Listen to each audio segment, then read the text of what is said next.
tropical pneumonia.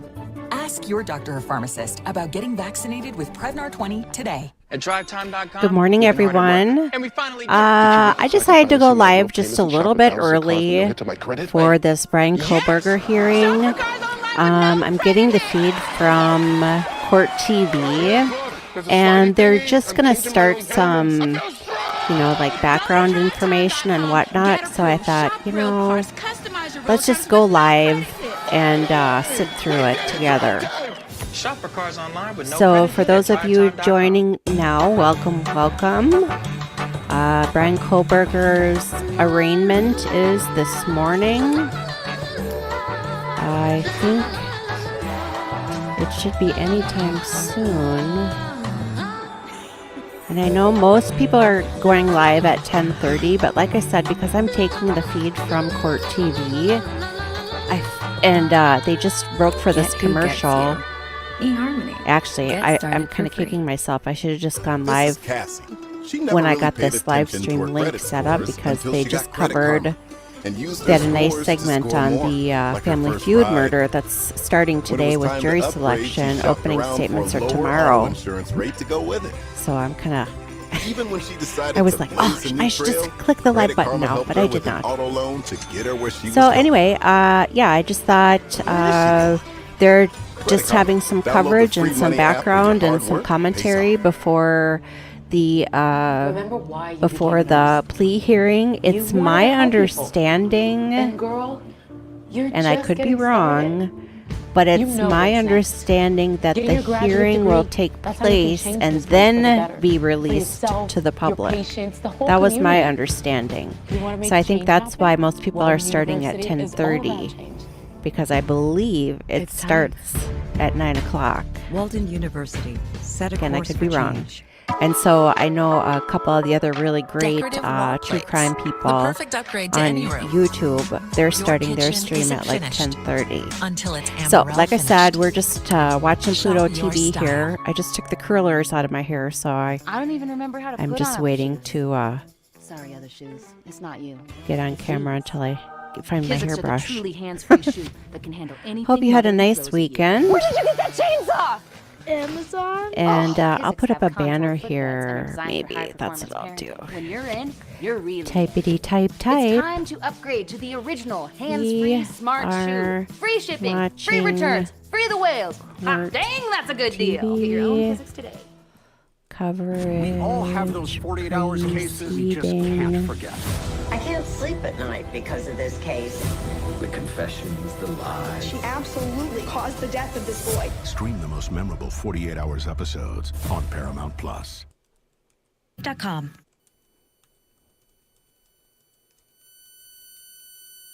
That's not me. That's the Bryan Kohberger, on or about November 13th of 2022, That's in them. Utah County, state of Idaho, did unlawfully Okay, enter a hopefully residence this works claiming here. to commit the felony crime of murder.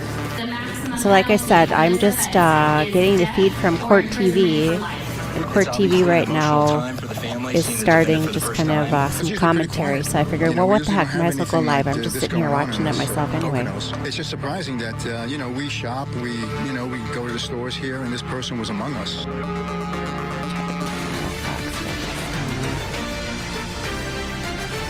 Top of the hour, welcome to Court TV Live. That man right there, Bryan Kohberger, set to make his next appearance in a Latah County courtroom in Idaho in the next hour, and we have you covered. It's going to be an arraignment hearing. Our cameras are inside that courtroom. Our Kaylee Painter will be inside that courtroom. We're going to check in with her in a moment.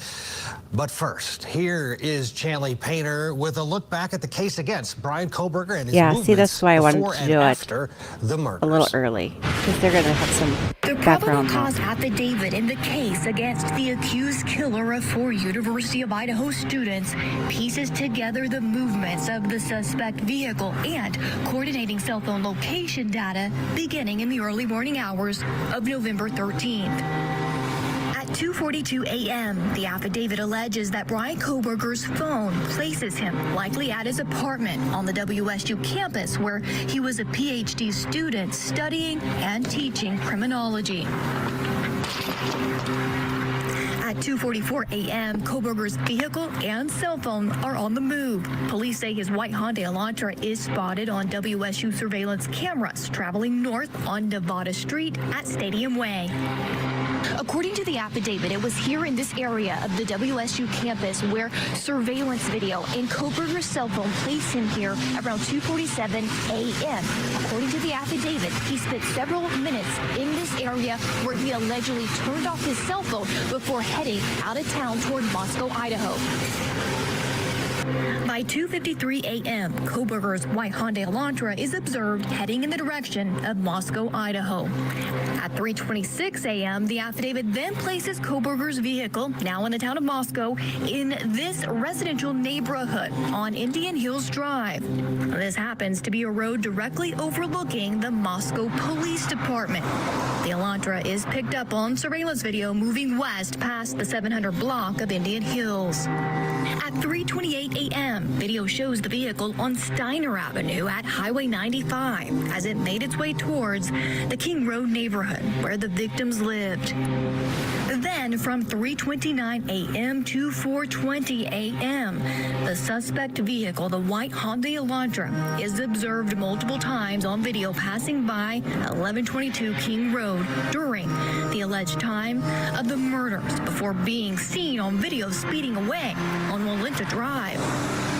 The probable cause affidavit states that the car likely exited the neighborhood at Palouse River Drive and Conestoga Drive, a road that eventually leads to Pullman, Washington. About 2 hours after he allegedly turned off his cell phone, police say Kohberger turned it back on here near Blaine, Idaho. It's about 10 to 15 minutes south of Moscow, a rural community off Highway 95, and it has its own cell tower. According to the affidavit, from 4:50 a.m. to 5:26 a.m., Kohberger's phone movements show him allegedly moving south towards Genesee, Idaho, and west towards Uniontown, Washington. Kohberger may have taken a well-known back road called Thorn Creek Road at this point in his route towards his apartment.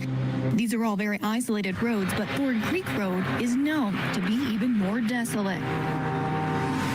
Police allege Kohberger eventually made his drive back into Pullman, Washington from the quiet road of Johnson, where his vehicle was picked up on this security camera. The first time a camera captured his Hyundai after the murders were committed. By 5:30 a.m., police tracked the movements of Kohberger's cell phone and vehicle back to his apartment. All right, let's bring in Chanley Painter. She is live outside the courthouse in Latah County there. Chanley, we're just watching you with your coat on in the snow. You have been covering this from the very beginning, and this is a big day today. Set the scene for us. What are we expecting? Yeah, great to be with you, Ted. This is my 5th or 6th time here to Moscow. The first time I'm here with no snow on the ground, but it's still a little chilly this morning. And inside this courthouse behind me, this is a Latah County courthouse. Of course, the county jail here connected to my left. We expect the alleged mass murderer himself, Bryan Kohberger, to walk inside a different courtroom than last time. Here, there's a courtroom on the first floor for magistrate level. The district court, which now that he's been indicted, he'll be in the courtroom upstairs, the district court, for his arraignment, where we're expecting him to plead guilty or not guilty. So right now, this morning, starting at 3 a.m., Ted, there were people gathering for a line outside this courthouse. The line is on the back side, so we can't be back there. Here they put in some strict protocols this time because, again, there's about a dozen national media, local media here surrounding this courthouse in certain areas. We're in a designated spot for media. There's also a spot on the back side, a smaller area that the media can be to set up their tents and their cameras to cover this arraignment. So it's a really big deal here. You know, it's a small town, so there have been anticipating the onslaught of onlookers, and there's some barricades as well. But we're expecting, again, it'll probably be about an hour from now, his arraignment inside the courtroom. But that's not all that's happening today. For this day, we have the arraignment at about an hour, and then a scheduling conference will take place. It's scheduled for 10 a.m. local time, and it's regarding the gag order. Remember that gag order that was put in place several months ago? Well, the family of Kaylee Goncalves, as well as a media coalition, they're contesting the overarching reach of this gag order, and then they're just going to schedule that for a hearing. And then there's also a motion hearing for a defense motion to compel discovery. Over the last several months, the defense has filed motions for discovery, requesting certain items 3 prior times. Now they have made a motion to compel. The state has responded that they've given thousands and thousands and thousands of terabytes of information, all that they have, so they're going to battle that out a little while later today. So that's what's happening. And again, we're on standby outside, inside. I'll be inside the courtroom any moment. And what are you expecting inside the courtroom in terms of family members, et cetera? We are expecting, of course, victims' family members to be present. We do know through the attorney of the victim family of Kaylee Goncalves, the Goncalves family attorney, that they will be present here. They've been out in the forefront of this, representing not only Kaylee, but all the victims in this case, Maddie, Xana, Ethan, and Kaylee, and they are expected to be here, as well as other family members, I'm told by the Goncalves family should also be present. There's a special row inside the courtroom reserved for them to sit. In addition to that, we're going to see some new faces. So we can't, our cameras are inside the courtroom. We are the pool camera. We can't stream it live, but as soon as the hearing's over, we're going to disseminate it. We're going to show our viewers, and we expect to see some new faces on the camera. There's been some new attorneys added to the roster for both sides. So we expect, of course, for Kohberger's defense, his public defender from a couple of counties away, and Taylor to be there. Also brought on is her chief deputy of litigation, Jay Logston, and then a private attorney, Alyssa Massoff, who's also death qualified, will be present for the defendant. And then for the prosecutor, Bill Thompson, Latah County prosecutor, who we are familiar with, we've interviewed here on Court TV a couple of times. He requested special help from the Attorney General's office. So we have Jeff Nye, very experienced Deputy Attorney General. She's the Chief Criminal Law Division in Boise, as well as Ingrid Beatty, or Batty, not really sure how to pronounce her name, but a full team there for prosecutors, and a new judge, as you know, with District Court, Ted, and he has the best name for a judge. It's Judge Judge John Judge. He's the 2nd Judicial District judge here for this county and several counties, so he will be the one in charge. Yeah, Your Honor, I love it. After today, the clock starts ticking on death. What are we expecting next after today's hearing? Yeah. Right, so after a defendant in Idaho is formally arraigned, the prosecution has 60 days in which to file notice on whether or not it will seek the death penalty. Here, they have to allege certain aggravating factors with, a mass murder, the heinous nature of it. It is expected they will probably seek that at some point. That will be next. Today, the court could also set other hearings, status conferences, pretrial hearings, and maybe even a trial date. We'll have to see how far they go once the arraignment does begin. But there is, as you recall, an extensive gag order still on the case. They're going to schedule a hearing about that today, but it'll likely take place for arguments. I don't know, a month or two from now. They have to brief the issues. That may be next on whether or not that gag order will remain in place, because we were expecting this big preliminary hearing in June to learn possibly more information about motive or other evidence the prosecutors have. Now with the indictment, that is no longer necessary, so we can expect that next. And then also, remember the crime scene home? Well, our photographer, we stopped by the crime scene, which is about 10 minutes from where I'm standing here at the courthouse off the campus at the University of Idaho. This is what it looks like now. Ted, this is, again, no snow. We got the trees blooming back out. It's all boarded up, as you know, and fenced off with a special little security hut there in the driveway.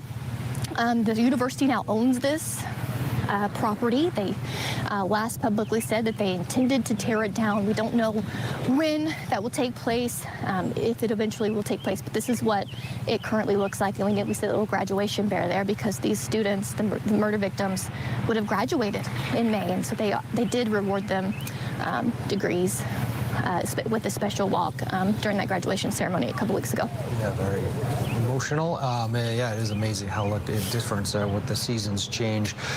Chanley Payne, we'll let you get your seat in the courtroom, and we'll be talking to Chanley throughout the day here. She'll be our eyes and ears on everything we can't see with our cameras. Look forward to that. Chanley, again, thank you. Let's bring in trial attorney Aaron Reed in Phoenix, Arizona, and in New York. Trial attorney Rich Schoenstein is still with us, carrying over from the last hour with Julie. Gentlemen, thanks for being here. Rich, to you first. Today, it's it's an arraignment. This is going to be pretty quick, and it's not going to yield any surprising results. But what are you going to be looking for here? Well, I think you're right, Ted. I think it's going to be non-substantive. It's mostly just to move the case along and to schedule things. So I'm interested to see what the schedule is for determining the gag order. That's apparently one thing that's going to happen. I'd like to know a little bit more about the motion to compel, which is the defense's effort to get the hands on all the evidence in the case. But I don't think you're going to hear any new facts. I don't think you're going to learn anything new about the case. People were looking forward to a preliminary hearing at the preliminary conference, and that has been bypassed. So you're not going to get any of that today. Aaron, we'll also be looking at Mr. Kohberger. It is always fascinating to see the demeanor of an accused. Initially, when he made his first court appearance in Pennsylvania, he looked all around the courtroom looking for his family, found his family, made eye contact. When he was shipped out to Idaho, it was very different. He kept his head forward, never looked back into the gallery. Victim family members, of course, were there waiting for him to do just that. What are you expecting from him? This is a guy who's proclaimed his innocence, despite what seems to be a fairly significant mountain of evidence against him. I suspect his demeanor is going to be very similar to the first time he was in Idaho. Very straightforward. It's going to be a very quick hearing today. I don't think he's going to be doing too much to try to put attention on himself. And when you have something this bad with four dead bodies, people are going to be analyzing every little thing that you do as the defendant, as the accused. So I'm sure his attorneys and legal team have told him, let's go in there, let's get this done, and let's get you back to your cell. All right, let's get a break in here. Coming up, several of the victim family members do plan to be in court, as you heard Chanley report, for this arraignment today. Find out why one father says he wants to make Kohberger very uncomfortable in court. Obviously wants to see the person in person and look him in the eyes and see letting him know that they're there and they're always going to be there and they're going to hold him responsible for, his crimes. Good morning, everyone.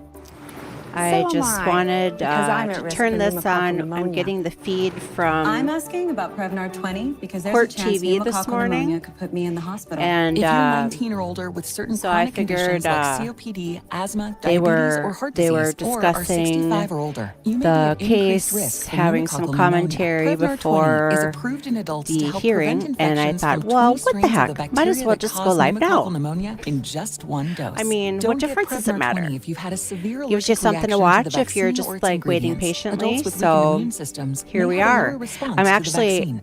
The kind most of common mad side at effects myself are pain and because when swelling I at the first got injection the site, live muscle stream all pain, hooked up, fatigue, headache, and joint and pain. just parked myself here. I'm That's watching why I TV. chose They to get did vaccinated with Prevnar about a 20. 10-minute Because just one segment on dose the can help other protect case me from pneumococcal that's starting pneumonia. this week, which Ask is your the doctor or Family Feud pharmacist murder. about getting vaccinated with Prevnar Former 20 Family today. Feud contestant Timothy Applying Bleefneck. for a credit card on I Credit say Karma. Bleefneck, They have but this this thing morning called now they Karma were calling it Guarantee. Bleefneck. It's sort of like Anyway, card so his trial starts today, actually, apply for a credit and card that has the Karma Guarantee it's with and you jury don't get approved, selection, so I'm not going to be covering card that fee live, is but then $50 starting tomorrow, on your opening statements, I will be Is he covering coming live. tonight? Nope. And tomorrow I'll do it Just in got real approved. time. Now, when I The did the card fee will just Letitia have to run Stout it around in trial, someone else's fridge. that one Get approved or get I $50 did on a offers with delay, the Karma Guarantee. and then we watched Obviously, it we in got like termites. 1.25 Well, first thing is, speed, you gotta know what they're and biting we on. got 8 hours Yeah, worth of this court aged done birch in wood about is 4 perfect for the hours, big ones this time of which year. was really Oh, great. They gobble it up like a candy bar. So tomorrow will be in real time because I'm not 100% sure how the feed is coming through. Because if it's coming through like Zoom or Got termites? WebEx, like Letitia's was WebEx. I could not monkey with the speed of it. But then I ended up just pilfering the feed off of someone else's live stream. I think it was Law and Crime. A lot of people use Law and Crime. I think as long as you leave all their tags up, it's totally fine. So, yeah. So, it's my understanding that your patients, the whole they're going to be, well, I could be wrong, but I was under the impression that the hearing is taking place now. It's time. And it's being filmed, and then as soon as it's done, it's going to be released. And I think that's why everybody's got like a 10:30 start for the arraignment footage. I could be wrong. I've had my eyes on about 45 different things this morning, so... Anyway, if you're new to Crime Spies, welcome. Especially overdraft. Again, we are just taking the feed from Court TV, and they're just doing commentary leading up to the arraignment footage. With my business, so right now we're watching a commercial. Empower women. Banking with a Chime app but they should be back empowers me momentarily. to be in control of my money. They were talking about the case starting at the top of the hour. So I hope you had a nice weekend. I've been live streaming on Rumble since like 6:15 this morning. We finished the Dan Bongino book, Follow the Money, chapters 6 through 10. So we've had a busy morning here at Crime Spies. When you bundle Paramount Plus with Showtime, if that's something you want to listen to, you have to go to my Rumble channel. I did it on, or Twitch. I have it on Twitch and Rumble. Don't dare put it on YouTube because they like to throw me in jail. And I don't like being in jail. After all, it's the First Amendment. Anyway. So, join the chat if you have a chance to. Bundle Paramount Plus with Showtime. Just make sure everything's going good. This We've got some rumblers on. Good. Hold on to something. Looks like Asian American we've got and Pacific some Islander on voices. YouTube and some on Twitch. Good. Okay, so everybody looks like they're up and running. Like I said, we are just waiting on Court TV to come back after this commercial. They're doing some coverage of the Idaho 4 case, commentary, until the arraignment footage is released. Detectives arrested 28-year-old Bryan Christopher Kohberger in Albrightsville, Pennsylvania, on a warrant for murder of Ethan, Xana, Madison, and Kaylee. No words can heal the pain associated with the loss of a child. It's just surprising that, we shop, we go to the stores here, and this person was among us. It was just like totally jarring, totally shocking. To kill 4 people with a knife like that, it's like I said, it's very personal. You see the fear and pain in their eyes. It's my sincere hope that this marks a clear step in the right direction.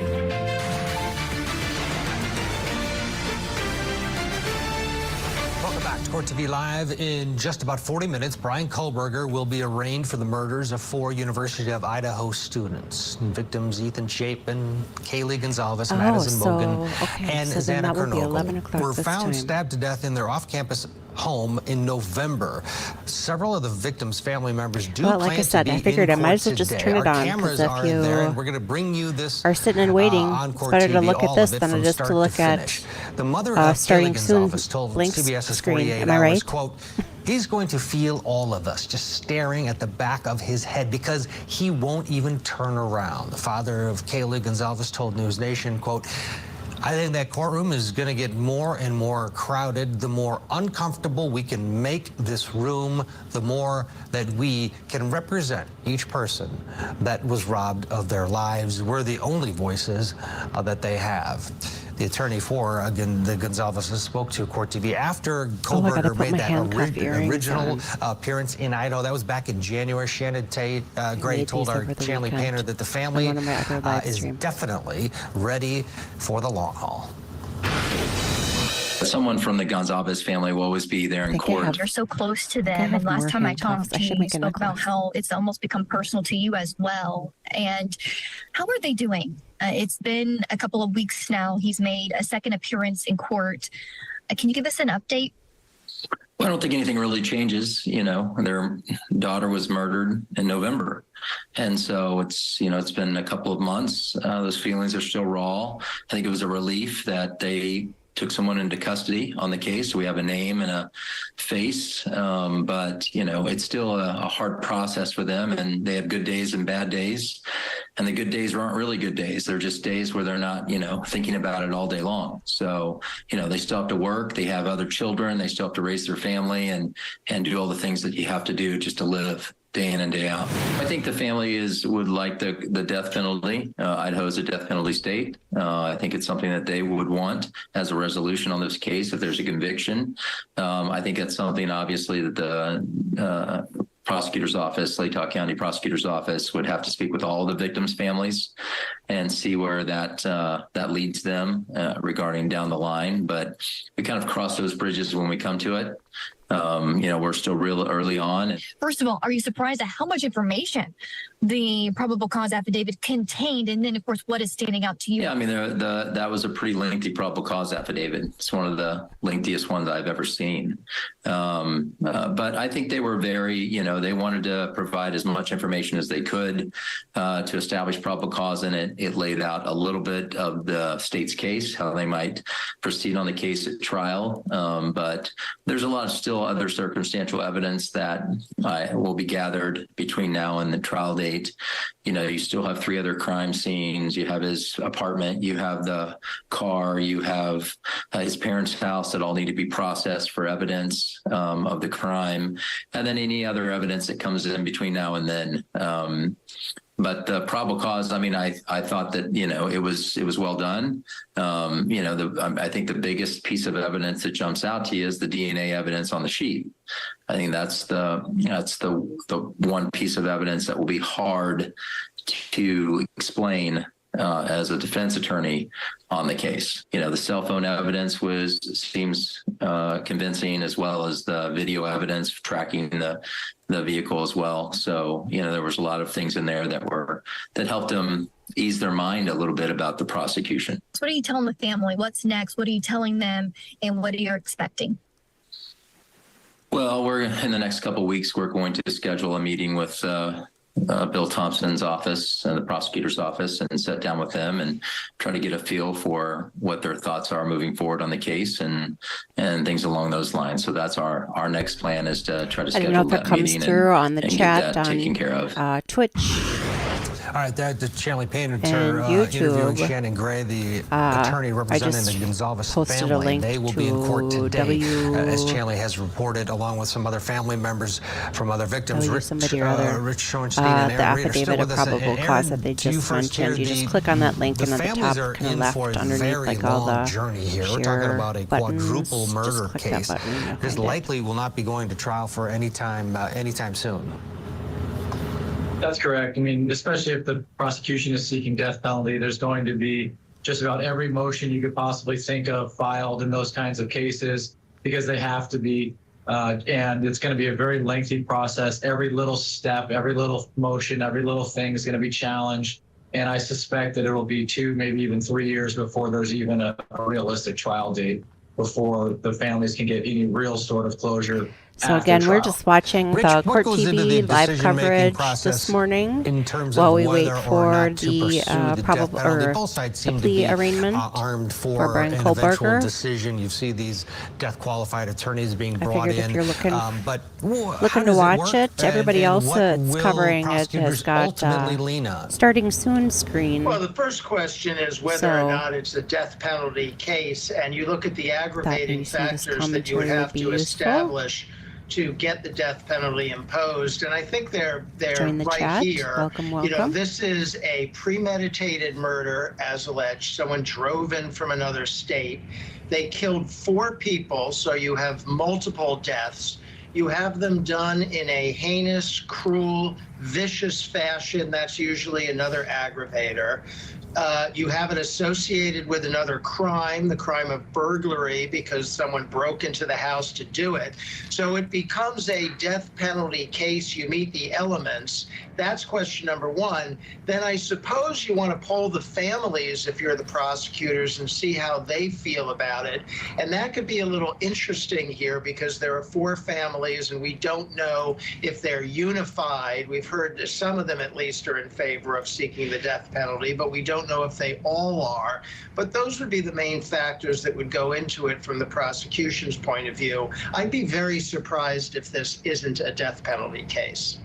Yeah, absolutely, just given the severity of it. And, you know, that probable cause affidavit did lay out the case. We're not going to get the prelim where we thought, and that would have given family members a real look inside the evidence. But because of this extensive probable cause affidavit that was released, they do have a feel for it. In fact, Steve Goncalves talked about it in an interview with CNN about, you know, the fact that in his mind, that affidavit pretty much clearly shows him that his daughter and the others were hunted down by Bryan Kohberger. Take a listen. You read the affidavit and you just find out that nobody understands exactly why, but he was stalking them, he was hunting them, he was just a person looking for an opportunity, and it just happened to be in that house. And that's hard to take. It's very hard to take. And, you know, I've said this before. Well, I thought maybe I should have put her in some gun safety courses, have done something, but she had her phone right next to her and she couldn't call 911. So these were just girls that went to sleep that night, and a coward, you know. I don't know. I took gun safety in college. That was back in the 90s, though. I don't think they have it. Picked his little opponent. We went to the gun range all the time. We took a self-defense class. And that's probably why the house was targeted. So we learned how to, like, because there was just girls there. Aaron, read that. Use their body weight against them. I forget if that's like this is a crime jujitsu? as alleged by the state. As there's a martial arts where you use their force against them, and you basically don't sweat a bead. Was stalking these kids, and but we learned that. 2 of them were asleep. That was at the University of Minnesota, believe it or not. Any in the early 90s. Would you be surprised if they didn't? And then, yeah, we went death to the gun penalty? range all the time. Maybe even in a press conference today announced that they're pursuing the death penalty. I don't think they need 60 days. I don't think they need 60 days. I don't think it'll take 60 days. And I would be utterly shocked if they did not pursue the death penalty with 4 young people that were killed in such a heinous and cruel manner. And like the affidavit said, that he was stalking them weeks before this event happened. I think that's another factor that the state's going to look at for pursuing the death penalty, is the fact that he was hunting them in that sort of a way, which is an extremely unique thing to see in a case. So I would be very shocked if this was not a death penalty case. All right, let's get a break in here. We're about 30 minutes away before okay, this 30 arraignment, minutes, before people. Bryan Kohberger makes his next appearance. So again, I just have Court TV on. I figured I'd go live early because they're just talking about the case and having some commentary before the we can shoot it all, but footage we can't live stream it, meaning we can't broadcast it live. Wrong, so what's going to happen as soon as the hearing is over? I could have sworn they we said will that run that media out and feed it out, and then we'll watch it together. We'll push play, yeah, see, and we'll watch that's it what together. He just said. When that won't happen at the top of the hour, but 15, 20 minutes is what we're expecting this to last. And as soon as it's available and we get the okay, yeah. So they're filming it first, and then they're releasing it to the media. Which I don't know what the purpose of that is, but anyway. So I thought, well, what the heck? I'm sitting here, you know, doing some paperwork, getting ready for the Timothy Bleifnick live stream that starts tomorrow. If you're interested in, that's the Family Feud guy. I'm also doing some investigating on that Jesse McFadden story out of Henrietta, Oklahoma. He supposedly shot his wife of 1 year, her 3 teenage children, 2 teenage girls that were spending the weekend at their place, and then himself. And then he didn't show up for his hearing on May 1st, so they issued a bench warrant, went to the property, and found all those people chronic conditions like COPD, dead. asthma, diabetes, or heart disease, 7 or people. are 65 or older. You may be at increased But risk it's just, for pneumococcal it's pneumonia. weird. Prevnar It's 20 weird. is Something approved in weird is adults to going help on prevent there. infections from Something 20 very strains of the strange. bacteria that And I cause think that's pneumococcal why pneumonia in just people one dose. in the Don't get true Prevnar crime 20 if you've had a community are severe allergic not letting reaction it to the go vaccine because or it's its just ingredients. something is Adults off. with weakened immune systems may So have a lower I was response working to on the that. vaccine. So I The thought, well, most what the common heck? side effects were pain and swelling I'm at sitting the here injection anyway. site, Might as well just muscle hit the pain, play fatigue, button or headache, the go and joint button. pain. I want to be able to keep my plan. That's why I I don't chose think to I get had enough coffee, vaccinated and I with threw my Prevnar back 20 out, so I'm because like just an one agony right dose now. can help protect me from pneumococcal pneumonia. Okay, Ask so it your looks doctor like or a lot of the pharmacist about other getting vaccinated true with crime Prevnar 20 people today. Where did this idea are come from? Where did you guys want? scheduled I to got a go phone call about from Scott. 10:30, Hey, Zach, which I was wanna talk 4 to you minutes about ago. I'm Like not- I said, I got on about Told 10 me about, o'clock like, just rewatch podcasts because, and how they were a well, thing. 10 You know, o'clock Central Honestly, I Time. wish I could have actually Just joined because and been on the show longer. Court TV has some interesting commentary on the case. I used to think So I noise thought, when well, you kiss someone was like fake. Whenever I would kiss what the heck, someone why not and not make the just hop sound. on? So we had to go through these commercials, so I have no control over that. Welcome, Remember why welcome. you became a nurse? You wanted to help people. And girl, you're just Channel's growing and growing and growing. You know what's next. Getting your graduate degree. That's how you can change this place for the better. For yourself, your patients, the whole community. You want to make change happen? Walden University is all about change. It's time. Walden University, set a course for change. This is Cassie. She never really paid attention to her credit scores So until again, she we're got just Credit Karma and used their getting the scores Court to TV score more, feed like her first ride. When it was time to prior upgrade, to the Bryan she shopped Kohberger around for a arraignment, lower auto where insurance he's rate to go with expected it. to enter a plea. Even when she decided to blaze a new trail, And Credit Karma helped her with an auto it's loan my to get her understanding where that she was a going. trial date will be set. Where is she going? Credit Karma. Download the free And, money app. so I and your just hard am work pays off.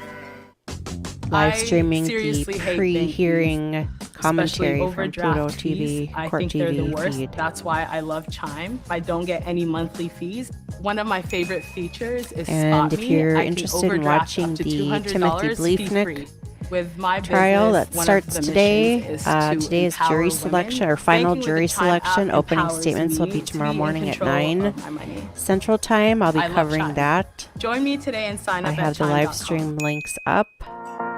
I'm confused because today is actually the first day, Pluto TV. but opening statements aren't until tomorrow. So I have that as, I Asian think, day American 1. and Pacific But Islander Letitia voices. Stout, that was kind of the same thing with her.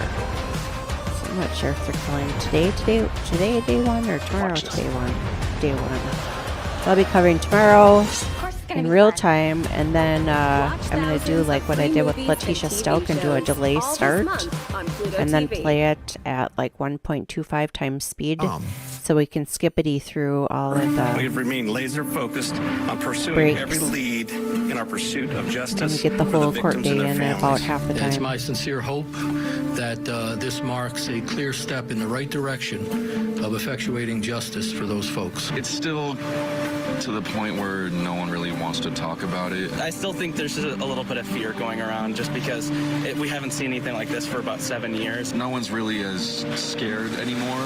I feel a little bit more safer coming back for this semester, and I think that most Do any of this you chaos watch is the probably Drunk over, and I Turkey think Show? we're going to get back to having a nice year. They had a fraternity brother.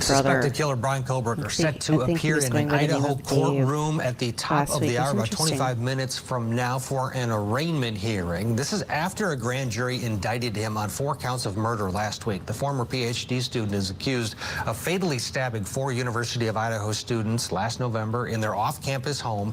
In the months since his arrest, Court TV has been getting a much clearer picture of who Kohberger is. He's been described as a bullied loner who overcame addiction. Former students even said that at times he creeped them out. So here's a look at what we know about the criminology student, Bryan Kohberger. You read the affidavit and you just find out that nobody understands exactly why, but he was stalking them, he was hunting them. The matter maximum penalty for that offense, if you plead guilty or are found guilty, is up to death and/or imprisonment for life. Do you understand? Yes. This was probably a person that blends into the background. Yeah, I'm from Pennsylvania. We actually don't have like crosswalks. His neighbors and people who know him superficially would probably never guess that he had any violent tendencies. It's disgusting to think about someone that you used to hang out with all the time to do something like this. Are you waiving your right to a speedy preliminary hearing? Yes. If you got to know him well, you would see layers of things that were a bit off or different. What I do know is that Bryan did have anger issues. You could tell there was some off about him. Very quiet, calculated about what he says. Actually very similar to how he walked into court, no different. I'm just curious about the law. I don't mean to... Oh, no, yeah, I can find it for you. Yeah. Everything that I've read about Bryan Kohberger would fit the type of person that we would expect for doing a crime like this. Let's bring in trial attorney Aaron Reed in Phoenix, Arizona, and in New York, trial attorney Rich Schoenstein.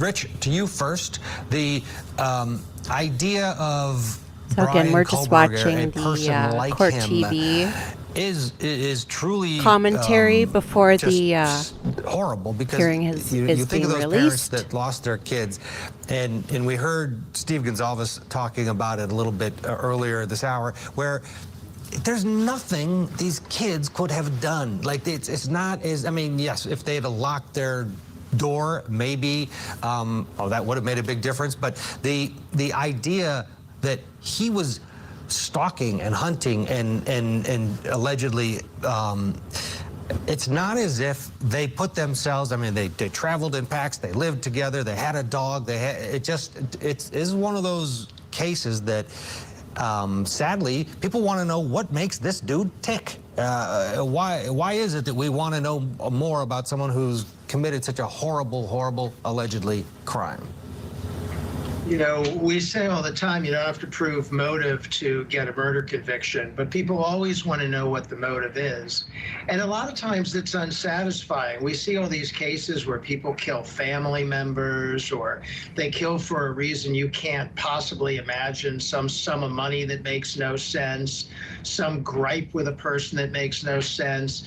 But this is the ultimate in senselessness. This is somebody who, if we believe the allegations, killed for sport or as an intellectual exercise. I mean, no real motive has been unearthed here as to why he would have stalked these college students, why he would have come to their home in the middle of the night, why he would have murdered them in cold blood. There's no reason, no advantage to him, no financial advantage, no old grudge to rectify. Murder for sport. It is shocking and alarming, and I would think would trouble the parents for many years, no matter what the outcome of this trial. And trouble, you know, any parent, really, Aaron. And these are the types of cases that make us all shudder. How do you think this process is going to play out? You referenced it earlier. You don't think this is going to trial for maybe a couple years from now, because the complexity of all of this and putting together what Rich was talking about, they want this thing buttoned up, right? Do you only get one shot at a case like this, especially if it's a death case? Exactly right. And I think when you look at the probable cause statement, the reason why it was so lengthy, I don't think the prosecution is trying to hide anything. I think they want everybody, including the defendant, to know, here's our evidence. Go do what you're going to do, file the motions you're going to need to file. We're going to litigate this thing and come at it just the same way that you are, and we're going to be ready every step of the way. But the downside is that's going to take some time. And all these different things that need to be litigated will draw this case out. I know typically here in Arizona, it's at least 2 years before you ever see the inside of a courtroom for a trial in a death penalty case. So I would assume it's going to be something very similar there in Idaho, but it could move a little faster depending on what happens pre-trial. Yeah, there are lots of potential evidence, and some of it was seized at Kohberger's parents' home in Pennsylvania. Those items include 3 knives, numerous items of dark-colored clothing, including dark clothing in a laundry basket, black face masks, gloves, a knit hat, black pants, multiple pairs of boots, a criminology and a psychology book.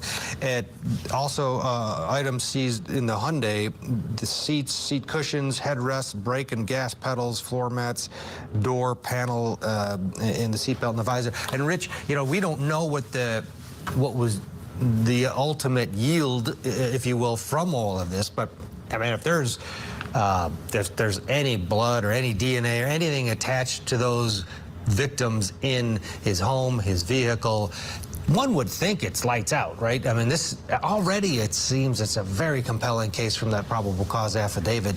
Then you add all of this to it. Boy, they could have a ton of evidence against this guy. Yeah, it seems pretty compelling to begin with. I mean, we went over the timeline and the evidence tracing his car all the way to Idaho and back in the middle of the night and being exactly where it would have had to be for these murders to have been committed by him. And I think there's some other physical evidence. And if there's really good, you know, DNA or physical evidence or remnants in his car, if there's anything like that, it's really going to put it over the top. But it does seem a compelling case. But you know what? He's a defendant. He's accused. He hasn't been convicted, so we still got to wait. We have to see the evidence. We have to see it be put on at trial and see what happens. Aaron, he seems to be he's this PhD student who is really, as Rich talked about, interested in this intellectual exercise. He was looking for volunteers and people who have committed crimes to share what compelled them, why did they pick their victims, et cetera, et cetera.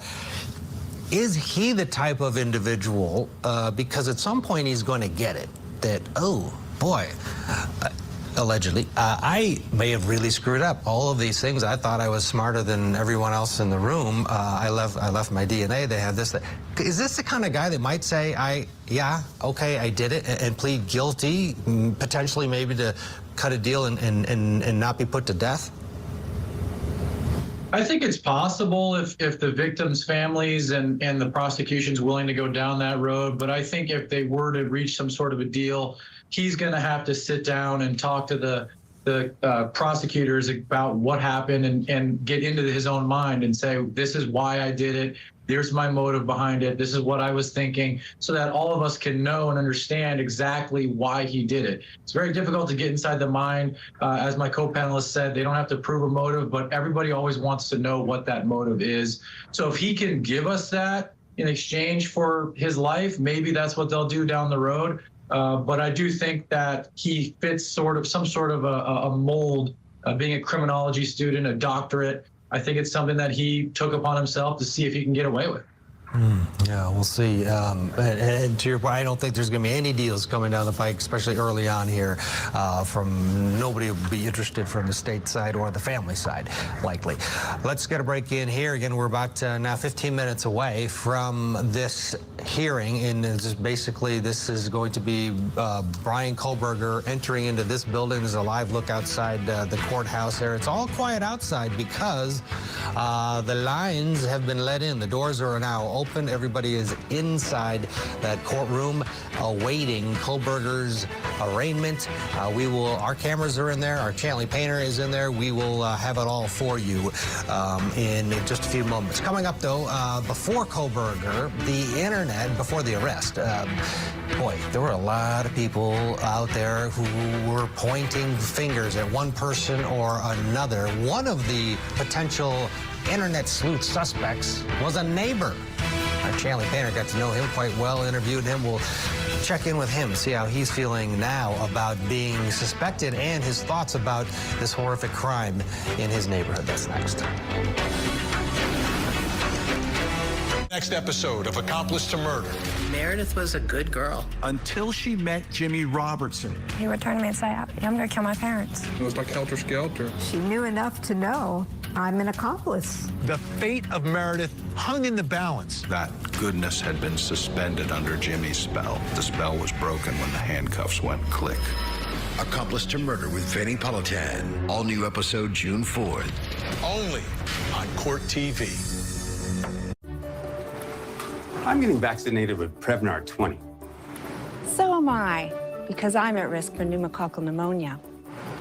I'm asking about Prevnar 20 because there's a chance pneumococcal pneumonia could put me in the hospital. If you're 19 or older with certain chronic conditions like COPD, asthma, diabetes, or heart disease, or are 65 or older, you may be at increased risk for pneumococcal pneumonia. Prevnar 20 is approved in adults to help prevent infections from 20 strains of the bacteria that cause pneumococcal pneumonia in just one dose. Don't get Prevnar 20 if you've had a severe allergic reaction to the vaccine or its ingredients. Adults with weakened immune systems may have a lower response to the vaccine. The most common side effects were pain and swelling at the injection site, muscle pain, fatigue, headache, and joint pain. I want to be able to keep my plans. That's why I chose to get vaccinated with Prevnar 20. Because just one dose can help protect me from pneumococcal pneumonia. Ask your doctor or pharmacist about getting vaccinated with Prevnar 20 today. I've always been prone to hair thinning. I'm genetically predisposed. I just gave birth. I was under a lot of stress. I was getting older. I started taking Nutrafol. It's natural. And it's clinically effective. Nutrafol is the #1 dermatologist-recommended hair growth supplement. Within months, I noticed it becoming Stronger and thicker. Nutrafol has taken me back to the hair I was meant to have. I am back to me. Start your hair growth journey at Nutrafol.com. I seriously hate bank fees, especially overdraft fees. I think they're the worst. That's why I love Chime. I don't get any monthly fees. One of my favorite features is Spot Me. I can overdraft up to $200 fee-free. With my business, one of the missions is to empower women. Banking with the Chime app empowers me to be in control of my money. I love Chime. Join me today and sign up at chime.com. This month on Pluto TV. Hold on to something! Amplify Asian American and Pacific Islander voices. Oh my God, thank you!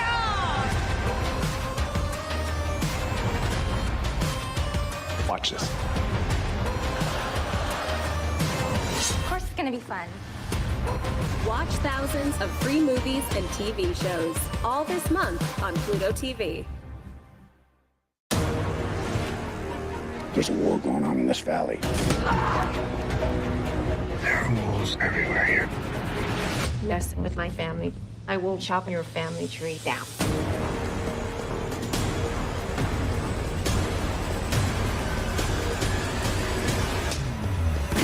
You have something that belongs to me. Come and get it. I plan to.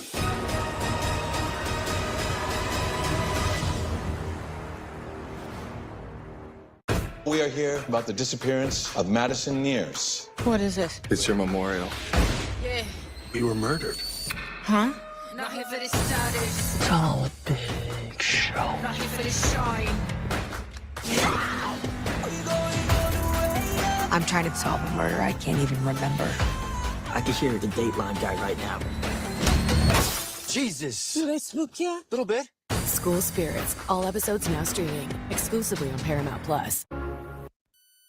Detectives arrested 28-year-old Bryan Christopher Kohberger in Albrightsville, Pennsylvania. I woke up to all these tweets that were like, oh, they got the guy. And of course, there's been something that everyone in Pullman has been following, everyone in the whole Pullman, Moscow area. Seeing that they have a suspect is reassuring. You know, I look on my phone and I see the guy's name and I see the picture and I'm thinking, that looks a lot like my TA who's also named Bryan. But that would be crazy. It was just like totally jarring, totally shocking. Nobody understands exactly why, but he was stalking them, he was hunting them. So for those of you tuning in, this is live coverage from Court TV.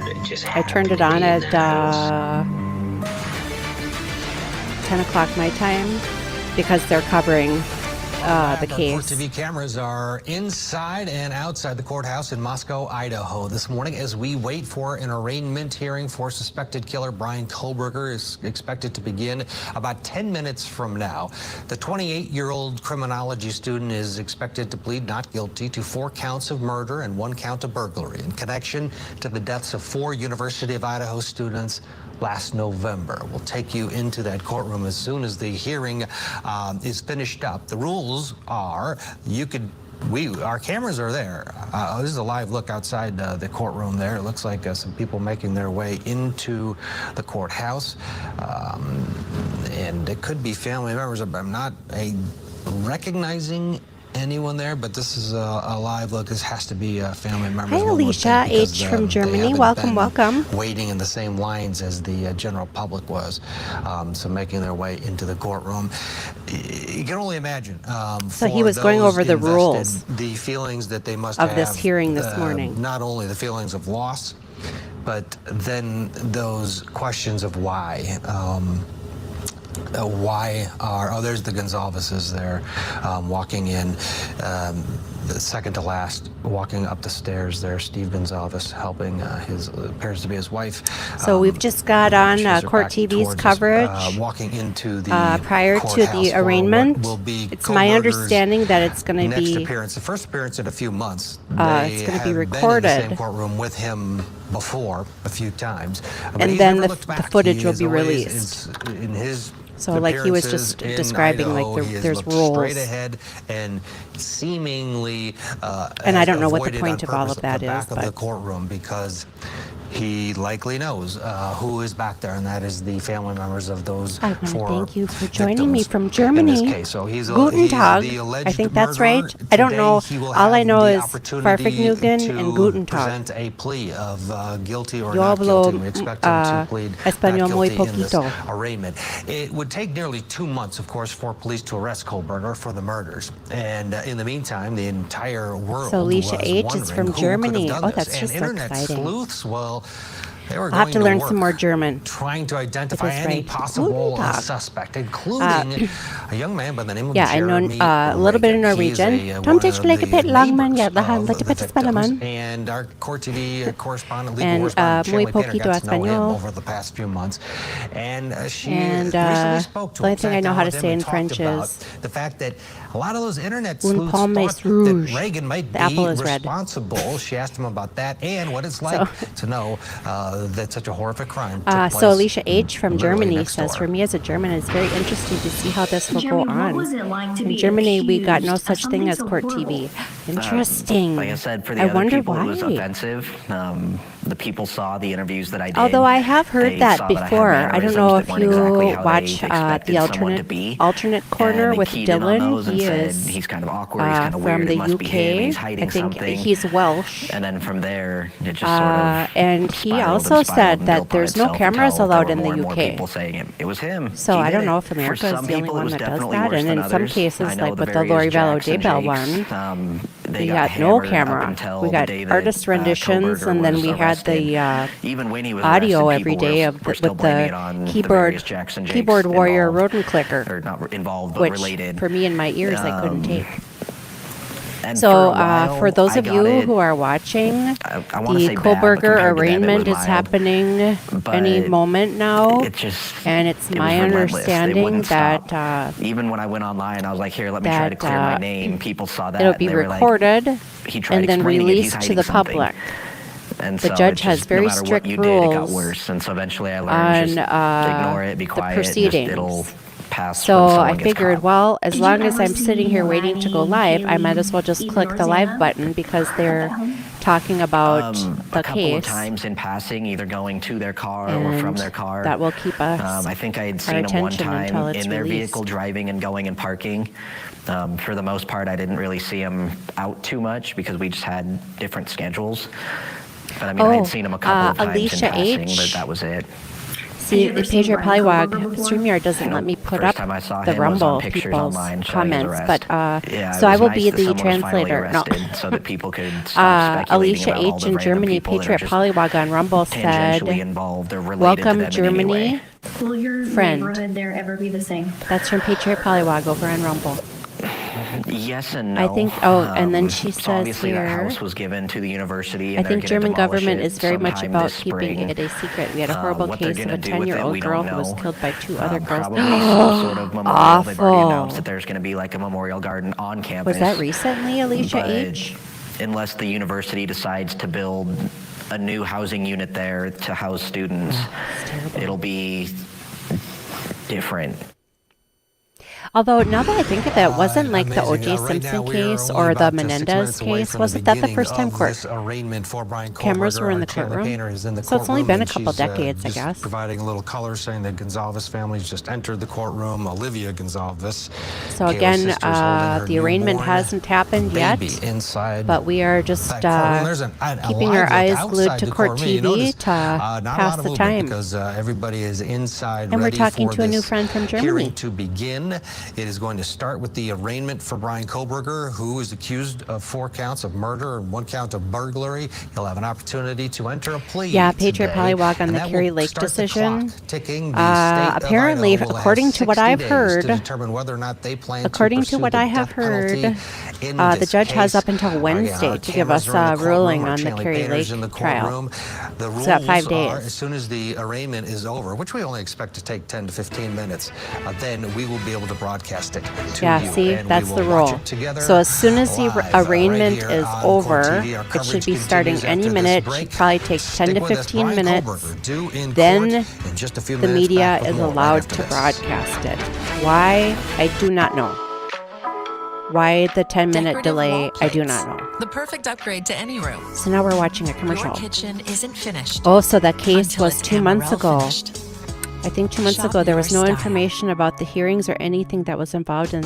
Well, have they already sentenced somebody in that case, or has the trial not started yet? Like, how do you know? I don't get any monthly fees. Like here in America, for example, the Jesse McFadden slumber party massacre thing. With my business, right away when it happened, May 1st, he was supposed to have a hearing for some type of assault that he had made, and he didn't show up for the hearing. So the sheriff's department got a warrant for his arrest, went out to the property, and lo and behold, there he is with a supposedly self-inflicted gunshot wound, and then along with his wife of 1 year, her three teenagers from her first marriage, and then 2 teenage girls. Okay, so then they go into the house, and they're like, well, basically, there's nothing to see here, folks, because the guy, he committed suicide. Okay. And the parents are like, wait, that's it? So the parents go in the house, they find all these cell phones, they find all these chains, and just strange happenings. And lo and behold, the landlord comes, then he's got a dumpster, and he's chucking stuff out in the dumpster. One of the moms comes, and she starts egging and tagging her own evidence. And then finally, the attorney general and the governor got involved, and then they secured the scene again. So, like in America, with my family, a bunch of people start asking questions, and that kind of led to them reopening it, I think. But I don't know. I have a hard time believing what the news media is feeding us in that story. Okay, so Alicia H is our new follower or new subscriber on YouTube from Germany. She's telling us about how in Germany they don't have trials, or they don't have things like court TV, and there was a case recently, a couple months ago, of a 10-year-old girl who was killed by 2 other girls from her class. And she said the problem is that kids are under 14, therefore they are not getting charged. Rated R. Now streaming on Paramount Plus. They're going to get a new... That doesn't make any sense. We celebrate black culture. So if you're under 14 and you commit murder, there's no consequence? In Germany? Fan favorite series. This ain't just a cereal. There'll be another body tomorrow. I don't know what's happening with society. So, what I'm doing is inspiring young people. Yeah, she goes right. It's actually amazing. Shades of Black. Watch now. I mean, in America, if it was that young, they would go into juvenile until they were 18. And then I don't know what would happen. Crime shows every day of the week. That is weird. Documentary specials. I'll have to look at that. I don't know. Like I said, with that Justin McFadden thing, I think because so many people were kind of like fixated on it, News Nation has done some really great reporting and sending people down there. So they're now getting the pressure from average folks and you know, the buzz that's created. I can't sleep at night because of this case. I don't know. I just have a hard time feeling that one Jesse McFadden did all that, had all that shenanigans going on in that house all by himself. It's my opinion. Including our new exclusive online flavor, coconut. Just $1 per bottle. Oh, and Pedro Pollywog, I was also going to say. For free. Did he just say okay, so, Pedro Pollywog. Okay, so yesterday we were doing Dan Bongino's Follow the Money chapters 1 through 5. And PJ17 was in the chat. And something they said reminded me of the movie 2000 Mules. We've been hard at work. And if you go, actually, here, I'll show you. I can just switch back to the other one. If you go here, this one. So here's Dan Bongino 1 through 5. And then right after that, I did this one. It's called Livestream Waiting on Carrie Lake's Verdict. Let's discuss U.S. election fraud. Join chat. If you click on that, it's Dinesh D'Souza's movie 2000 Mules in here. I didn't dare put it in the title. And then you can see my little head down here in the corner. I did not talk over it like I'm supposed to. But I just kept putting up like a banner and tried to move my head as much as possible for an hour and a half. Probably why my back is so bad. But that's where it is. So I figured, boy, as long as we've got, you know, we're waiting on this verdict watch. If you've watched 2000 Mules already, but I hadn't seen it in a while, kind of refresh your memory. And that could be, especially for those of you who haven't watched 2000 Mules. So that's where it is. I had to do a little cloak and dagger. So it's right here. And then we've got Follow the Money is all the way up now. That whole book. The Fauci book we finally finished. And and a reminder that the subcommittee hearing on the weaponization of federal government this Thursday is supposed to be John Durham, according to Jim Jordan. So there's that. Laptop from Hell is also up. And for those of you watching on YouTube, just go to my Crime Spies Rumble channel. My channels, Crime Spies. Because a lot of that stuff I can't put on YouTube or I'll get yanked. Okay, now I'll go back here. Cops job. Drop your weapon. Stand down. There. No one trusts alone. So if juvenile starts at 14 in Germany, then there's no consequence if you're under 14? That is just crazy. They get a new identity. What does this say here now? Whoops. They said they may get taken away from their parents and will get into foster care, might get a therapist. I don't know. That is weird. That is really weird. I mean, you would think, I mean, I can understand the under 14 thing, but you'd still think that they'd be detained until they were 18 and then be reevaluated. 3, 2, 1. I wonder what would make a, 10-year-old or... What's my destiny, Mom? I'm ready for I don't my know. close-up. I don't know. What would even make them do that? Murder a classmate. Well, here in America, we had that Slender Man case. I don't know how ever long ago that was. That was 2 girls. Slender Man. I think that was in Wisconsin. I just got goosebumps. Yeah, here. Yeah, Wisconsin. Can we get this bigger? On May 31st, 2014, Waukesha, Wisconsin, 2 12-year-old girls, Anissa Wire and Morgan Geyser, lured their friend Peyton Lautner into a forest and stabbed her 19 times in an attempt to appease the fictional character Slender Man. The girl crawled to a road where she was found and recovered after 6 days in the hospital. They were found not guilty by mental disease or defect and committed to mental health institution for a sentence of 25 years to life and 40 years to life, respectively. After 7 years, Wire was granted early release and will be under supervision.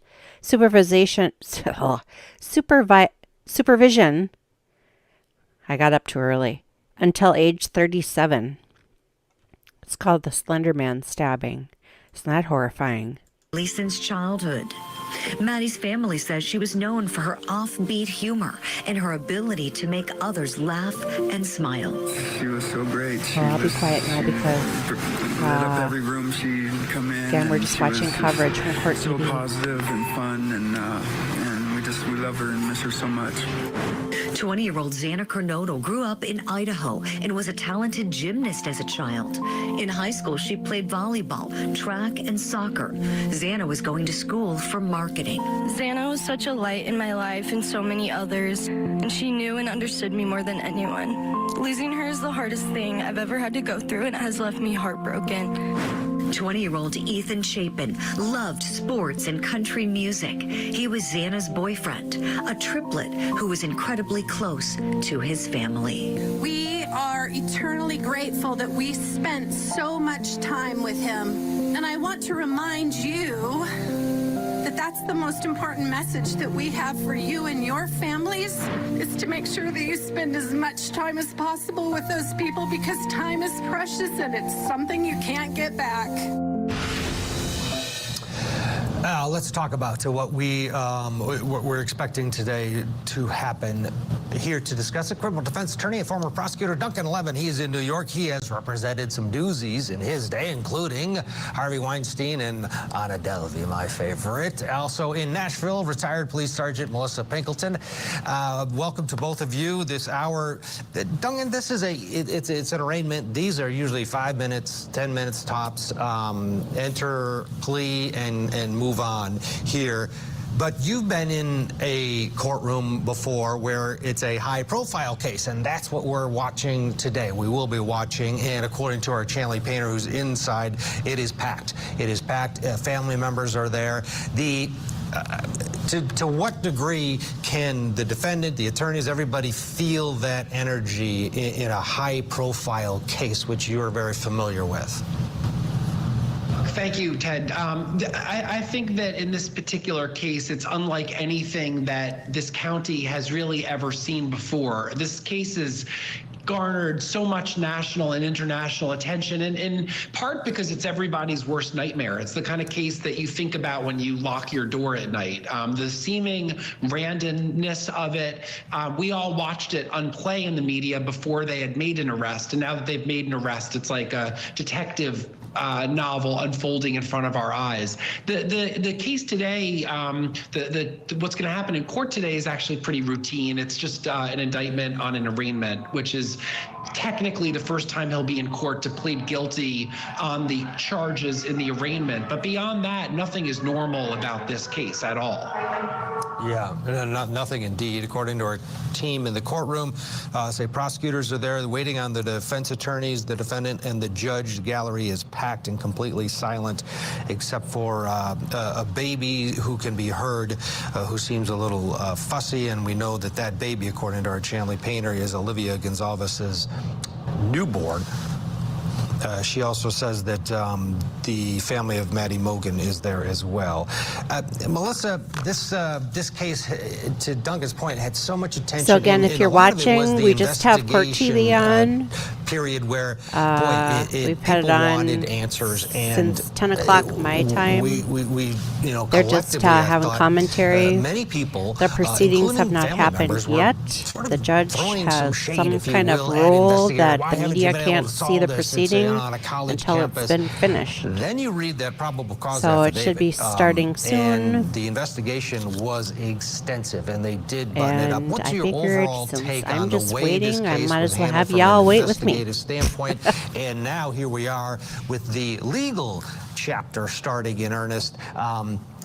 They seem to have their ducks in a row. And Alicia Kay is the new follower in Germany. She's telling us long investigation. about a 10-year-old who was murdered in Germany by two classmates. And basically nothing's going to happen to the two classmates because they're incapable of... When you get done investigating that they're murder, incapable, what does it say here? Children under the age of 14 are generally incapable of guilt, even in cases of murder and manslaughter. Isn't that what something? A murder book is? A murder book is about, so I had shared with her the Slenderman case out of 2 inches Wisconsin, to 3 very inches similar. thick of just one particular murder and all the evidence that goes into it.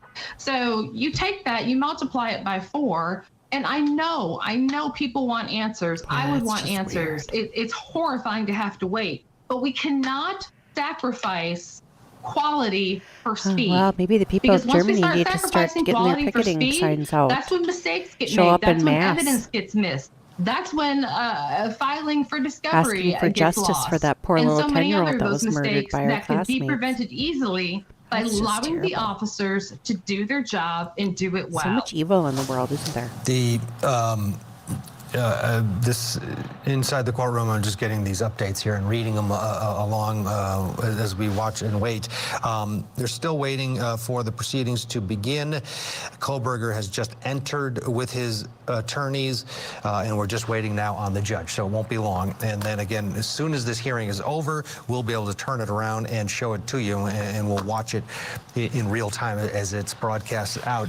Yep, see, As far that's as the rule. family I don't members go, understand why the they judge did talked that. That about seems kind of dumb. what to expect today. They talked about what they would like So to see no today. matter where you Kaylee go on the Goncalves' mother, YouTubes or the Christy, Rumbles or told, the Twitch, CBS that, we're all in the same quote, boat. He's going to feel all So I of us figured I'd just have staring at this the back on. of his head because he won't even turn around. Kaylee's dad, Steve, told News Nation the families are, quote, all starting to get their power and their strength, and they're ready to go to court. I think that courtroom is going to get more and more crowded.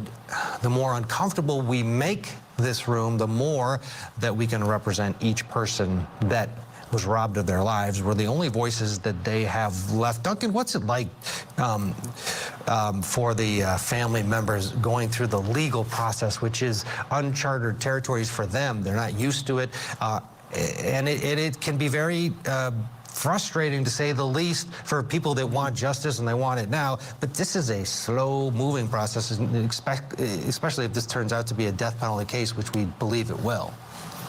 Yeah, look, what they're going through is something that no one should ever have to go through.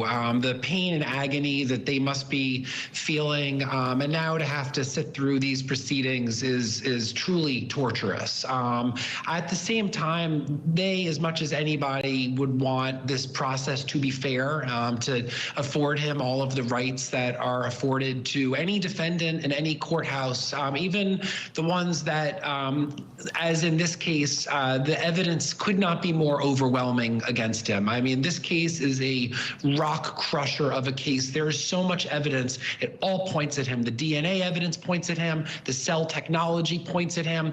There's video of his car coming and going. I can go on and on. This is, just about as dumb a murder as anyone has ever committed. He did it so sloppily. So I feel like they all can reasonably jump to the conclusion that he is the person who murdered their family member. And so I understand what they're going through. The judge's job, and frankly everyone's job, is just to remember that our system is one that that really does treat you as innocent until proven guilty, or should. And they should, I would never tell them what to do. I would only say that the system has to continue to afford him a fair trial, even though he is quite obviously guilty of the crimes.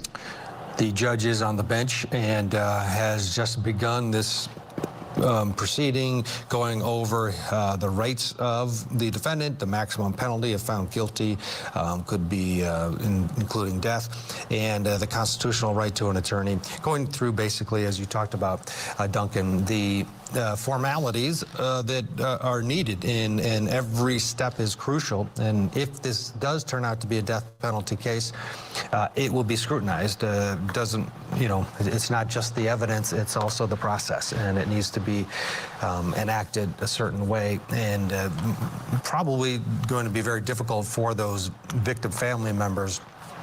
Melissa, when you look at this case, and to Duncan's point, I mean, this PhD student got an F.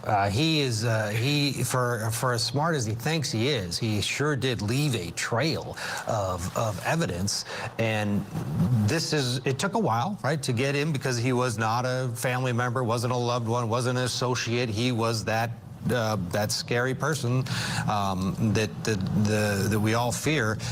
But boy, for him to think that he was going to pull this off, the evidence was so significant, including that DNA left behind on that knife sheath. Is that the number one bit of evidence in your mind in terms of strength?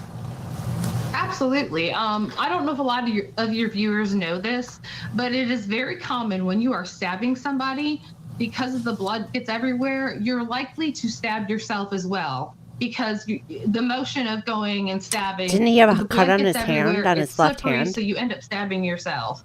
And all of the classes he had taken and all of the knowledge that he had, it's almost like he took all of that information and read it and was aware of it and went, it's opposite day. I'm going to do everything opposite and see how that works out.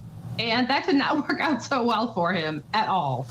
No, it did not. The judge, now I'm reading, continuing to read these notes coming to us from the courtroom. The judge is engaging with Bryan Kohberger, asking him if he understands his rights, his right to an appeal. Yes, yes. Any questions? No. Have you read the indictment? Yes. And now the judge is reading the charges against Bryan Kohberger, and soon he will be offered the opportunity to enter a plea, either guilty or not guilty. We'll get a break in here. We'll continue to update you from what's going on inside the courtroom, from our team inside the courtroom, including our Chanley Painter. And then as soon as this hearing is over, we'll be playing it because our cameras are also inside that courtroom. Stay with us. More right after this.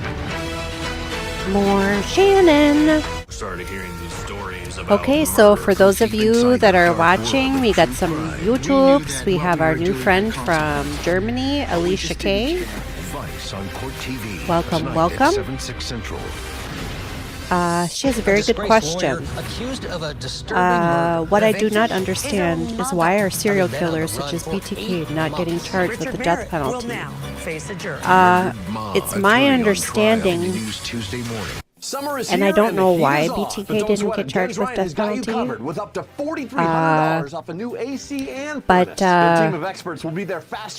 some states do not have, in the United States, don't have death penalty. The state I live in, Minnesota, is one of them. So some states don't have it. In other cases, sometimes death penalty is taken off the table. So if it's available in that state, sometimes they'll take it off the table in exchange for something that the defendant has to offer. So, for example, if a body hasn't been found yet, or let's just say, you know, there's evidence for 2 murders, but the guy gives up the fact that he also killed someone else. I don't know. I'm just like throwing some things out there. So let's say, for example, a body isn't found, and the person, you know, is going to be put in prison forever, but might face the death penalty. They'll take the death penalty off the table if they tell them where the body is. Especially overdraft fees. Those are just a couple things I'm thinking. That's why I love Chime. I don't get any monthly fees. One of my favorite features is Spot Me. I can overdraft up to $200 fee free. Oh my gosh! With my business, one of the missions. Minnesota's one of the highest Banking with the Chime app empowers tax states on income tax. States like Florida and Texas don't have income tax. You just pay federal tax. So here in Minnesota, we pay tax on the federal level. We pay tax on the state level. My property taxes where I live have gone up 3 times. I've lived in this house for 11 years, and they've tripled in 11 years. It is insane. We pay gas tax. We pay tax on friggin' everything. The only thing we don't pay tax on here is food. Where, like, when I lived in Florida, a couple years ago, for a few years when I was in college, and they have tax on, they don't have state tax for income, but they do tax things like food and clothing. Where in Minnesota, we don't have tax on food and clothing, but we do pay state tax. But for Florida, that makes sense because that's like you know, it's a touristy state, so they're going to make more money on the tourists. Come and get it. I plan to. Yeah. So, yeah, if they live in Florida, there's no state income tax that you pay by April 15th of every year. In Florida, you only pay federal. But like I said, you pay sales tax on everything there. Where here in Minnesota and many other states, I'm not sure off the top of my head. I know Texas. See, I got up way too early. I started this at 6:15 this morning. I'm Alex Forrest. Texas and Florida do not have sales tax or state tax. I don't know. And Minnesota, our state tax is one of the highest, I think. I didn't think that this is what we were doing. We pay tax on everything. Everything you buy, except for food and clothes Something in Minnesota. Except I really don't think that I did. Fatal Attraction, now streaming on Paramount Plus. Use promo code Fatal Attraction for 1 Yeah, month free. so I'm assuming Massachusetts probably had state tax. Hard work got us here. We got So when they go to Florida, they won't have to pay state tax. Family got us here. I was going to move back to Carrollwood. I lived in a city north of Tampa called Carrollwood, and I actually found my exact old apartment. The exact unit and everything was available. I think it was like April 1st. And holy God, the rent on a one-bedroom apartment, my exact unit that I used to live in is insane. So I might have to go a little further out. Carrollwood is just, it's just far enough north where you're almost at the end. Yeah, close to Tampa, yeah. I love Carrollwood. And actually Governor DeSantis is from Dundee, or Dundee, which is north of Clearwater Beach, about 20 minutes. Why do we have no sound? Uh-oh. That's on their end. We go to the stores here, and this person was among us. I'm assuming everybody's tuning in now.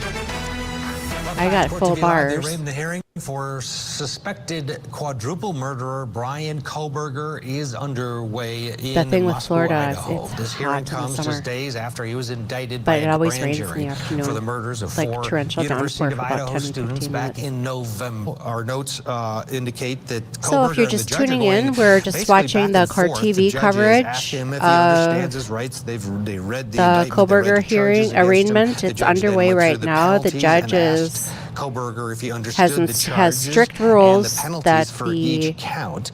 And then that the judge footage went cannot be through released the until rest it's of the completed, counts with him, and then we can all watch and the together. penalties. So we're just watching their They, coverage. Kohberger doesn't actually say And I'm he's trying to have a not bite of my guilty. chicken You'll have sandwich to get some clarification. I'm just reading these notes. Food takeaway. His attorney said, "We will be standing silent. It must be the equivalent of a no contest."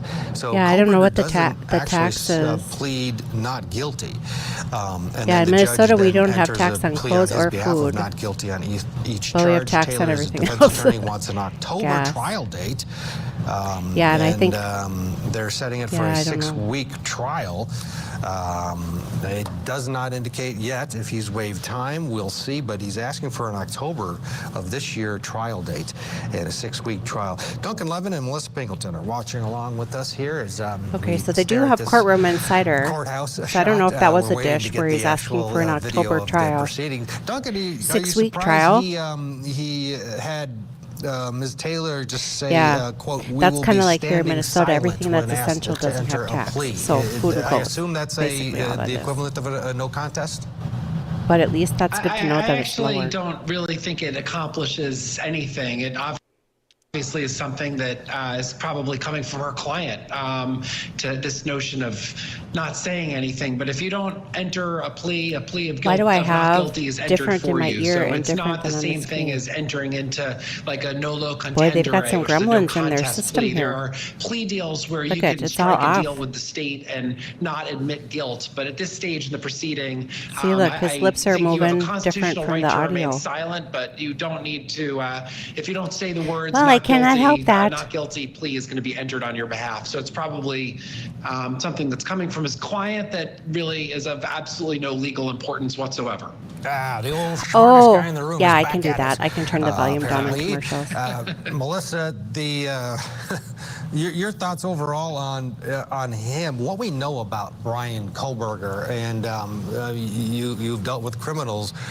your entire career, but probably, hopefully, nothing like what's alleged here, and this type of individual.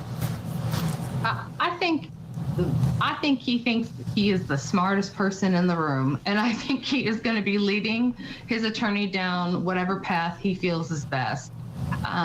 Just from what we've seen so far. Is this better, Patriot Polywog? Schooling and whatnot. I'm just curious. Their audio and their video is off sync. So I'm just actually looking forward to it unfold and see how many mistakes are going to be made. I think we're going to be here for a while. I think there's going to be a lot of objections, a lot of sidebars, because I can't possibly imagine what he's going to have to say and contribute for a possible defense. Yeah, the judge has just set a trial date for October 2nd, and they've penciled in 6 weeks for this trial. Trial Date is October 2nd for 6 weeks. October 2nd, especially if the death penalty enters the fray. I mean, he's got a right to a speedy trial. Yeah, I think there are a lot of issues that are outstanding that need to be resolved first. The most important one is whether it's going to stay here in this venue or not, because obviously the people in this very small town lived through the terror of this case. They know everything about it. It's going to be very difficult to find jurors that do not have preconceived notions or, frankly, some connection to the victims. The lead defense attorney has a connection to one of the victims also, which was an issue earlier in the case. So everybody knows everybody. It's a small town. Things like the venue need to be addressed. Obviously, we haven't heard yet about the discovery in the case, but there's bound to be voluminous DNA discovery. We don't know whether, other than the knife sheath, which we know about, there's DNA from his car and from his home, and all of that and the cell phone technology require experts to be brought on. So I think this is going to be a slow-moving train, both with all the expert reports and discovery that's still out there. Yeah, and Latah County is where this is taking place, which is the county that surrounds Moscow, which is, it's relatively small. One would think this would end up in Ada County, Boise, which would be the largest venue in the state. But if the defense doesn't ask for it, then maybe it stays here. Seems to be, Melissa, and if, the hearing is over, so. Okay, so. The arraignment is over. The not guilty pleas have been entered on He's pled not guilty. Melissa, if he's running the show, he's pled not guilty. To Duncan's point, that that's what his gut tells him with this silence thing. Okay, so he's pled not guilty. The hearing is over, so the video feed will be released here any minute, folks. They want it, and the trial is to start October 2nd and last 6 weeks. If a person like this is running the show. No, I agree completely. I think that, considering what he studied for so many years and then the crime that he committed and then his actions afterwards, he is for lack of a better term, a strange bird. And we can only imagine the directions that he may take this. He may take this and try and prove that he is some super, I can defend myself lawyer, or he may just try and use his lawyer as a puppet.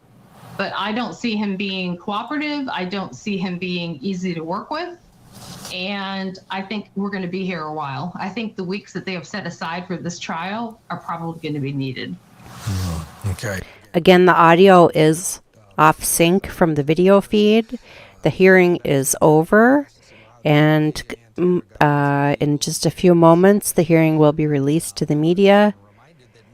Not guilty plea has been entered. Trial date is set for October 2nd for 6 weeks in duration. That changed over the course of the proceedings. He ended up addressing the court on a couple different occasions. So let's do this. We'll get a break in here.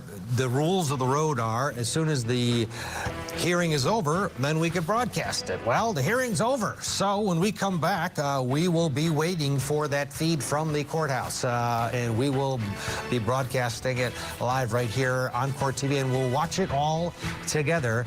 And we'll also be checking in with our Chanley painter who's inside the courtroom, get some courtroom color, etc. That and much more as our coverage of Bryan Kohberger in court continues. I hope they fix the sync between their audio, between their mouths and what we're hearing. Am I right? Okay, so we are watching the court TV footage. The arraignment has concluded. He's entered a plea of not guilty. Trial has been scheduled for October 2nd. Duration is 6 weeks, they say. And the hearing is now finished. So as soon as they come back from break, so the judge has this rule apparently this morning where there's cameras allowed to videotape the proceedings. However, the footage may not be released until the arraignment is over. So the arraignment is now over, and Court TV, along with all other media outlets, will be playing it as soon as they're given the footage. This is the first time I've ever heard that happening. I mean, if you're going to have cameras in the courtroom, have cameras in the courtroom. What is with this delay? Like, well, we have to film it first and then you can see it. That doesn't make any sense. So for those of you who are watching on YouTube and Twitch and Rumble, welcome, welcome. Trial date has been set October 2nd, 2023. Bryan Kohberger has entered a plea of not guilty. The hearing has been concluded. The media has strict instructions not to release the footage until it's over, which should be, since it's over, we should be getting the footage any moment now. I've had Court TV's coverage on since 10 o'clock my time, Central Time, so hour 34 minutes, just because they have commentary on the Bryan Kohberger case. And also we've been chatting with our new friend from Germany, Alicia H. Everybody say Guten Tag. I don't know if I'm pronouncing that correctly. Guten Tag. To our new person over on the YouTube, please.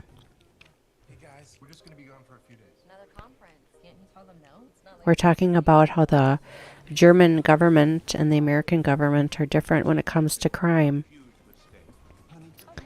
And then tax structure. I'm an accountant. Isn't that fun? Not really.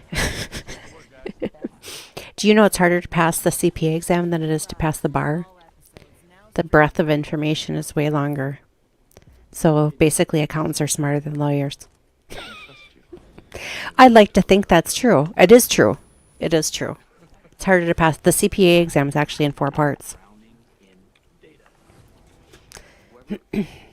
Plus then on top of it, you have the tax law. It's always changing. I don't even know how many pages the tax law is. It's a lot.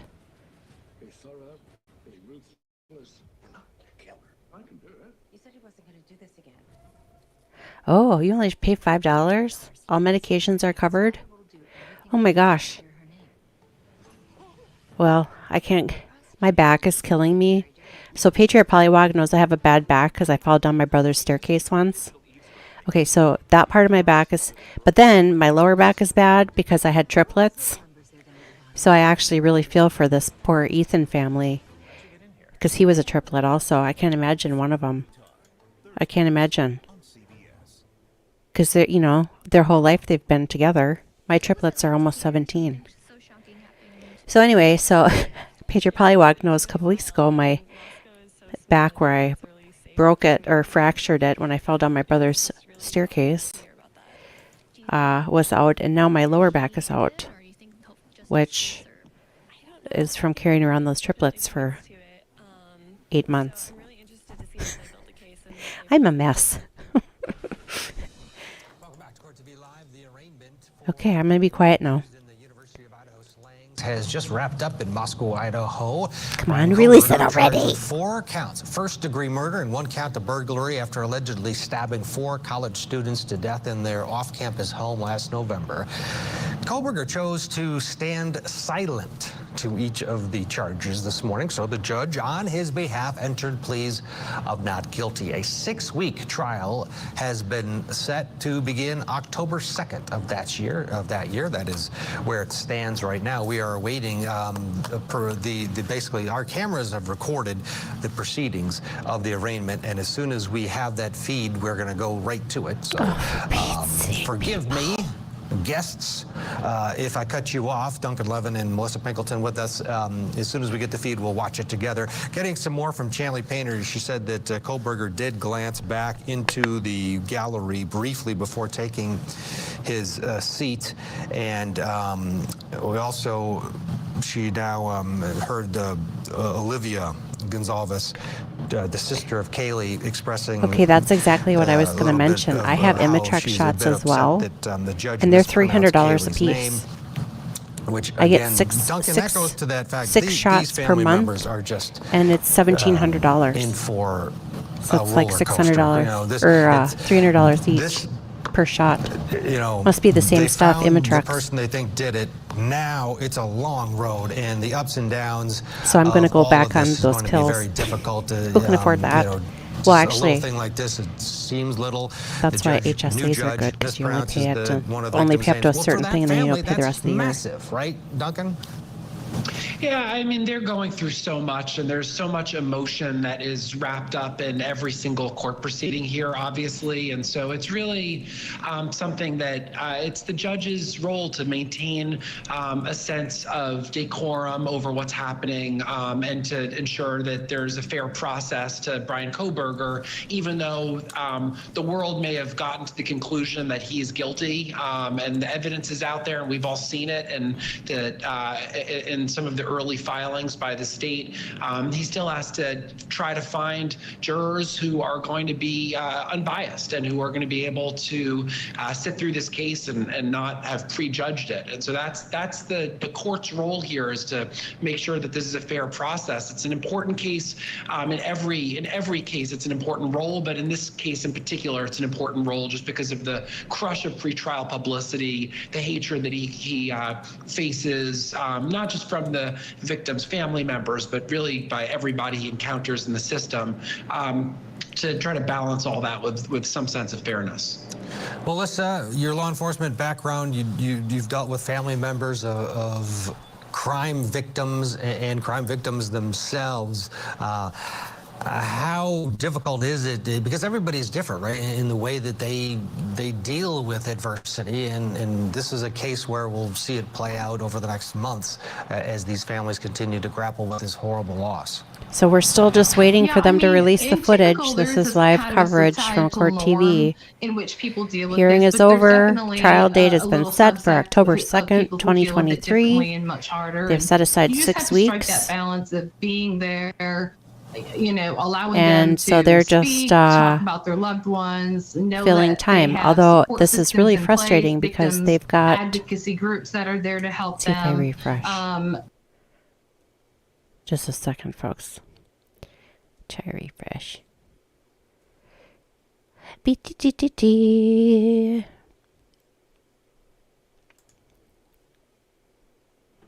For those of you that don't know, you can get Court TV through Pluto. You know what else is on Pluto that's really good is Glenn Beck or Blaze TV's on there. Only the stuff that they live stream, not the stuff that's on demand.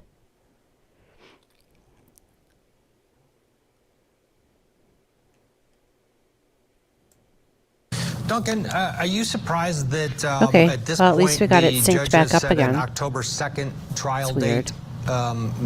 for a quadruple murder, potentially capital case? Okay. Alicia's leaving. Not Bye, really, Alicia. but I don't think we should expect that the case is going to go to trial ballet on that class. date. That sounds it lovely. seems like My daughters a just far take enough ballet. date Have a that, lovely day. Stop by again. It's Well, at important least to you get know all the that lawyers to clear their schedules we have a and trial make date sure set. that there's a date that everyone So nice agrees to on, meet but you. think it's I don't know far how more to say likely be a anything but placeholder guten at Tag. this point. I mean, the case I'll is have to very learn serious. goodbye. Obviously, it's as serious as a case can come. There's That's so much sweet. scientific material here. So we have a new, that a needs new to friend be from Germany, looked people. at by expert witnesses, On the including in YouTubes. particular the DNA evidence and the cell phone tower technology. All of these things require experts to come on board. Yes, I do have don't triplets. think there's any chance this is going to be ready for trial. They'll be 17 in October. But I think it's a date that everyone can agree on, and will much more likely to They be were a considered placeholder. full term because they And were then the other born, question's whether well, this case full is even term's gonna go to 35 trial, weeks for or whether triplets. his lawyers They were born can 34 try weeks, to 6 fashion a plea days. for him that would be life in prison They were instead of the death 4'8", penalty. I think that 4'7.5", and 4'2". And then the day after they were born, I started fainting every time they told me to get up, and because you know when you have C-sections, you got to get up and walk around.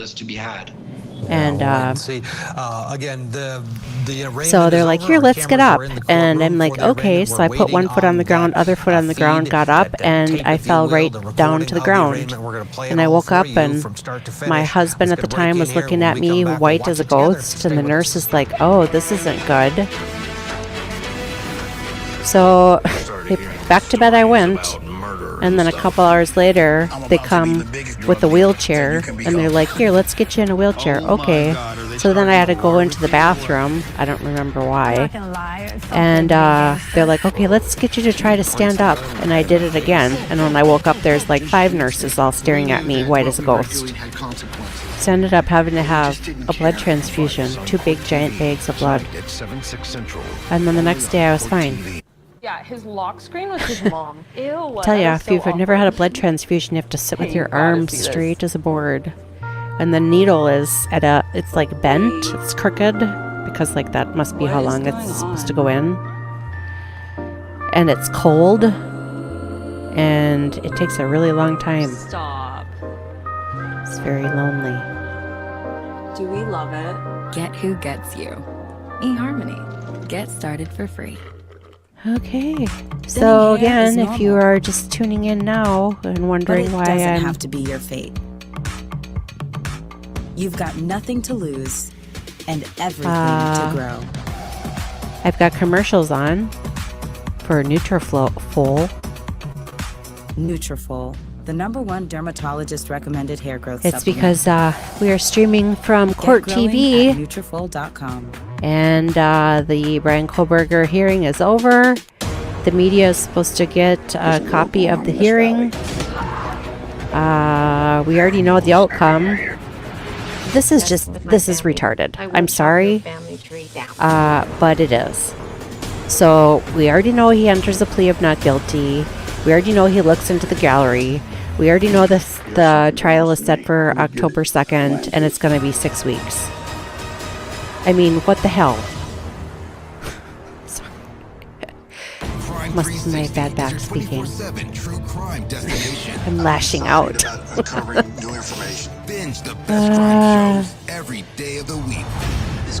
Yeah, I know. You know, I think it's the Future Pollywog. I think it's all the the audiobooks and the subcommittee hearings. I think that's what's really helping. These trials are a lot of work, and it's just they're not real popular on Rumble. Like this morning, no, I've had more on YouTube, but not near what Rumble. Like this morning, there had to have been 50 people listening to Dan Bongino live, and I started at 6:15 my time. Pretty sure it was 6:15. Yeah. I'm trying to solve a murder I can't even remember. Yeah, and then the Carrie Lake, thanks to you doing the Carrie Lake ones. All episodes now streaming. So yeah, we're just trying to find our footage. But so far, from what I can tell, between the The Trump Town Hall was probably one of the most popular live streams I had. And we did that the next day. We did a rewatch of that. We didn't even do that live because I was doing Letitia trial, I think, that day. And then the Timothy Blakeney trial starts today. Jury selection is today. I think they've seated 2 out of the 12 jurors already. That's the Family Feud guy. I'm never late. So tomorrow I'm going to cover that one bell to bell, but then starting Wednesday I'm going to do that like I did with Letitia and started like 3-hour delay and then fast forward and played in 1.25 times speed and then fast forward through all the breaks because I just can't sit here for 8 hours. We're only going up. I can't do it. Watch us rise. I'll be in a wheelchair. And this chair that I sit in, this is my glider from when I had my kids.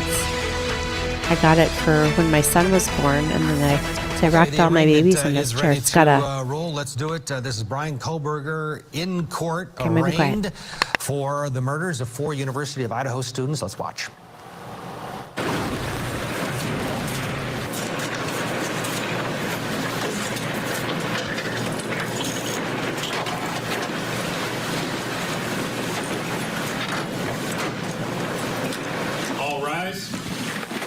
Thanks very much. Please be seated.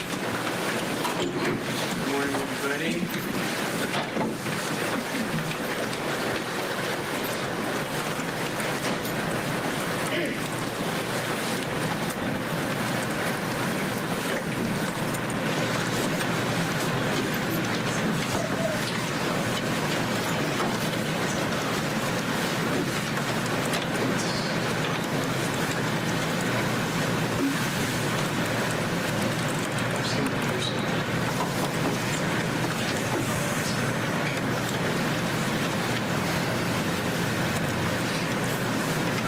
Some people on Zoom here too, so okay, let's get on the record, please. Thank you. Okay, we are now on the record in State of Idaho versus Bryan C. Kohberger, CR 29222803. Mr. Kohberger is in the courtroom along with his attorney, Ms. Taylor. I believe also part of the team is Jay Longston and Elisa Massa, who is participating by Zoom, I believe. The state is represented by Mr. Thompson, Lake County Prosecutor's Office, or Prosecuting Attorney. Ms. Jennings is of that office too, Lake County Prosecutor's Office. Also part of that team is Ingrid Beatty and Jeff Nye, both from the Idaho Attorney General's Office. I'm John Judge. If you don't know me, I'm a Lake County District Judge, and I'll be presiding over this case. So, Mr. Kohberger, you've already heard a lot of what I'm going to tell you at your initial appearance, but I'll repeat it to you because it's important, and I want to remind you of these issues. So I'll briefly cover your rights, the charges against you, and the maximum penalties if you are found guilty or if you plead guilty. So I'm going to start with the rights. You have a constitutional right to have an attorney represent you throughout these proceedings. If you cannot afford to hire a lawyer, then one is appointed at public expense. Ms. Taylor and her team have already been appointed, so that's taken care of.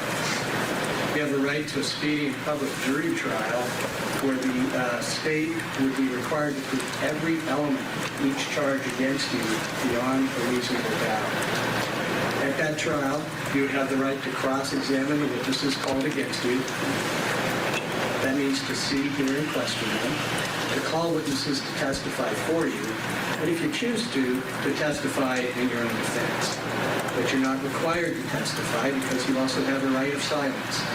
That right is protected under the Idaho and federal constitutions, so you can remain silent throughout these court proceedings, and that can't be held against you in any way. What you What you do need to remember, though, is that anything you do say, other than to your lawyers, could be used against you in a later court proceeding. Do you understand that? Yes, I do. Okay, thank you. You also have a right to appeal any final decision of the court. In order to exercise that right, you need to file a notice of appeal within 42 days of that final decision, or that right is waived. Also, if you are not a United States citizen, any finding of guilt in this state could have adverse consequences to your legal status. Do you understand these rights? Yes. Any questions about the rights? No. All right. So, let's go to the indictment. Do you have a copy of the indictment in front of you? Yes. Okay, thank you. And you see in the heading your name there. Is that your correctly spelled complete name? Yes, it is. Is that the correct birth date underneath your name? Yes. Are those the correct last 4 digits of your Social Security number? Yes. All right, thank you. All right, I'm going to read you the charges on the indictment, starting with count 1, burglary. That is a felony under Idaho Code Section 18-1401 and 1403. This alleges that you, on or about November 13, 2022, in Latah County, state of Idaho, did unlawfully enter a residence located at 1122 King Road, Moscow, with the intent to commit the felony crime of murder. Count 2, murder in the first degree.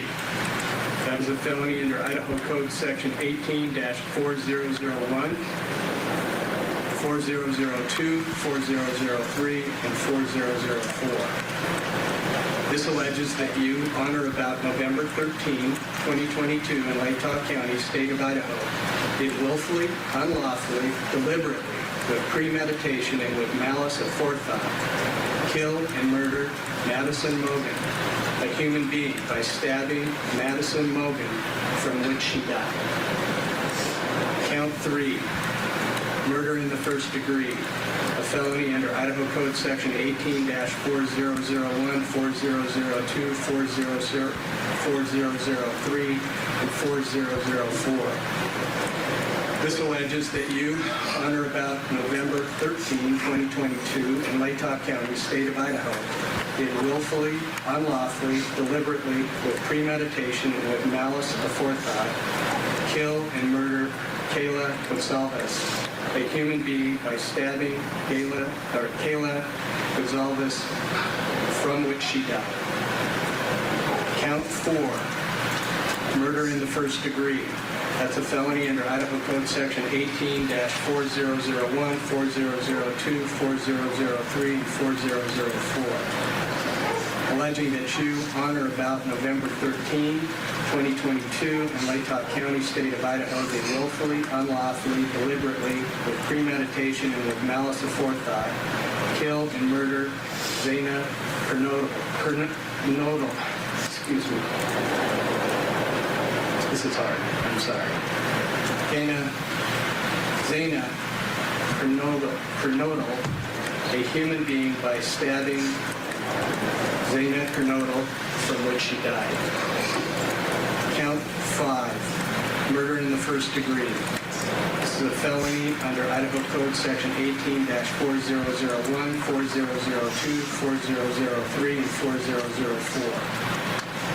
This alleges that you, on or about November 13, 2022, in Latah County, state of Idaho, did willfully, unlawfully, deliberately, with premeditation and with malice aforethought, kill and murder Ethan Chapin, a human being, by stabbing Ethan Chapin, from which he died. This was signed on May 16, 2023, by the presiding grand jury.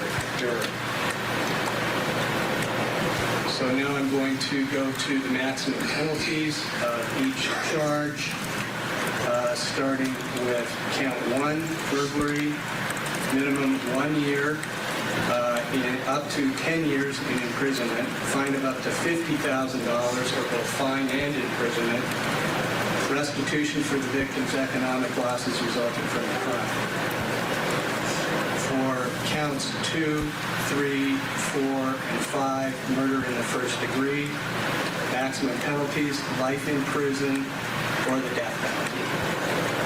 Fine of up to $50,000 for both fine and life in prison or the death penalty. Restitution for the victim's economic losses resulting from the crime. Also, additional fine of up to $5,000 to be paid directly to the victim's families.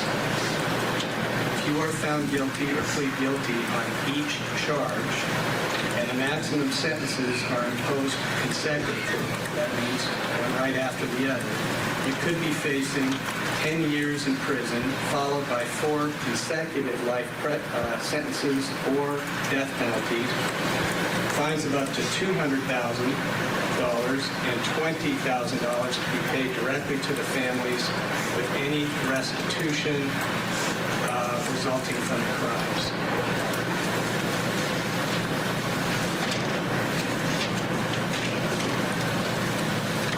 Okay.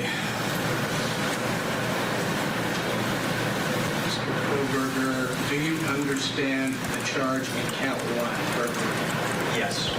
Do you understand the maximum penalty? Yes. Do you understand the charge in count 2, murder in the first degree? Yes. Do you understand the maximum penalty? Yes. Do you understand the charge in count 3, murder in the first degree? Yes. Do you understand the maximum penalty? Yes. Do you understand the charge in count 4, murder in the first degree? Yes. Do you understand the maximum penalty? Yes. Do you understand the charge in count 5, murder in the first degree? Do you understand the maximum penalty? Yes. Okay, Ms. Taylor, is Mr. Kohberger prepared to plead to these charges? Your Honor, we will be standing silent. Okay, because Mr. Kohberger is standing silent, I'm going to enter not guilty pleas on each charge, counts 1, 2, 3, 4, and 5. Now, at this juncture, the state has 60 days to give notice of intention to seek the death penalty, and Mr. Kohberger has a constitutional and statutory right to a speedy trial. So let's start with you, Ms. Taylor, and then Mr. Thompson to discuss some scheduling. Your Honor, we'd ask the court to set this trial at the very outside of the speedy trial, right? We're not prepared to do anything but ask the court to do that today. Okay.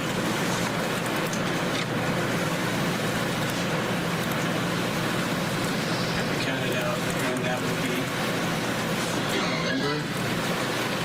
I have not counted it out, Your Honor, but I believe that we did out November 22nd and so maybe November 20th, somewhere in there. So I'd ask the court to set it for an October trial date.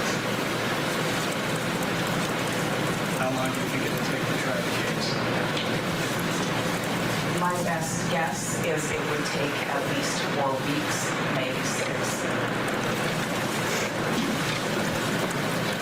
So you'd like me to set this for a 6-week trial?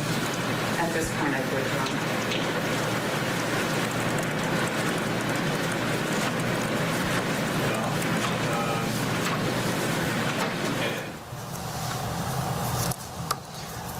Okay, the judge set an October 2nd date for the trial. That was the arraignment there. We just caught all of it except for the last few seconds there, but we'll play it for you at the top of the hour, the rest of it. Bryan Kohberger entered pleas of not guilty. He didn't. The judge did on his behalf. If you notice there, he chose to, quote, stand silent. We'll have the rest of it right after this.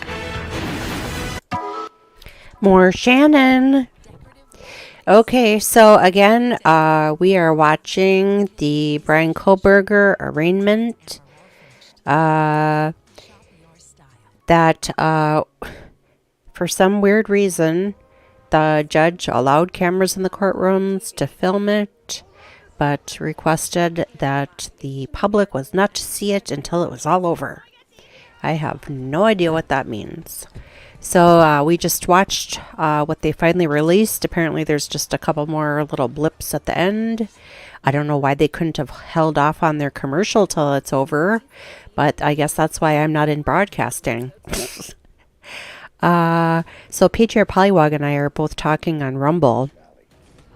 So for those of you just tuning in, we are watching what's finally been released of the Bryan Kohberger arraignment this morning. The trial is set to start on October 2nd. Duration is 6 weeks. The attorney, his defense attorney, had said she requested the trial be put out on the very edge of the speedy trial requirements, and so that's why October 2nd was scheduled. He entered, what do they call it now again? He stood silent. So when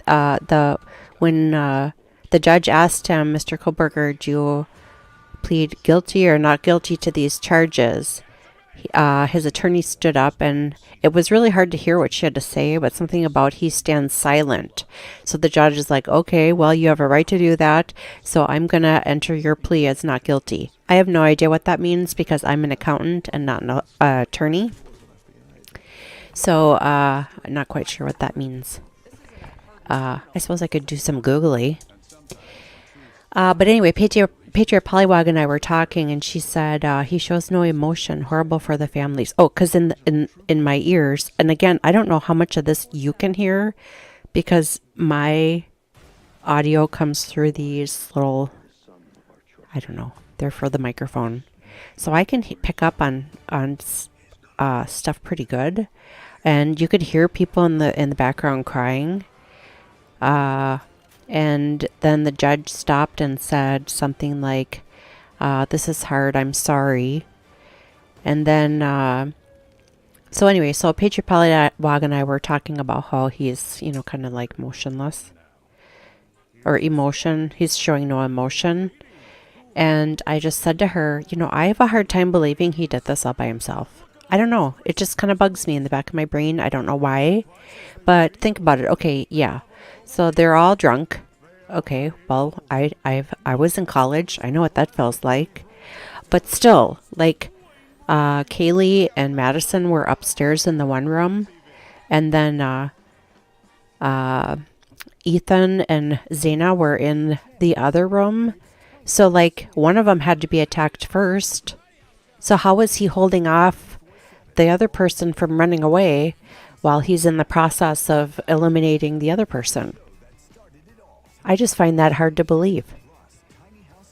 The same thing with the other two. Like, even if you are in a drunken stupor, if someone hops in the bed and, starts stabbing someone next to you, you'd think that, you'd bounce out of bed. I don't know. I guess I don't know. I just think it's weird. Yeah, Patriot Polywog says, me too, I can't see he was able to do all that brutality.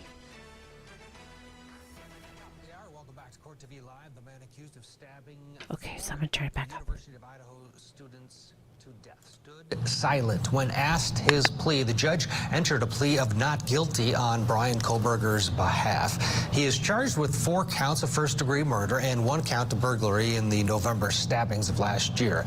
A trial date has been set for October 2nd. When we went to break right before the beginning of the hour, we were just at the tail end of this arraignment hearing. So we want to show it all to you, right? Let's pick it up right where we left off. It's just the final few moments of this arraignment hearing.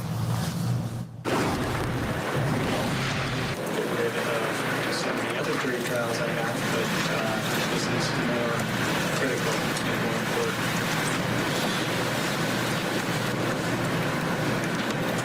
So, Mr. Thompson, what's your...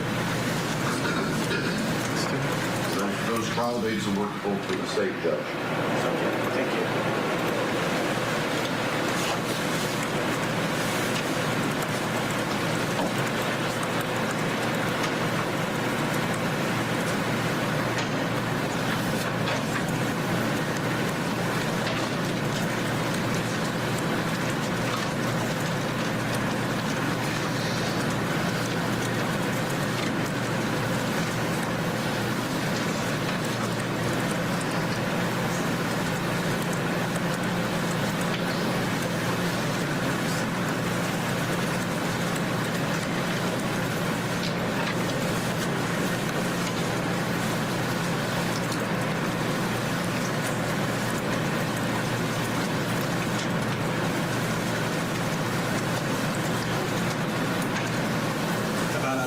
2nd, starting February 1.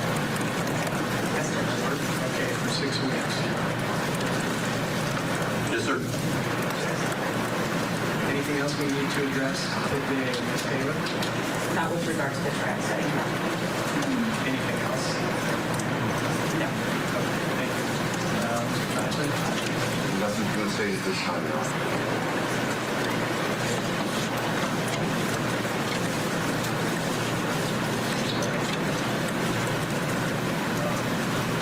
All right.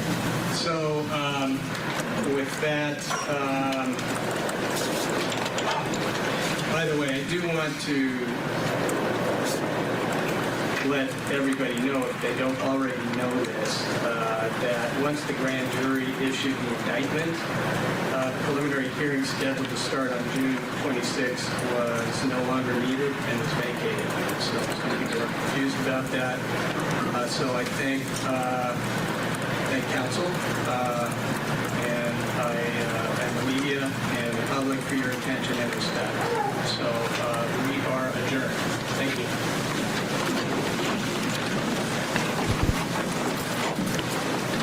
They're adjourned. Again, this is the first release of it to the public, the footage.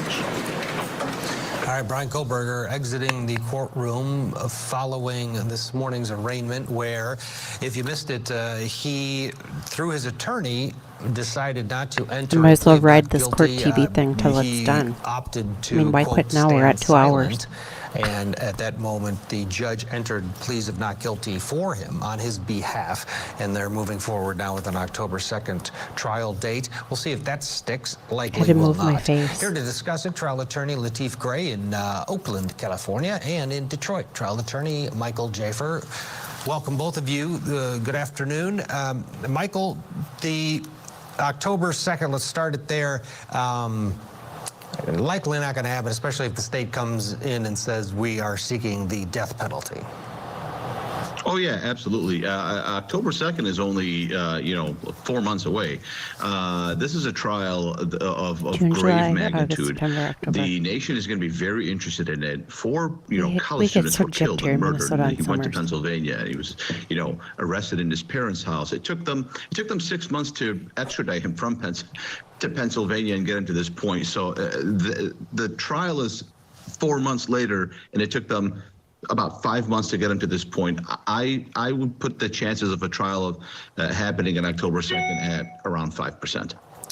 Lateef, according to our So what does he campaigner who's not in the believe that's courtroom, going to happen in Kohberger October? At one point, when first walking in, gave a quick glance into the gallery, but otherwise, as we watched, it was pretty much straightforward, not looking back. Family members were in the gallery, the Goncalves family, Maddie Mogen's family there. Somebody Anything was stand crying out to you bad. in terms of his appearance, his, the fact that he elected to stand silent instead of I don't entering the understand not that. Let's guilty plea, listen. which we expected. Well, the fact that he didn't enter the not guilty plea, or his attorney didn't enter the not guilty plea, is a little bit different. Ordinarily, in these circumstances, when a client is entering a plea, whether it be guilty or not guilty, the attorney lets the court know in advance what the client will be doing. So the fact that his attorney didn't enter a not guilty plea on his behalf is a little bit different. The fact that he didn't look around and stayed straight ahead, that might be at the advice of counsel. I know usually when we come into court, we tell our clients, don't look around, look straight ahead, and let the court know that you're here for serious business. The Parkland shooter, Nicholas Cruz, did the same thing. In Florida, it's called, instead of saying the defendant stands silent, in Florida, it's the defendant stands mute. And that's what Nicholas Cruz did. And the mentality behind that was that it serves as one of the mitigators, and that is remorse, because we know that Nicholas Cruz admitted to what he did and wanted to enter into a plea agreement with the state to avoid trial. in return of dropping the death penalty, he would plead guilty. They turned that down. He ends up pleading guilty anyway, and they have the penalty phase where eventually he was not sent to death row. I don't understand that. Maybe, Michael, that's the angle, that he is going to eventually plead guilty here, that might be behind why he chose to, quote, stand silent? That could be. He clearly had a discussion with his attorney. This was an intentional act on their part, right? This is part of a larger plan and strategy that him and his counsel have put together. It could just be that his counsel told him the only way out of the death penalty is through this judge. It's not through a jury, it's through this judge. You're going to have to prove to this judge that you are remorseful, and this might be the beginnings of that play. We're going to find out soon, and for all we know, maybe that's why they put the trial day so soon, because maybe the court knows something we don't know. There is a gag order on this, so they might know something they definitely know something we don't know, and that thing might just be that this kid is going to end up pleading out. But do you think, Lateef, the state of Idaho agreed to a plea agreement, given the fact that shut their cell phone they off. do have the death penalty on the books, and this, I can't imagine a crime worse. If prosecutors and family members want to pursue the death penalty, well, they likely won't want to enter into any sort of plea, correct? Yeah, it just depends. I could see the state entering into a plea with this gentleman based on the fact that they don't want to put the families through a lengthy trial where they'd have to sit there every day. They may have to testify. They may have to hear evidence that is just gruesome. So I could see the state offering a plea in exchange for keeping the families from being further traumatized by having to listen and sit through a lengthy trial. If that's where the family wants to go, Michael, some families do want that process. They want the maximum penalty allowed by law as a point where they feel as though they're fighting for their loved one.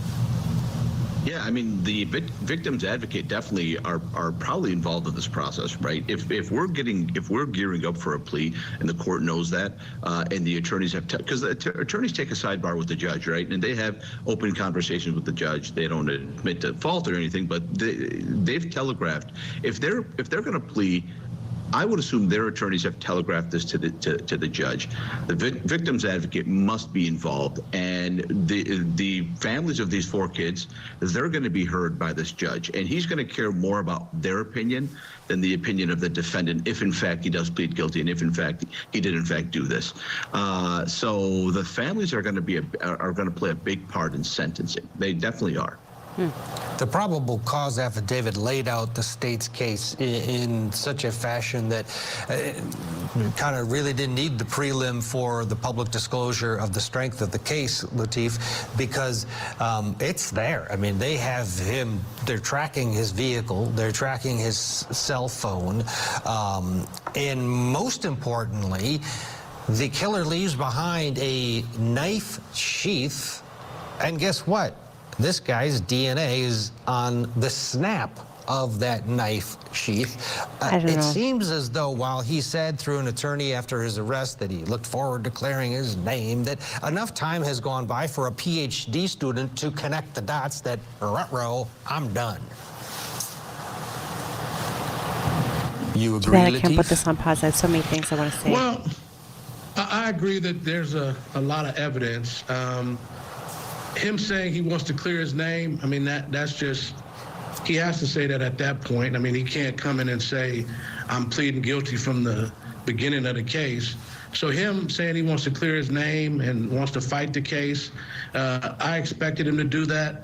The fact that they've gone by way of a grand jury indictment lets me know that the prosecutor wants to get this case moving and wants to get some sort of progress made, either be a plea or taking it to trial. Yeah, and that part of the equation there, too, was the fact that the defense wanted to, they filed a motion for, they issued a subpoena for the 4th roommate, and they asked the court to require that individual to testify at the preliminary hearing, and it was shortly after that was litigated that the state went to the grand jury and they vacated the prelim because they didn't need it because a grand jury indicted him. So this is a three-part process, very bizarre sort of thing happening today. You have the arraignment, which is it was done. Now there are two other things on the docket, if you will, but they've taken breaks in between them. So next up is this scheduling conference on the gag order. You remember the Goncalves family is, through their attorneys, basically asking the court to separate the families from this gag order, and they want the ability to discuss the case, and they believe that that's very important. So they're going to deal with that. And then there's going to be a third hearing, a motion hearing on a defense motion to compel. While they're, you know, you had this stay silent thing going on, Michael, everything else leads one to believe that Kohberger and his team are going to fight this, and just because of the movements that they've made from a legal standpoint, including today with this motion to compel for discovery. So I guess we shouldn't read too much into his standing silent thing and think, oh, I bet he's going to plead guilty. Every other indicator, right, is that they're going to fight this tooth and nail. Yeah, let me opine on that. So we just witnessed a case last week on this channel where the attorneys did a phenomenal job defending the person all the way up until the end. And then that person, Zyler, took the stand in his own defense. And then 20 minutes later, his attorney quit the case. He was ethically required to quit the case. He actually had to withdraw from representing his client after spending over a year getting him to that point, and did an awesome job, right? And so the reason I bring that up is because the attorneys in this case, like all attorneys in all cases, have an ethical duty. The defense attorneys have an ethical duty to do everything they possibly can to challenge all the evidence, challenge all the witnesses, turn every stone over. Otherwise, their license is on the line, right? So they might have an excellent client or a crazy client. We know nothing about this defendant, right? But no matter what type of defendant he is, his attorneys are required to do exactly what they're doing now, even if he tells them that he wants to plea. What if he tells them, I want to plea, and then he changes his mind 2 months later or a month later? They will lose their licenses if they miss deadlines or miss the opportunity to challenge evidence. They have to do everything they possibly can. And at the end of the day, if their client is found guilty, the first thing he's going to do in his appeal is he's going to claim ineffective assistance of counsel. And if they really did ineffectively assist him, they're not going to be attorneys very much longer. So when we see them taking these movements, I read it as this is what they're supposed to do, but we're going to see whether or not it works. Yeah, they're doing their job and doing it to the best of their abilities. Let's get a break in here. We are expecting that second hearing to begin at any moment. Our we've got 3 hearings today, people. We'll turn that one around. I gotta go find myself some Tylenol. County Courthouse. Actually, I think I have some here. A live picture, much more of our continuing coverage of Bryan Kohberger in court when we return. Okay, people. Well, let's just keep going. Tonight on Closing Arguments, the latest out of today's hearing in the Idaho college student murders. So, for those of you tuning in and wondering what the heck is going on, we are covering the Bryan Kohberger hearing. There's 3 hearings now today. The first one was a plea hearing. He did not enter a plea. His attorney informed the court that he was standing silent. And we found out that standing silent is basically what Nicholas Cruz in Florida, the Parkland shooter, did. He stood mute in his court proceedings. So Bryan Kohberger followed that same path by standing silent. So that happened, and the way that this judge is instructing the media is the cameras are allowed in the courtroom, but the public cannot see the proceedings until they've concluded. So we're kind of handcuffed to wait until it's over. So what I've done is, because Court TV, since about 10 a.m. my time, it's now 12:20, they've just been covering the case I think almost everybody knows what is going on over there in Idaho. But I thought, well, I'll just turn it on because there could be something that we haven't heard yet. And I'm actually really glad I did, because now after he entered this whole, where he didn't say, I plead guilty or I plead not guilty, his attorney stood up. He didn't even say anything. His attorney stood up and said he's standing silent. Now the Court TV people, guests, have been saying what that means. It could be some kind of strategy. Who knows? Who knows? We just want justice for those four young people. Their lives were just beginning and robbed. And like I was telling Patriot Pollywog, I have triplet girls. And Ethan was a triplet. I mean, I couldn't imagine something happening to one of the triplets. I mean, not to mention it's your sibling, but, you know, when they're triplets, they're kind of like a little group. You know, even I think of them as like a group. That probably doesn't make any sense. But, you know, they're just, I remember right before they were born, the doctor's like, okay, you know, from now on, you're going to be known as the triplet mom. I'm like, yeah, I get it. So, yeah. But, you know, he was a triplet. I just couldn't imagine. You lose a child and, you know, you lose a sibling. But when they're triplets, they're just, you know, they're like a group. It's kind of hard to have. I don't know. It's just all of this evil. It's just hard to wrap your brain around, in my opinion. So, Patriot Pollywog and I were talking earlier about her question was, wonder what his defense strategy will be, which is interesting because they were just discussing, you know, what is this whole standing silent business mean? And I guess, like I said, Nicholas Cruz, the Parkland shooter, entered what in Florida was equivalent, which is standing mute. And they surmised that was a way for him to begin to show remorse for committing the crimes and save himself from the death penalty. I'm a advocate of the death penalty, you know, if there's overwhelming evidence, which in this case, please don't hate me, but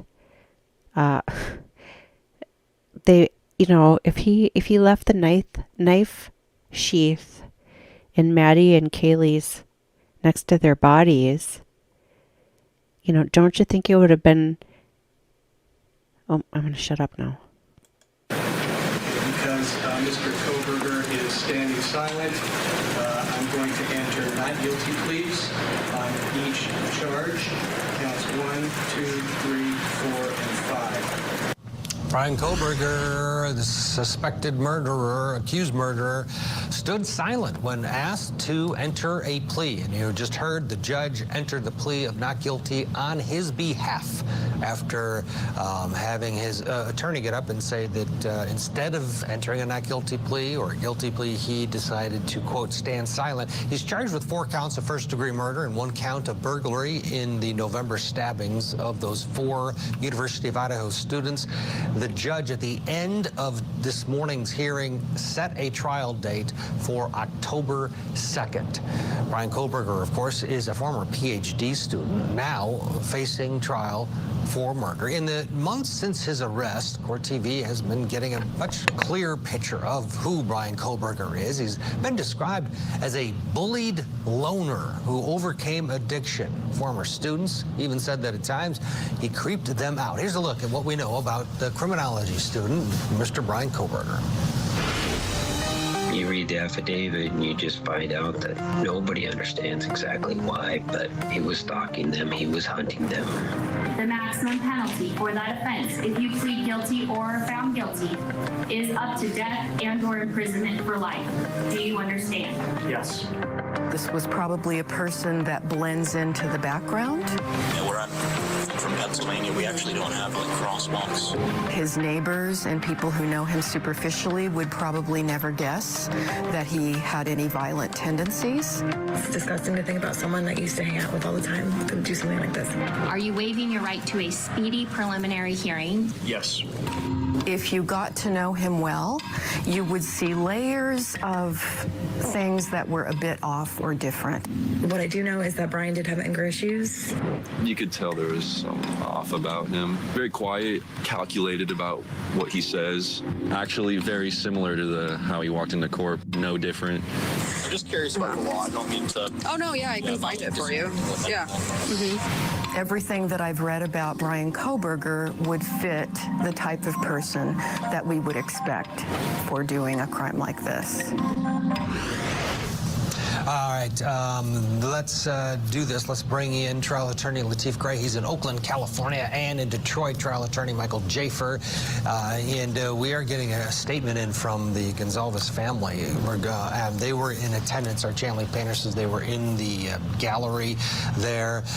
They were there, not only mom and dad, but Kaylee Goncalves' sister was also there along with her newborn, and we're all in the courtroom. Here's what the statement says. The family would like to thank everyone for continuing to follow this case and keep the memories of Kaylee, Maddie, Xana, and Ethan alive. They are what is important, not the defendant. We are thankful that the Latah County District Attorney's Office finally took the case to a grand jury and came back with an indictment. At the same time, we are disappointed that the judicial process has not been more efficient in addressing the gag order. This is just the beginning of a long journey for all the families, and we are thankful for your continued support and coverage of this. Lateef, what do you make out of that statement? They're challenging the gag order, believing that as victim family members, they should not be subjected to any sort of a gag order, and also that they should be given likely information from prosecutors about the case. The frustration from families in any criminal case is there usually. There's always something because they're unfamiliar with the rules of the road, et cetera, et cetera. But this is an extraordinary case and it's just a horrific outcome for these families. What's your take on this Goncalves family statement and their battle against the court in terms of the gag order? Well, it sounds like the family wants justice to be served, and they feel like it's taking a while to do that. As far as the gag order, I understand them not wanting to be subject to the gag order because they want to talk about what happened to their loved one.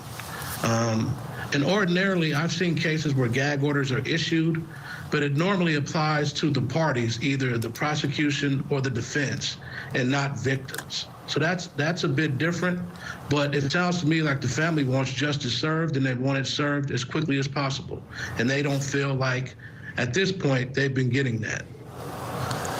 Okay. The scheduling, again, there's a three-pronged process here. We watched the arraignment. Now the scheduling conference has just begun. Our team is inside the courtrooms. Our cameras are there. We're going to show this to you as soon as it's done.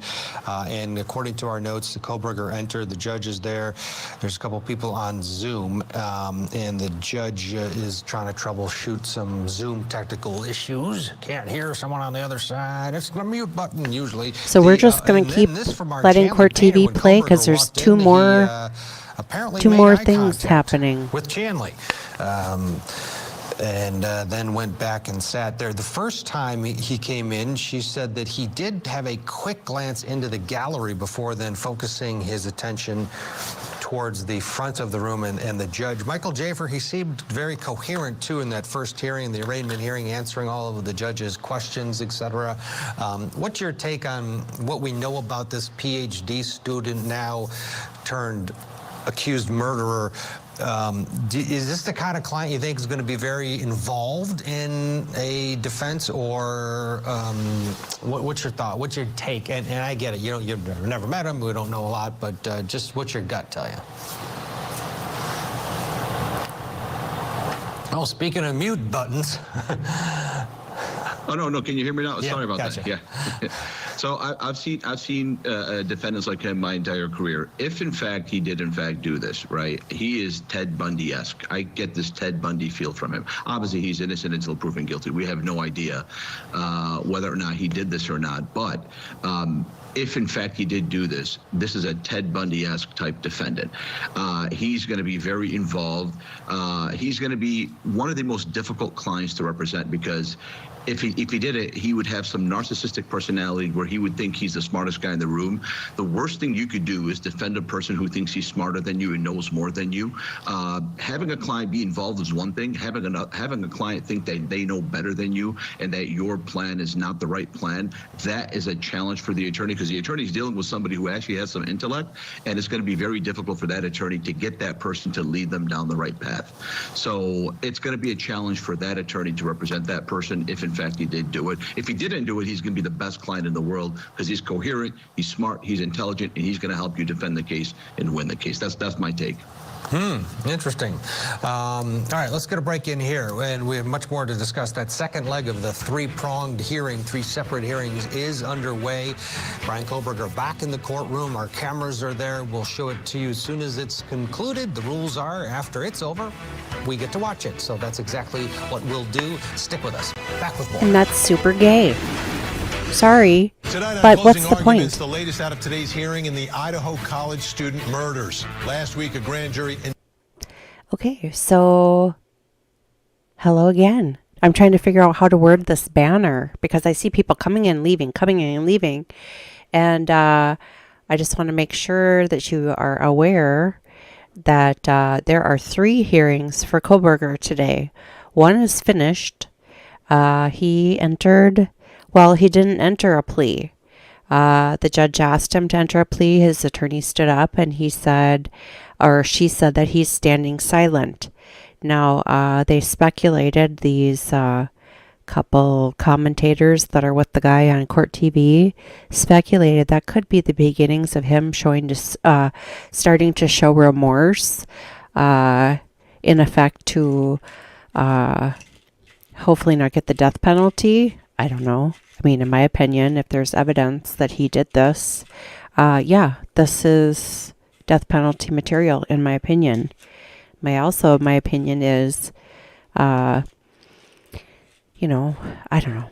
I should put it down on a piece of paper because I don't want to offend anybody. Although, why should I offend anybody? I mean, we're just talking. Anyway, so we started this coverage about 2.5 hours ago. It was 10 o'clock my time. Now it's 12:33 p.m. And the reason I went on live is because the court TV had started doing some coverage before the hearing had started. And apparently that was a good idea because we had a new friend from Germany join us on YouTube, Alicia H. She had to go to ballet lessons, so she's gone. We got Patriot Pollywog, our faithful, loyal listener over on the Rumblies. Oh, yeah. Patriot Pollywog. See, I'm so mad. StreamYard, you need to let me have the Rumble things go up like I can put the comments up from YouTube. Patriot Pollywog says, the students were also special looking, healthy, happy people. I just can't see how they could have been so brutally murdered. So mysterious. Ever since this happened, I just have questions. Again, like I said, I mean, I don't know. I just don't know. I mean, where I live in my house, my bedroom is towards the front of the house. It's kind of over the garage and over the front door. And then the girls' rooms are towards the back.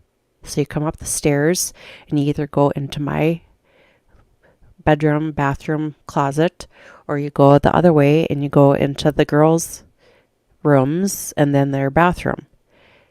Now, my son is way down on the basement. So there's a floor in between. So something happened down there. There's no way I would hear it. But if I was in the basement, I wouldn't hear what would happen on the third floor. I don't know. Because Xana and Ethan, They were killed on the second floor, so just down the hallway from Dylan, on the same level. So my point is, well, and if someone came through the front door, I would hear them. Because when they shut the front door, it shakes the whole friggin' bedroom up here.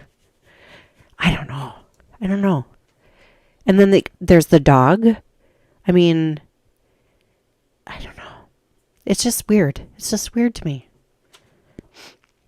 And like I said, two of them were in one bedroom, two of them were in another bedroom. I woke up to all these tweets that were like, oh, they got the guy. And of course, there's been something that everyone in Pullman has been following. Everyone You'd think that at least one of them would try to make a run for it. So he was successful in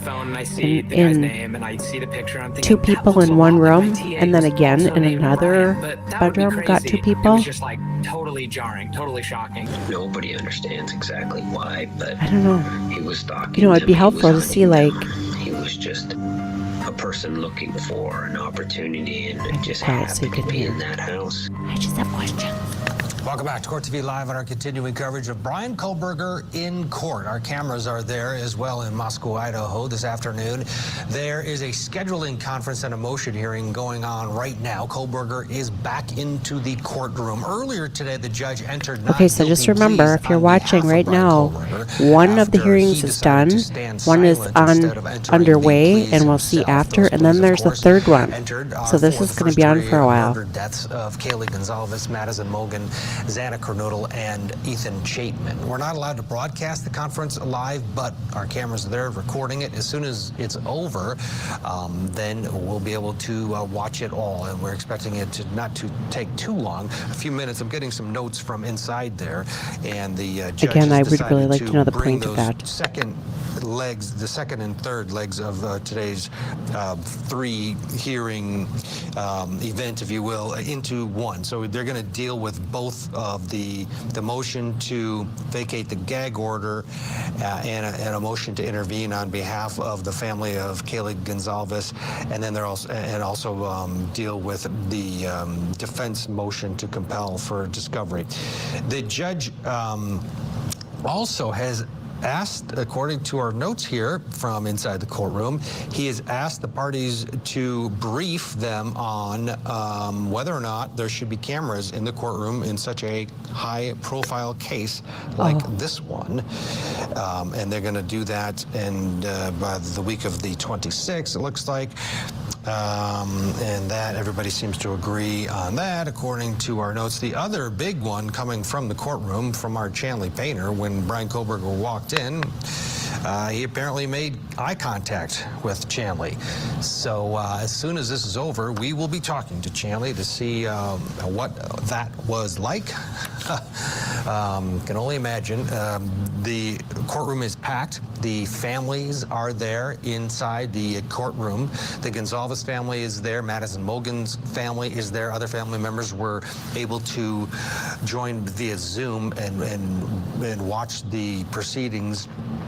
But there was a large group of family members there, and beforehand, the Goncalves family articulated what they were hoping to see in the courtroom, and they basically were saying that they plan to stare into the defendant's the back of his head during this hearing. They're planning to be there the whole time. This is Christy Goncalves speaking to CBS, saying that he's going to feel all of us just staring at the back of his head because he won't turn around. And then Kaylee's dad, Steve, told News Nation that the families are, quote, all starting to get their power and their strength and ready to go to court. I think that courtroom is going to get more and more crowded. The more uncomfortable we can make this room, the more that we can represent each person that was robbed of their lives. We're the only voices that they have. Michael Jafer and Lateef Gray have been watching along with us. Michael, the Goncalves family is clearly one of those families that are ready to go to battle, if you will. You know, there's different people have different reactions. Steve especially is very keen on making his presence felt, and that strategy of trying to fill the courtroom and make Kohberger feel uncomfortable. Is that something you've encountered before? I mean, there are different reactions, right? Because this is a horrible process that all of these individuals for all four of these families are going through. This is going to have a dramatic impact on the jury, right? So this isn't really just for the cameras or for the media or anything like that. There's going to be a jury that's going to have to decide this case if, in fact, this case goes to trial, right? And so their presence in the courtroom is going to be palpable. It's going to be known. It's going to be felt by the jury. It's actually going to have a negative effect for the defendant. I'm not saying he deserves more. He might not. But their presence is going to make the jury feel very uncomfortable, and it's going to make the jury feel like it's going to be an impact against the defendant, right? At the end of the day, this is the unfortunate thing about our system. This is the beautiful thing about our system, which is that you see this gag order. People want to talk about this case. People want to try this case before it's actually tried. And so I could see the judge's wisdom behind putting this gag order. It's uncomfortable for us because we want to talk about the case. We want to know a little bit more about the case. But this is exactly why, because he saw that the family members are going to go out there without a gag order. They are going to basically let everybody in the country know that this person murdered their beautiful, sweet kids. And the case is going to be over before it actually progresses. So it's unfortunate. You see the pictures of these, these beautiful kids. They were robbed of their lives. If in fact this defendant did it, he deserves the worst. But what the judge is trying to do is try to say, listen, there's a process, there's a system, we have to go through it. I understand everybody wants red meat, but we've got to go through this system. And so I need everybody to just calm down. If they're in this courtroom and they make an actual dramatic impact and they yell, they scream, they're going to be out of that courtroom. So we're going to see what happens. The judge has said I'm getting some notes from the courtroom here, the 27th of June at 10 a.m. to talk about cameras and then also the gag order. But then Shannon Gray apparently stood up and basically said that he wants this motion to amend and clarify. It's different, and he wants a hearing much sooner. He would like it by the end of this week. The judge responds, can you do June 9th? Better to do it all at the same time. Could be ready by June 9th. So Shannon Gray, who represents the Goncalves family in the courtroom this morning, representing them in the well there, and he's pushing this forward, and sort of to that theme, Lateef, of this is one of those families that is not going to just sit back and be told to just let the process go. They're pushing the envelope, which is their right, and we're seeing it play out here in the courtroom right now. Yeah, they're a very aggressive family, and by aggressive, I mean they want to get their point across, which is that their loved one was taken from them, and they want everybody to know about it. And especially they want the defendant to know about it. So I understand their perspective. I understand where they're coming from. If this happened to me, I'd want the world to know about it. So I definitely understand where they're coming from. Yeah. Michael, the bottom line here, this October 2nd trial date, it seems that there's just no way that that's going to go. There's a 60-day window for the state to decide whether or not to go for the death penalty. If, which we expect they will, they declare that they'll pursue the death penalty, it changes the game, does it not? Just inherently, because of the magnitude of a capital case opposed to a regular murder case, if you will. Anytime the state takes someone's life consciously, it's a big deal, right? We're one of the few civilized countries that have the death penalty, and we've had it for a long time. Some states don't have it, obviously. Whenever a state decides to take someone's life, it takes the entire specter of the case and the duties and the responsibilities and the timelines. It takes it and blows it out of proportion. People hear about many, many years that go by after a person's found guilty and after the death penalty is given. So we're not going to see an October 2nd trial date if the state goes for the death penalty. And I don't see how they can avoid going for the death penalty. You have the death of 4 beautiful young college kids, innocent kids. If this person did in fact do it, I can't see, if this is not a death penalty case, what is? He's a PhD student. He knows better. He's not chewing his forearm in front of the cameras, right? So he's clearly a person who was in control of himself, and he killed, if in fact he did it, he would be found guilty of killing 4 young people at the beginning of their lives, right? They have to go for the death penalty. And so when they do that, they're not going to have an October 2nd trial date. It's just not possible. Oh boy, I'm just getting more notes out of the courtroom. Shannon Gray is going at it here with this judge. The judge now set, instead of the 27th, the June 9th, because Shannon Gray wanted this clarification and adjustment to the order. And his response to the June 9th was to the judge, this is your gag order. If the court does not want to make modifications in my motions might end up getting moved. The Supreme Court gave guidance, which gave great weight to my motion. It goes on and on, but obviously he is fighting this tooth and nail in front of the judge and in front of Bryan Kohberger, who is in court. We're going to get a break in here. When we come back, we're expecting to get I think the 9th and the 27th argument is about cameras in the courtroom. And we're going to talk to our Chanley Painter, who Okay, I is know that the inside closed this courtroom. She captioning says she locked people eyes with this man, Bryan don't do a very good job as he of walked getting the into audio the right. courtroom. We'll get all the But I color put from them on, Chanley, et cetera, and then I as just our messed coverage with of the Bryan settings. Kohberger in court continues right here on Court TV. Your Okay, front row so for seat to those of you justice. tuning in, hello, welcome to my face again. I started hearing these stories about murder and stuff. We are To be the biggest drug dealer that you can become. continuing our Bryan Kohberger coverage. We started about an hour before the proceedings because Court TV had some really great commentators on, kind of discussing the case and, different strategies, if you will. And then the judge has this super weird rule with this. So there's actually 3 proceedings today. The first one was a plea, an arraignment where he was supposed to enter a plea, and instead of entering a plea, his attorney stood up and said, Mr. Kohberger stands silent. So standing silent is similar to what Nicholas Cruz did in Florida. The same thing down there is called standing mute, where they do not enter a plea of guilty or not guilty, they are mute. So Bryan Kohberger basically copycatted that idea. Now these 2 guys that are talking with the host here, they're speculating perhaps that's his way of showing remorse for the crimes and trying to get in favor with the judge to avoid the death penalty, because Idaho, there is a death penalty in this case. So I'm just reiterating what I heard. So there are 3 proceedings today. The first one was him entering a plea, which he did not go either way. He said he was going to stand, or the attorney said stand silent. And then the second is underway right now. And now I can't remember. I didn't write it down. Oh, it's a gag order. They're trying to lift the gag order.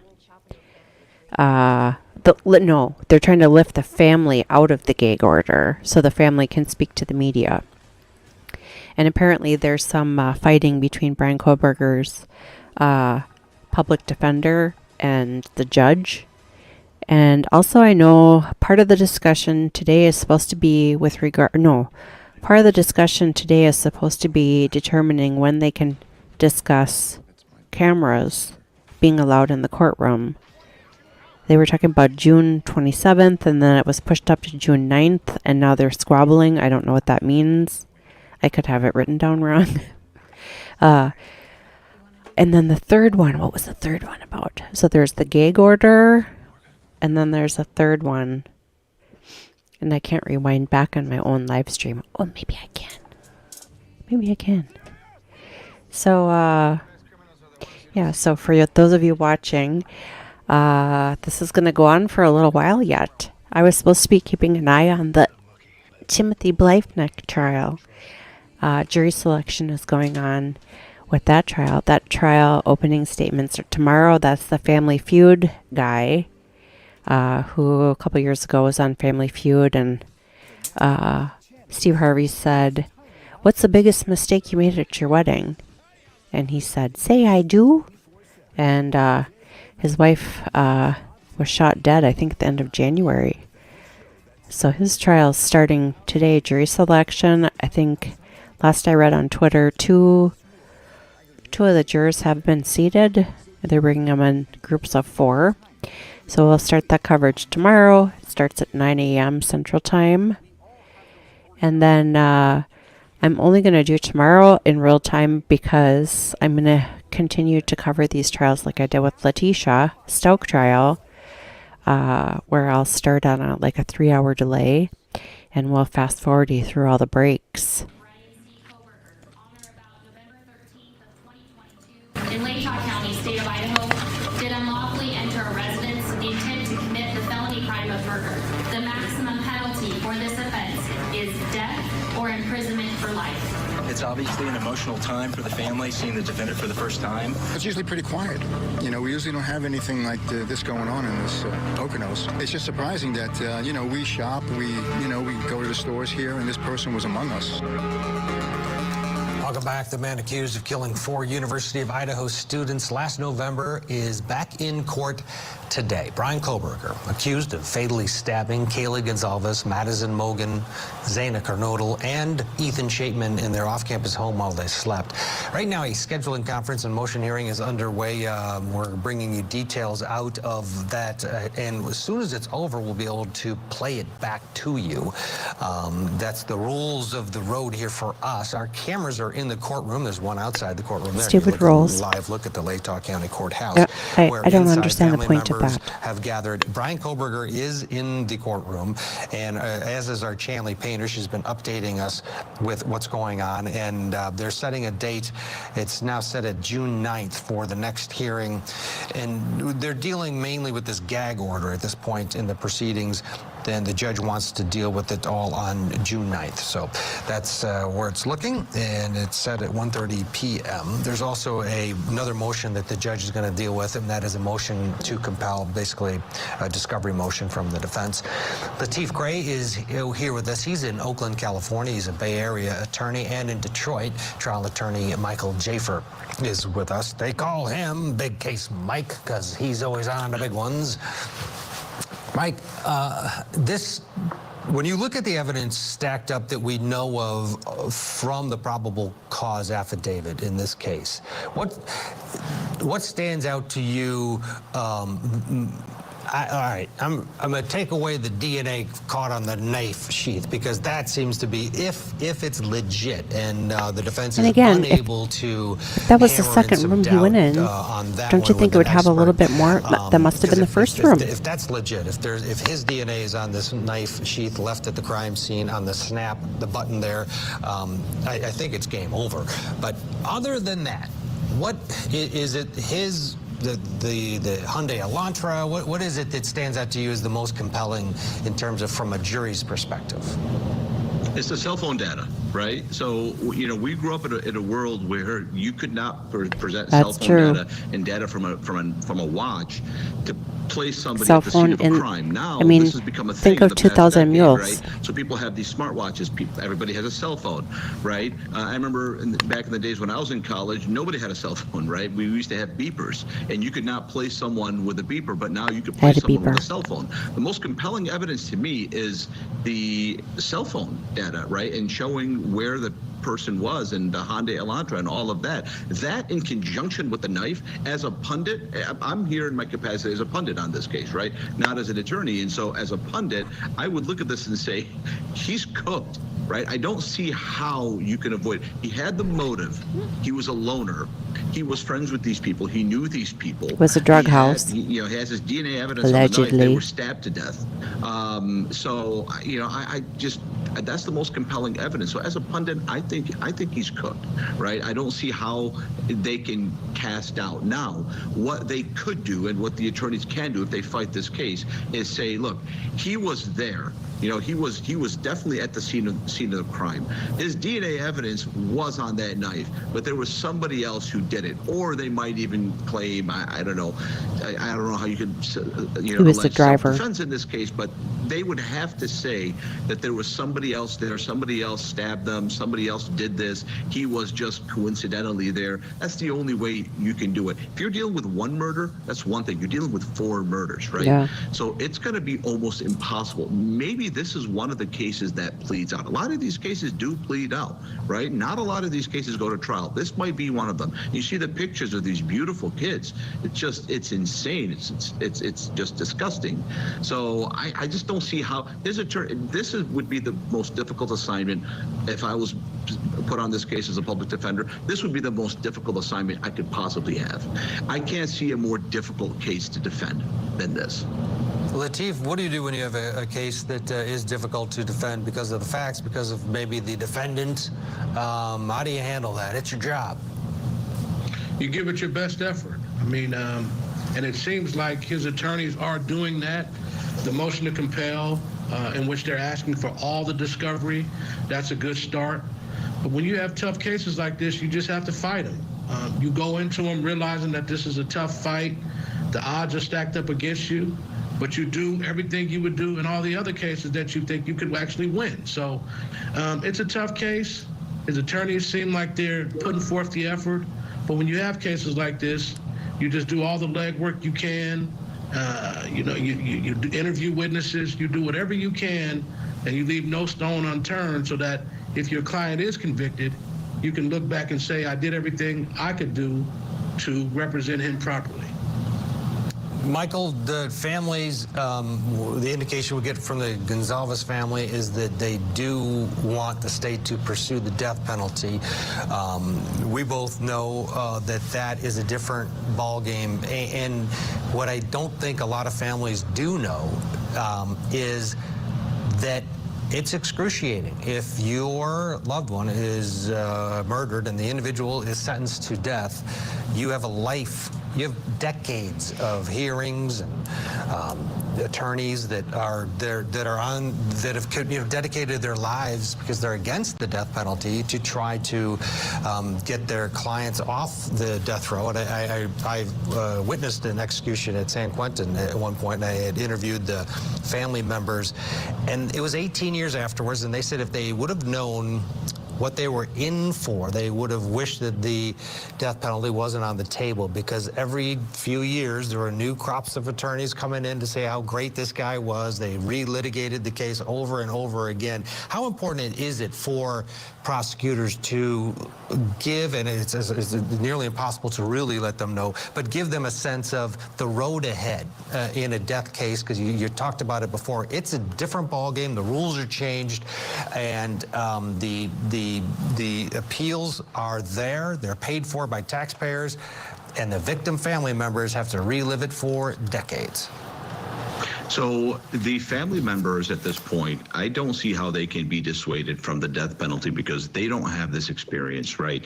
The prosecutors are going to explain everything that you just said. You gave a beautiful dissertation of how this process works, and you've witnessed one. I've never witnessed one. I've seen it on TV, right? So the prosecutors are going to tread carefully in explaining this to the family, but I don't see how the family can be dissuaded because you have 4, right? You have 4 families, right? And so at the end of the day, the families in their mind, they want to make this man uncomfortable. They want to put him through this, and they want to sit in a chair. They want to be invited one day in the morning, 10 years from now, 15 years from now. They want to sit in a chair, and they want to have this young man at this point, in 15 years, he'll only be 43 years old. They want to see him brought into the room and put to death, and they want to look at him while he dies, right?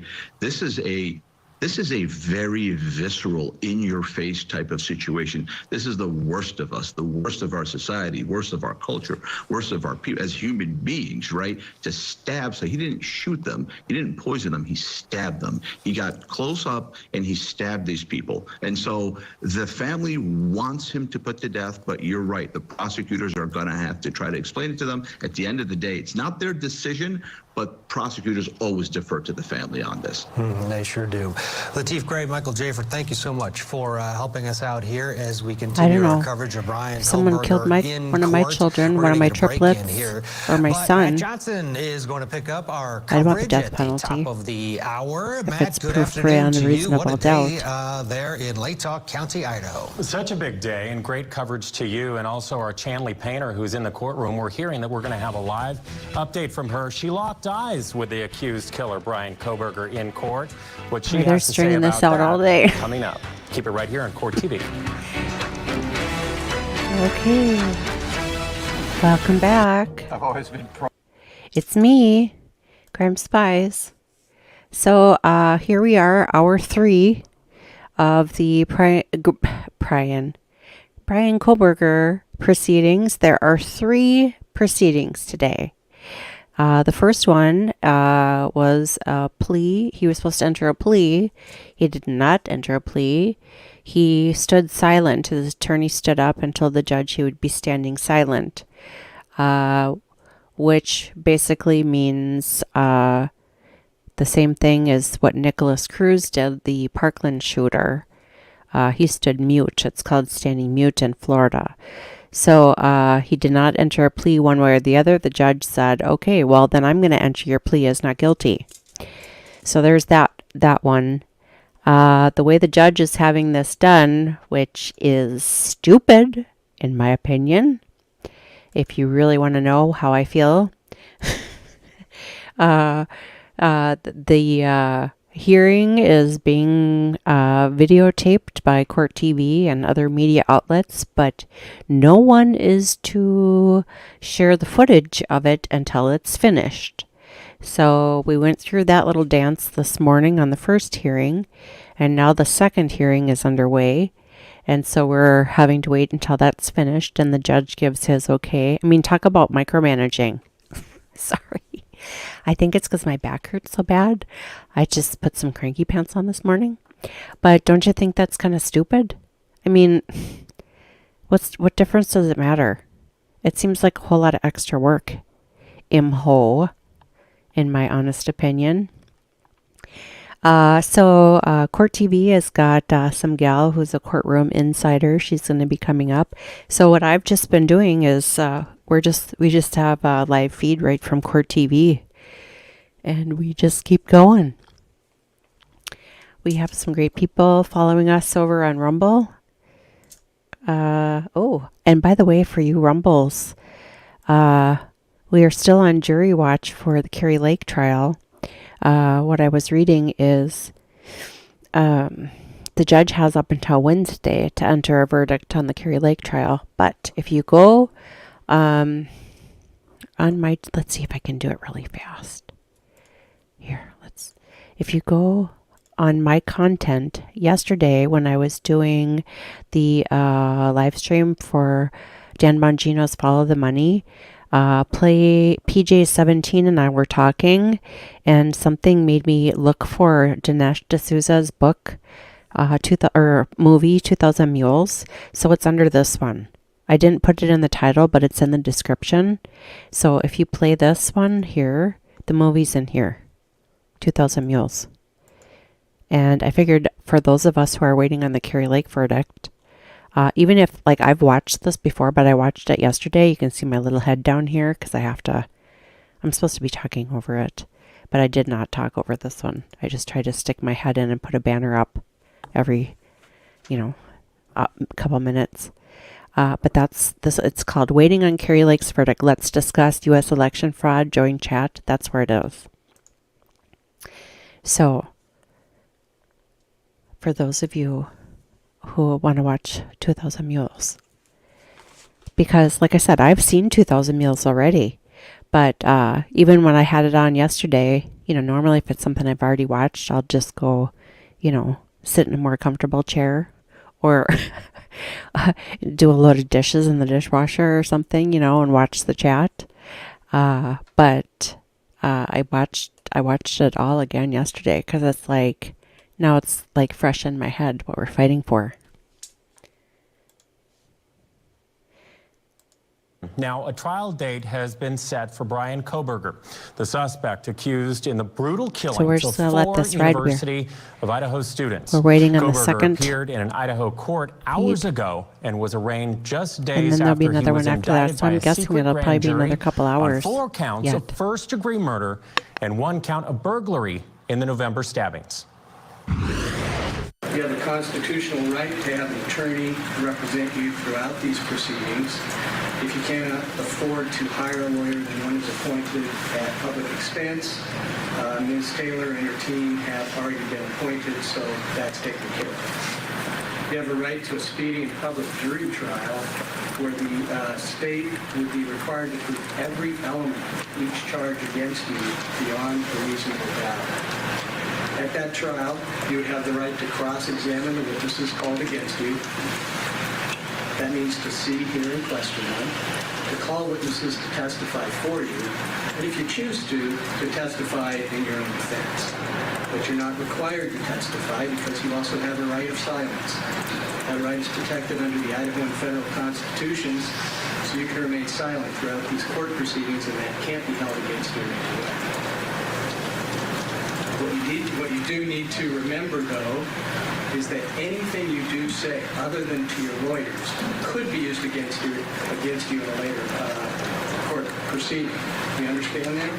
Yes, I do. Okay, thank you. You also have a right to appeal any final decision of the court. So this is a In order to replay of the exercise first that right, you need to file a notice of appeal within proceeding. 42 days of that final decision, or that right is waived. Also, if you are not a United States citizen, any finding of guilt in this state could have adverse consequences to your legal status. Do you understand these rights? Yes. Any questions about the rights? No. All right. Thank you, Mr. Kohberger. So let's go to the indictment. Do you have a copy of the indictment in front of you? Yes. Okay, Ms. Taylor, is Mr. Kohberger prepared to plead to these charges? Your Honor, we will be standing silent. A judge entered not guilty pleas on Kohberger's behalf. The pleas potentially set the stage for a trial in which he could face the death penalty as early as this fall. Prosecutors have 60 days to announce whether they will seek the death penalty in the case of the deaths of Madison Mogen, Kaylee Goncalves, Xana Kernodle, and Ethan Chapin. The scheduling conference and motions hearing just wrapped up. Our Chanley Painter was there. She's going to join us momentarily, but make no mistake. Today we're talking about Kohberger, but it's about those 4 victims. Let's welcome our guests for this hour. Joining me right now is trial attorney Lateef Gray in Oakland, California, and in Chicago, Illinois, trial attorney Michael Jaffer. Thank you for staying with us for this hour, this special coverage of the Kohberger hearings. First off, let me get your response, Michael, to what we've seen so far today, that the fact that he didn't address the judge, he had his attorney do it on his behalf and pleading not guilty. Have you seen that before? Is that uncommon? Is that common? It's uncommon, but I've seen it before. It happens. Sometimes some people stand mute. Sometimes some people have their the court put in the plea for them. It's uncommon, but it happens. There's a number of reasons why that would happen. One of the reasons might be just for him to be a little bit more contrite, and they may be gearing up for a plea. This is just my educated guess. They may be gearing up for a plea. They may not be gearing up for a plea. But at the end of the day, it's more of a non-issue in my opinion. The big issue is obviously what he's being charged with. He did in fact put in a not guilty plea, even though the court put it in for him. He's taking a position. We're going to see where that goes. It might go several ways, but one of the guesses is he may be gearing up for a plea. But he's clearly coherent. So clearly, the thing that makes this odd is he's a coherent person, so he knew how to say the words not guilty. The fact that he chose not to do it, it was intentional, but my guess is it might be because he might be gearing up for a plea. But Lateef, we're also facing someone or dealing with someone that is a criminology PhD student. Are we already seeing how different this is going to play out? No, I don't think so. I mean, here in California, it's customary for the attorney to enter the plea on his or her client's behalf. So I don't see any sort of gamesmanship from that perspective. So I would say no, that we shouldn't look too much into that. The fact that he pled not guilty, I expected that. Even in cases where the evidence may seem overwhelming, we ordinarily don't come in and plead guilty at arraignment. And the follow-up question with that, what should we expect next in all of this? I mean, the defense attorney said that they wanted a trial date set for the very outset of a speedy trial. Is this going to get punted, especially if Lateef, they do seek the death penalty, prosecutors? I don't see this going to trial by October, especially if the death penalty is instituted, because I think he may be entitled to another attorney if the death penalty is instituted. So if they do that, it's going to start a whole process where he possibly gets another attorney, and it's going to take a while before that attorney gets up to speed. So no, I don't see this going to trial by October 2nd. All right, and in case you're just joining us right now, there is just so many different facets of this case and such a broad timeline. Investigators have said that evidence tied Kohberger to the killings, in which included surveillance video and cell phone data. Legal correspondent Chanley Painter lays out the timeline on the morning of the murders. The probable cause affidavit in the case against the accused killer of 4 University of Idaho students pieces together the movements of the suspect vehicle and coordinating cell phone location data beginning in the early morning hours of November 13th. At 2:42 a.m., the affidavit alleges that Bryan Kohberger's phone places him likely at his apartment on the WSU campus, where he was a PhD student studying and teaching criminology. At 2:44 a.m., Kohberger's vehicle and cell phone are on the move. Police say his white Hyundai Elantra is spotted on WSU surveillance cameras traveling north on Nevada Street at Stadium Way. According to the affidavit, it was here in this area of the WSU campus where surveillance video and Kohberger's cell phone placed him here around 2:47 a.m. According to the affidavit, he spent several minutes in this area where he allegedly turned off his cell phone before heading out of town toward Moscow, Idaho. By 2:53 a.m., Kohberger's white Hyundai Elantra is observed heading in the direction of Moscow, Idaho. At 3:26 a.m., the affidavit then places Kohberger's vehicle, now in the town of Moscow, in this residential neighborhood on Indian Hills Drive. This happens to be a road directly overlooking the Moscow Police Department. The Elantra is picked up on surveillance video moving west past the 700 block of Indian Hills. At 3:28 a.m., video shows the vehicle on Steiner Avenue at Highway 95 as it made its way towards the King Road neighborhood where the victims lived. Then from 3:29 a.m. to 4:20 a.m., the suspect vehicle, the white Hyundai Elantra, is observed multiple times on video passing by 1122 King Road during the alleged time of the murders before being seen on video speeding away on Walenta Drive. The probable cause affidavit states that the car likely exited the neighborhood at Palouse River Drive and Conestoga Drive, a road that eventually leads to Pullman, Washington. About 2 hours after he allegedly turned off his cell phone, police say Kohberger turned it back on here near Blaine, Idaho. It's about 10 to 15 south of Moscow, a rural community off Highway 95, and it has its own cell tower. According to the affidavit, from 4:50 a.m. to 5:26 a.m., Kohberger's phone movements show him allegedly moving south towards Genesee, Idaho, and west towards Uniontown, Washington. Kohberger may have taken a well-known back road called Thorn Creek Road at this point in his route towards his apartment.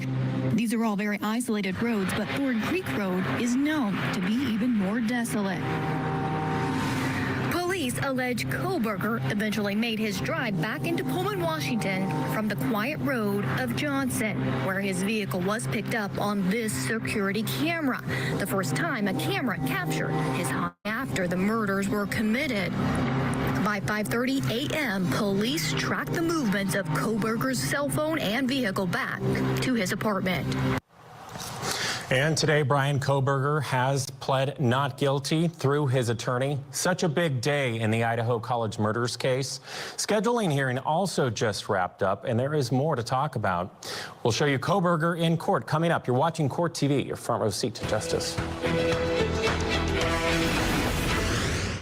Tonight on Closing Arguments, the latest out of today's hearing in the Idaho College student murders. Last week, a grand jury indicted the suspect in the killing of 4 University of Idaho students, a case that shook a small town and captured the nation's attention. A quadruple homicide in Moscow, Idaho, it's just unheard of. We'll show you the biggest moments as we preview what's next. Court TV teams are live from Idaho with the key takeaways.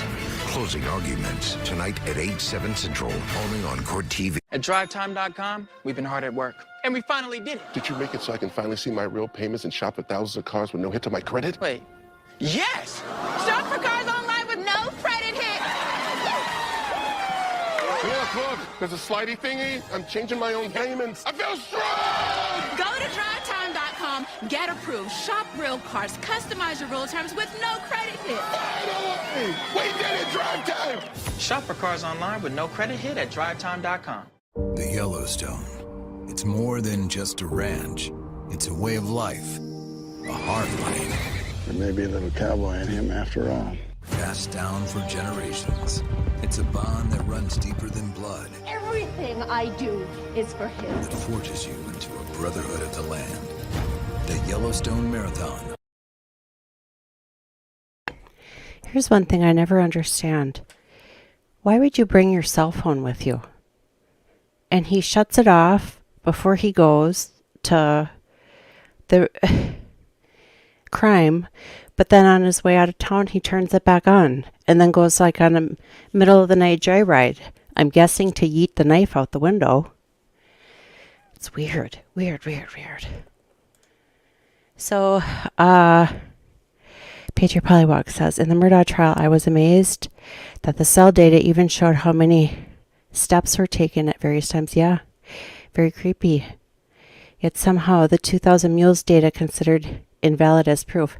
Again, for those of you who are watching and know that we are covering the Kari Lake trial, yesterday I found a copy of Dinesh D'Souza's 2,000 Mules, and I pirated it underneath this title, Livestream, Waiting on Kari Lake's Verdict. Let's discuss U.S. election fraud. So the whole 2,000 Mules movie is in here if you want to watch it. Even if you watched it when it first came out, like a year and a half ago, it was good to rewatch it yesterday, just so that that's all in your forethought. Back to here. Let's see.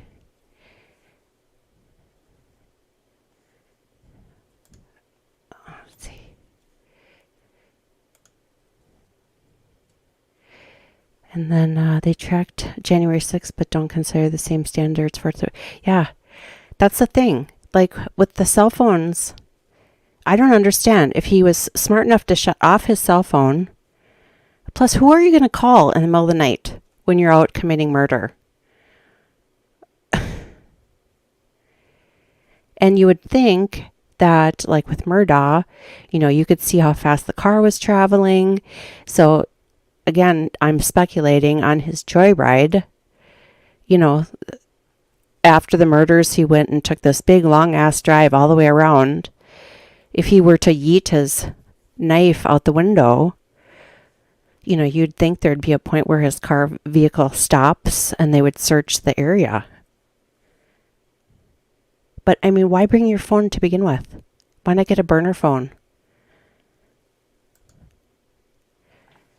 I don't know. I mean, it kind of like ixnays the whole shut off your cell phone when you're leaving and you're on your way back home. You turn it on when you're on your little joyride. I don't get it. It was interesting to have them say that the most compelling evidence is the cell phone. And you would think like, oh, I'm done talking.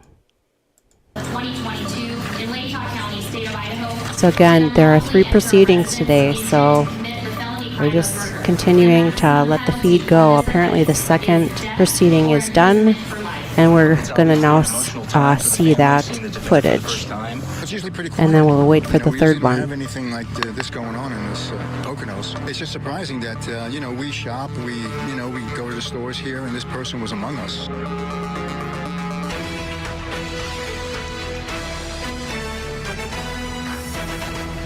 So, criminology PhD student Bryan Kohberger back in court today in Idaho, facing 4 murder counts and 1 burglary charge.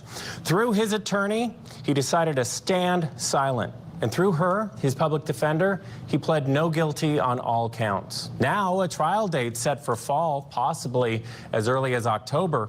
And prosecutors, the time is now ticking. They have up to 60 days to declare if they're going to seek the death penalty in Idaho. And we know by recent reporting that now in Idaho, death penalty could include firing squad. It has been a big day. We now have one of the very latest hearings of the day. There are 3 today, folks. There was the pleading hearing, and then there was scheduling. Let's get you back into court and show it to you. Thank you very much. Please be seated.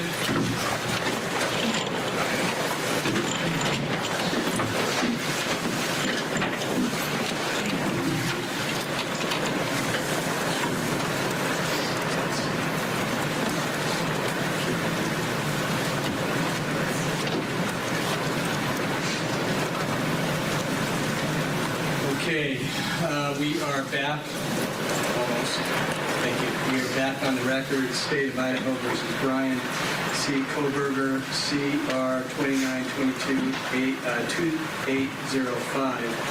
A little echo there. Mr. Kohberger is still back in the courtroom. Ms. Taylor is representing him, also with Mr. Longston, excuse me. And I have Mr. Thompson, Latah County Prosecuting Attorney, representing the state. And with him is Brad Rudley, also the Latah County Prosecutor's Office. So, I'm sorry? Yes, and Mr. Gray. Okay, thank you, Mr. Gray. I was going to get to that because I was going to go in a list with the media, Associated Press et al.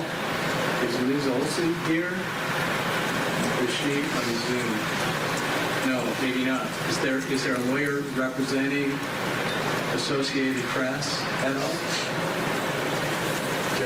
So this is the first time they're airing the second proceeding Mr. Kernodle, footage. You are muted. Well, now I can't hear you. Maybe it's my problem. Barely. Yeah. The screen is muted. Okay. Now let's open it up. Okay. Say something, Mr. Perone. Still, I don't know. Different.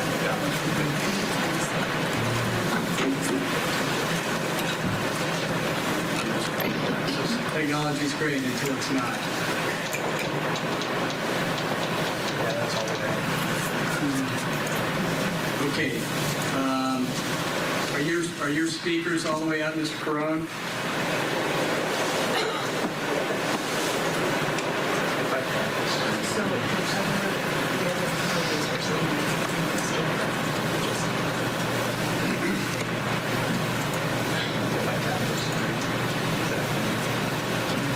Tap it? Or hit it? Whatever you prefer. Just kidding. Connected to the thing you touch it, so that's awesome.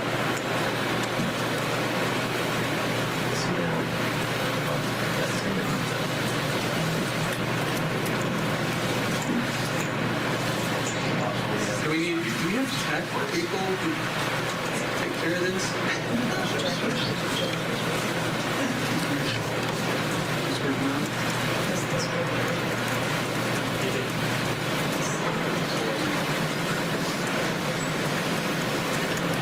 Might have him call in. Can we put him on speaker? That might be what we need to do. Thank you, Mr. Gray. Yeah, we're having trouble, Mr. Carone. I don't know if somebody is trying to fix that.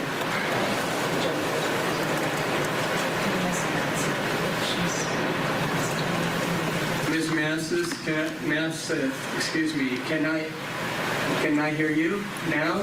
Say something. Can you hear me now? What I can do is I can... Okay, so since we're not watching this live, and this is like their first thing, you'd think they would have fast forwarded to this. I'm just saying. Pick it up. But they won't have a big echo. Obviously, I am not very skilled at such things.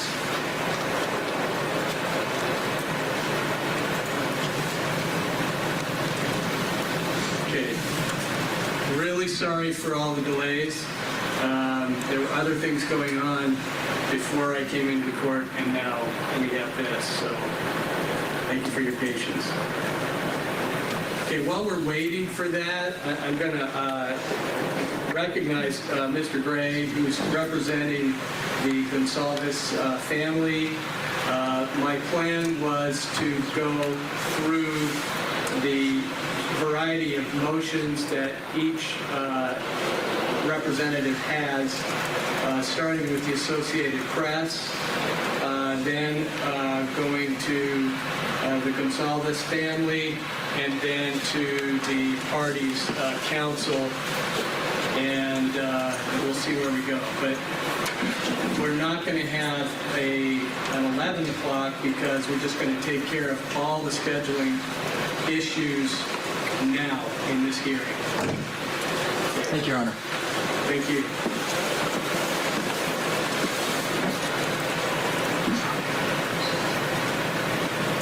Yeah, let's go off the record until we can fix this. Thank you. Oh, for Pete's sake. Oh, help me, Rhonda. Oh, I'll get rid of my face.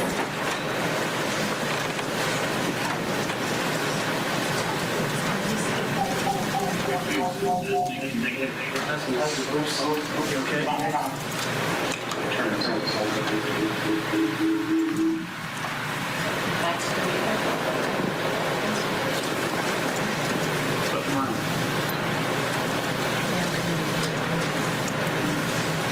Can you say something, Mr. Perone? We're off the record. Don't worry.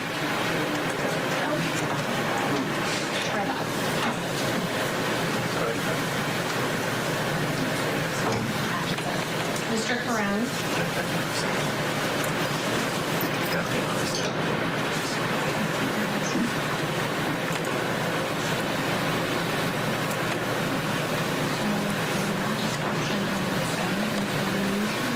Fine with me. Okay.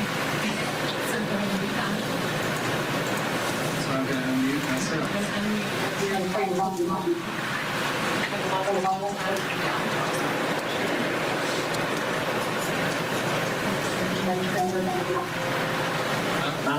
Okay. Can everybody hear me? Yes, Your Honor.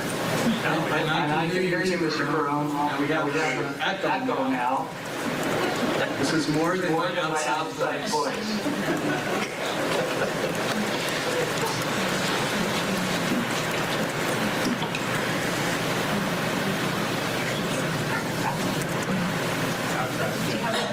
Okay, is that better? Oh, brilliant. Thank you, Mary Lynn. Okay, thank you, Jennifer. Let's get back on the record then. Back on the record, State versus Bryan Kohberger, CR 29222805. I was explaining how the order and the scheduling conference might go, at least my plan. And so I'm going to start with you, Mr. Carone. Your clients have have the motion to vacate the amended non-dissemination order filed May 1. Also the motion to intervene filed May 1, same date. And now this case is in my hands, so I need to set a hearing. And I'm wondering how far out. I'd like to get some briefs, and this is a message to everybody before the hearing, including I want to hear arguments about whether or not there should be cameras in the courtroom in a high-profile case like this one. So, Mr. Carone, what looks good for you? And let me throw out, knowing that a lot of you were prepared to be here the week of June 26, that might make sense. But I'll hear from you, Mr. Carone. Yes, Your Honor. So with our motion to vacate, motion to intervene, we briefed the merits issues there. I think as the court's aware, we also briefed those issues before the Idaho Supreme Court. So I would think we could be ready to move pretty quickly.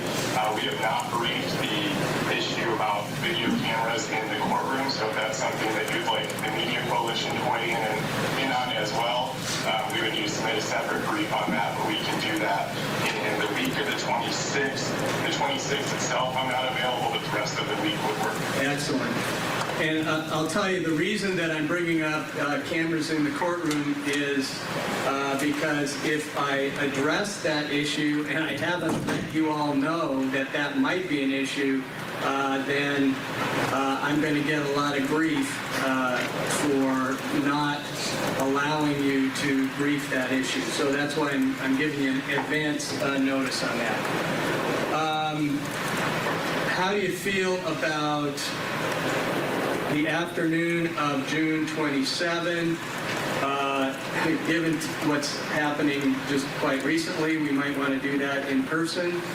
I'm willing to do it remotely, but then we have to, there are a lot of different interests. We are approaching the bottom of the hour, but don't worry, you're not going to miss a thing. We're going to hit that pause button for you. As accused mass killer Bryan Kohberger is in court for the first appearance after being indicted by that special grand jury last week. I just said, oh, for Pete's sake. Tonight on Closing Arguments, the latest out of... Okay, so, again, we're continuing our coverage of the Bryan Kohberger trial. This morning was the arraignment, where he was supposed to enter a plea. He stood silent. His attorney stood up and said he's silent.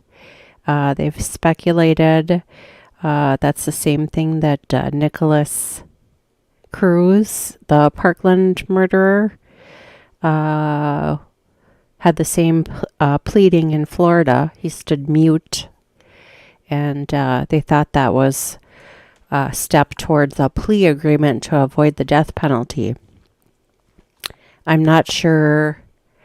They're kind of speculating now whether or not that's what he's trying to do. Who knows, right? Am I right?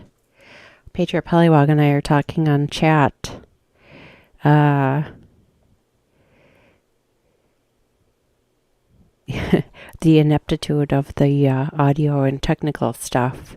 I tell you what, I don't know if any of you have like noise weirdness, but that court lady in the Lori Vallow Daybell, they had the court or I don't know if it's the court reporter or if it's the court, if it's the media, but the clickety clack and mouse clicking next to the recorder is so distracting for me. I just like, oh, it's like nails on a chalkboard. So anyway, we are continuing to watch Court TV's coverage of there's three different proceedings today. Now, from what I understand, instead of so the first one was he entered a plea of silent, and then the judge just said, okay, well, then I'm just going to do not guilty. And then the footage was released. And then there's something to do with the gag order, trying to release the family from the gag order. And then the third one, now I keep forgetting to write it down. But then at the beginning of this one, in between the echoing and the technical issues, it sounds to me like they're going to do the second and third parts of today's proceedings all at one time. And the way the judge is doing it is he's allowing the court TV and, I don't know, Associated Press or whoever else is in the courtroom, the media in there to do the videotaping and photography work.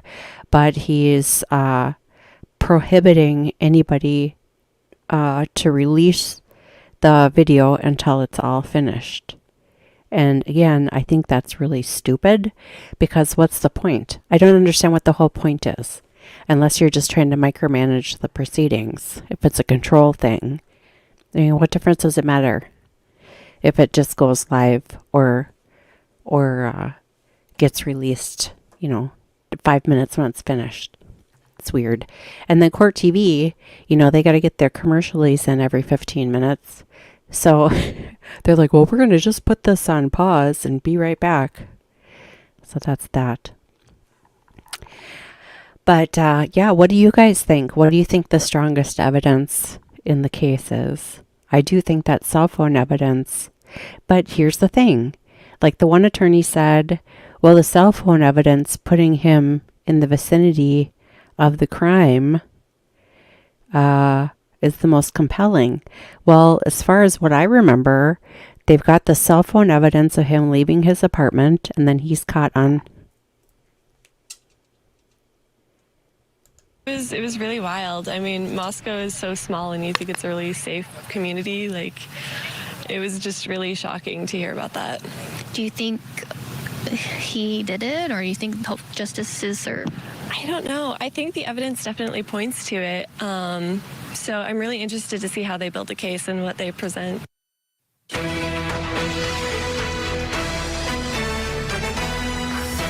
And welcome back to Court TV Live. I'm Matt Johnson, in today for Judge Ashley Wilcott. October 2nd, write it down. That's the date that a judge has set for Bryan Kohberger, the man accused of brutally killing 4 University of Idaho students last fall. After his arraignment earlier, a scheduling conference and motions hearing was held. Let's pick back up where we left off. In on that, so it might be better to be in person, but does that work for you, say, starting at 1:30, June 27th, Mr. Carone? Yes, Your Honor, that works for me. And Ms. Olsen and myself can both come in person. We would have been there today in person, but we found out about the in-person option on Friday, so I apologize for using Zoom today, but we can certainly be there in person. If the court's anticipating hearing from witnesses that day, a whole evidentiary hearing, there may be some witnesses that would want to appear via Zoom if that's okay with the court. I'm not sure if that's even something you're contemplating. I'm just flagging it in case you are. Well, let me put it this way. It's your motion and others' motions. And one of the complaints that I've seen in the briefing is that there's no evidence in the case supporting any of it. We're all kind of moving forward on supposition, I guess. And some of it is obvious, but I think that would be wise. I suppose you could just file declarations, and that's what's been how that's been going. If we're going to have a lot of testimony, I might want to move this back to 10 a.m. just to make sure that we have enough time to get things finished that day. Would that work for you? So our position on the evidentiary issue is, your summary was correct, that we don't believe that there is an adequate factual record at this point. Given that it is our motion and it's based on the record that existed when the order was issued, procedurally I'm not really sure there is an opportunity for additional evidence to be put forth. I only brought that up because I saw in Mr. Kohberger's opposition to our motion for reconsideration that there was a mention of an expert witness. If that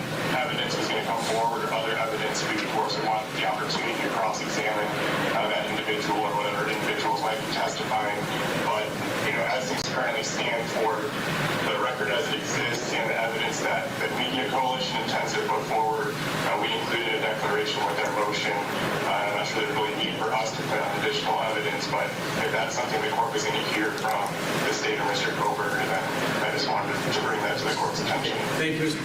Corona. Of course, you'd have the opportunity to cross-examine any witness. All right. Well, we'll stay at 1:30 then. So now, Mr. Gray. So I'm thinking that maybe we should keep these things together and do them the same day if that works for you and your clients. Well, Your Honor, I see the issues very clearly different from the AP's motion versus my motion. I think their motion is more of a getting rid of the non-dissemination order, the gag order. My motion is a motion to amend and or clarify some of the issues in the gag order. They have a lot of constitutional different issues that we have. I have some issues that I think are very separate. So I would request a hearing on my own much sooner. I think the court's aware I filed this motion in February on this case, and there was a massive delay based on the fact that the previous judge, Judge Marshall, was waiting for the Supreme Court to get some clarification regarding the AP's motion that she filed with the Supreme Court. So I'm ready to go when the court's ready to go, but I think our issues are very, very different than that of the AP's motion on this case. So I would request a hearing much sooner I can do it by the end of this week. All right. Well, and I recognize this was all pretty short notice for everybody. And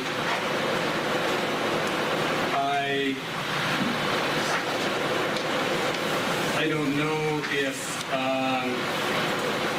let me go to Mr. Rudley and then Mr. Logsdon, because they're going to weigh in on that motion as well, I'm assuming. I'm thinking about maybe June 9th would be the soonest I could do this, but let me go to you, Mr. Logsdon.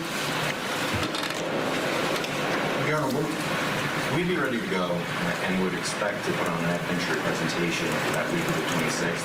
To the extent that Mr. Gray wants to have his motion heard ahead of time, and just based on what I've read in it, I mean, obviously, if the court would agree with some of the things that he says. Into the mic, I guess. Sorry. Obviously, if the court were to agree with some of the things that he says and winds up amending the order, that could change everything for everybody else. So to some extent, I think it actually is probably better to do them all at the same time, so the court isn't in piecemeal changing what we're all arguing about. But I would be ready for the 9th if the court chose to do it that way. No judge likes to do things piecemeal.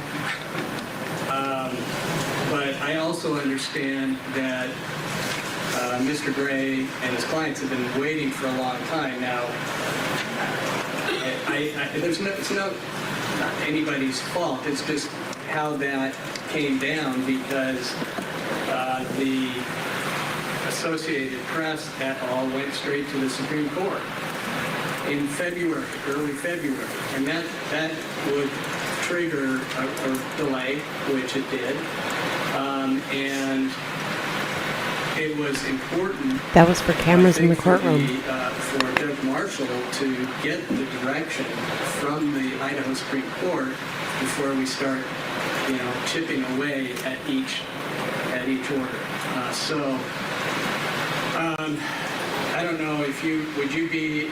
I mean, I'm okay setting it for June 9th, Mr. Gray, but you may have some testimony happening.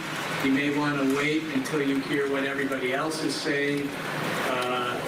It's likely that there's going to be some adjustments, you might say, or clarifying in the order. Partly in my reading of the Supreme Court's decision, maybe I'm reading too much into it, but there were some hints maybe of what the trial court might want to consider. Okay, go ahead, Mr. Gray. I was going to say, since this is your gag order now, this non-dissemination order, Your Honor, And in reading my motion, if the court does want to consider making some of the modifications that might have been suggested in my motion, my motion may end up being moot. I think some of my modifications and or clarifications to the non-dissemination order are fairly minor, but allows, and I think the Supreme Court did give some guidance, which I think added weight to my arguments and my motion. So it's not above the court to take a look at my motion as well as any other motions that have been submitted to the court and modify the non-dissemination order, allowing for some of the issues that I've discussed in my motion, and then you would only have the AP who are attacking, I think, the gag order as a whole, the non-dissemination order as a whole. I'm just addressing a couple of clarifications and amendments that would allow myself as an attorney to speak on behalf of my clients that regarding the non-dissemination order. And I think it's your order now, so you're more than apt to be able to go and make those changes, and then we wouldn't have an issue with the non-dissemination order at all. So I don't think that's, so obviously the 9th, I'd like to keep the 9th because my issues are very small and narrow regarding that non-dissemination order. But if you were to make changes to those ahead of time that I was able to review and it was acceptable, I would withdraw my motion, Your Honor. Okay. Thank you, Mr. Gray. Thank you. Well, it would be highly unlikely for me to change the order before I hear from counsel. Because I don't want to, third, fourth, fifth, sixth. I only want to do this once. And I'm happy to set it for June 9th, maybe 10:30. Does that work for you? That does, Your Honor. Okay. Does that work for you, Mr. Rudley? Yes, Your Honor, it does. Okay. Mr. Logston? I'll make it work, Judge. Okay. Let's do that in person. Okay. So now we have the June 9th at 10:30. We also have the Associated Press et al. On June 27th at 1:30. I assume that works for you, Mr. Rudley? It does, Your Honor. Okay. Yes, Your Honor. Okay, excellent. Your Honor, may I speak? Yes, Mr. Corona. Your Honor, I apologize. I may have misunderstood what you said earlier. I was understanding that the week of June 26th was when the court was first available, but if the court is available to hear our motion earlier, we would be available on June 9th as well. I know that our most recent motion is pending more recently, but obviously we've been challenging this since February as well. And it's our position that the non-dissemination order violates the Associated Press and Media Coalition's First Amendment rights. Those constitutional violations are irreparable. So we would like our motions to be heard as soon as possible as well. If I suggested otherwise, by agreeing to the week of the 26th. Raised forehead, slightly nodding, almost so that you might miss it if you weren't looking for it. Not much expression at that defense table, right? From the former criminology PhD student now facing 4 counts of murder. More on the Bryan Kohberger hearings out of Idaho when we come back. Go get your commercials on Court TV. On the next episode of Accomplice to Murder. Okay, so we are continuing the coverage of the 3 different court proceedings in the Bryan Kohberger case. He is pled silent. As his plea, his attorney stood up and said that he pleads silent, and the judge is like, okay, well, then I'm just going to go ahead and enter a plea of not guilty. Then they broke for a while. They released that footage and played it, and then the one that we're watching now took place. It has to do with the gag order. So what they're talking about, I'm going to share this tab instead. Idaho Supreme Court ruled against the media outlets on Monday and will uphold gag orders in place for the trial of Bryan Kohberger in Moscow. The opinion, which I also have up, that was released by the Idaho Supreme Court ruled against the gag order petition that was filed by more than a dozen media outlets in Idaho and in the region. The justices ruled that while the media outlets properly established the necessary standing to file the claim, It should have been presented to the Latah County District Court first before bringing to the Idaho Supreme Court level. Stating a quote, "The petitioners have forgotten that we are the court of last resort in Idaho, not the court of first resort," end quote. The ruling issued Monday dismisses the media's attempt, I think AP was the first one, to vacate the gag order issued by the Latah County District Court judge, which went into effect on January 3rd. The gag order bars the attorneys for the defense and prosecution, as well as law enforcement, from commenting about the case outside of court documents. Bryan Kohberger is accused of murdering 4 University of Idaho students in November of 2022 in the early morning hours inside of their home near the college campus. He's currently being held in Latah County Jail, and his preliminary hearing is set for June 26th, which that's not the case anymore. It's today. And then, so this is a summary statement prepared by the court staff, basically saying the same thing. Unanimous opinion 5-0 dismissing an original jurisdiction action brought by a coalition of media companies seeking to vacate a non-dissemination order in the pending criminal action state of Idaho versus Bryan Kohberger, a high-profile murder trial that has drawn worldwide publicity. The media companies directly petitioned Idaho's Supreme Court to issue a writ of mandamus, or a writ of prohibition, to vacate a non-dissemination order issued by the magistrate court. Petitioners argued that the order violates free speech provisions contained in both the U.S. and Idaho constitutions, especially as they concern the ability of their press to cover matters of public interest. The respondents and intervene,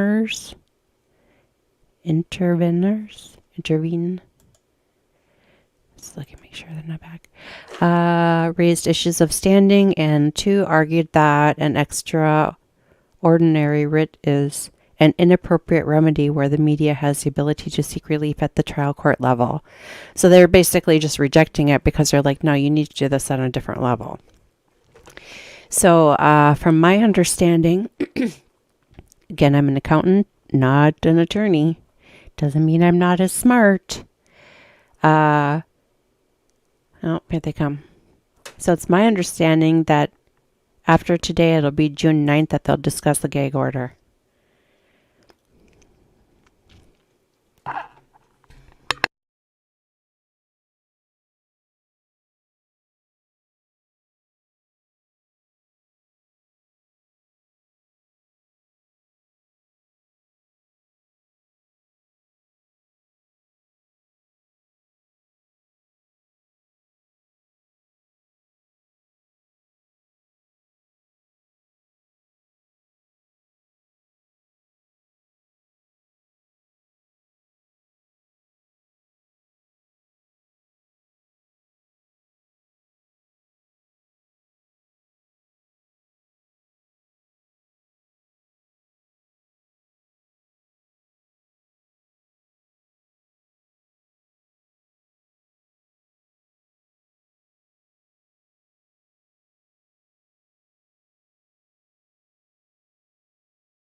Sounds to me like the judge got his feelers hurt.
Okay, so we're continuing our coverage.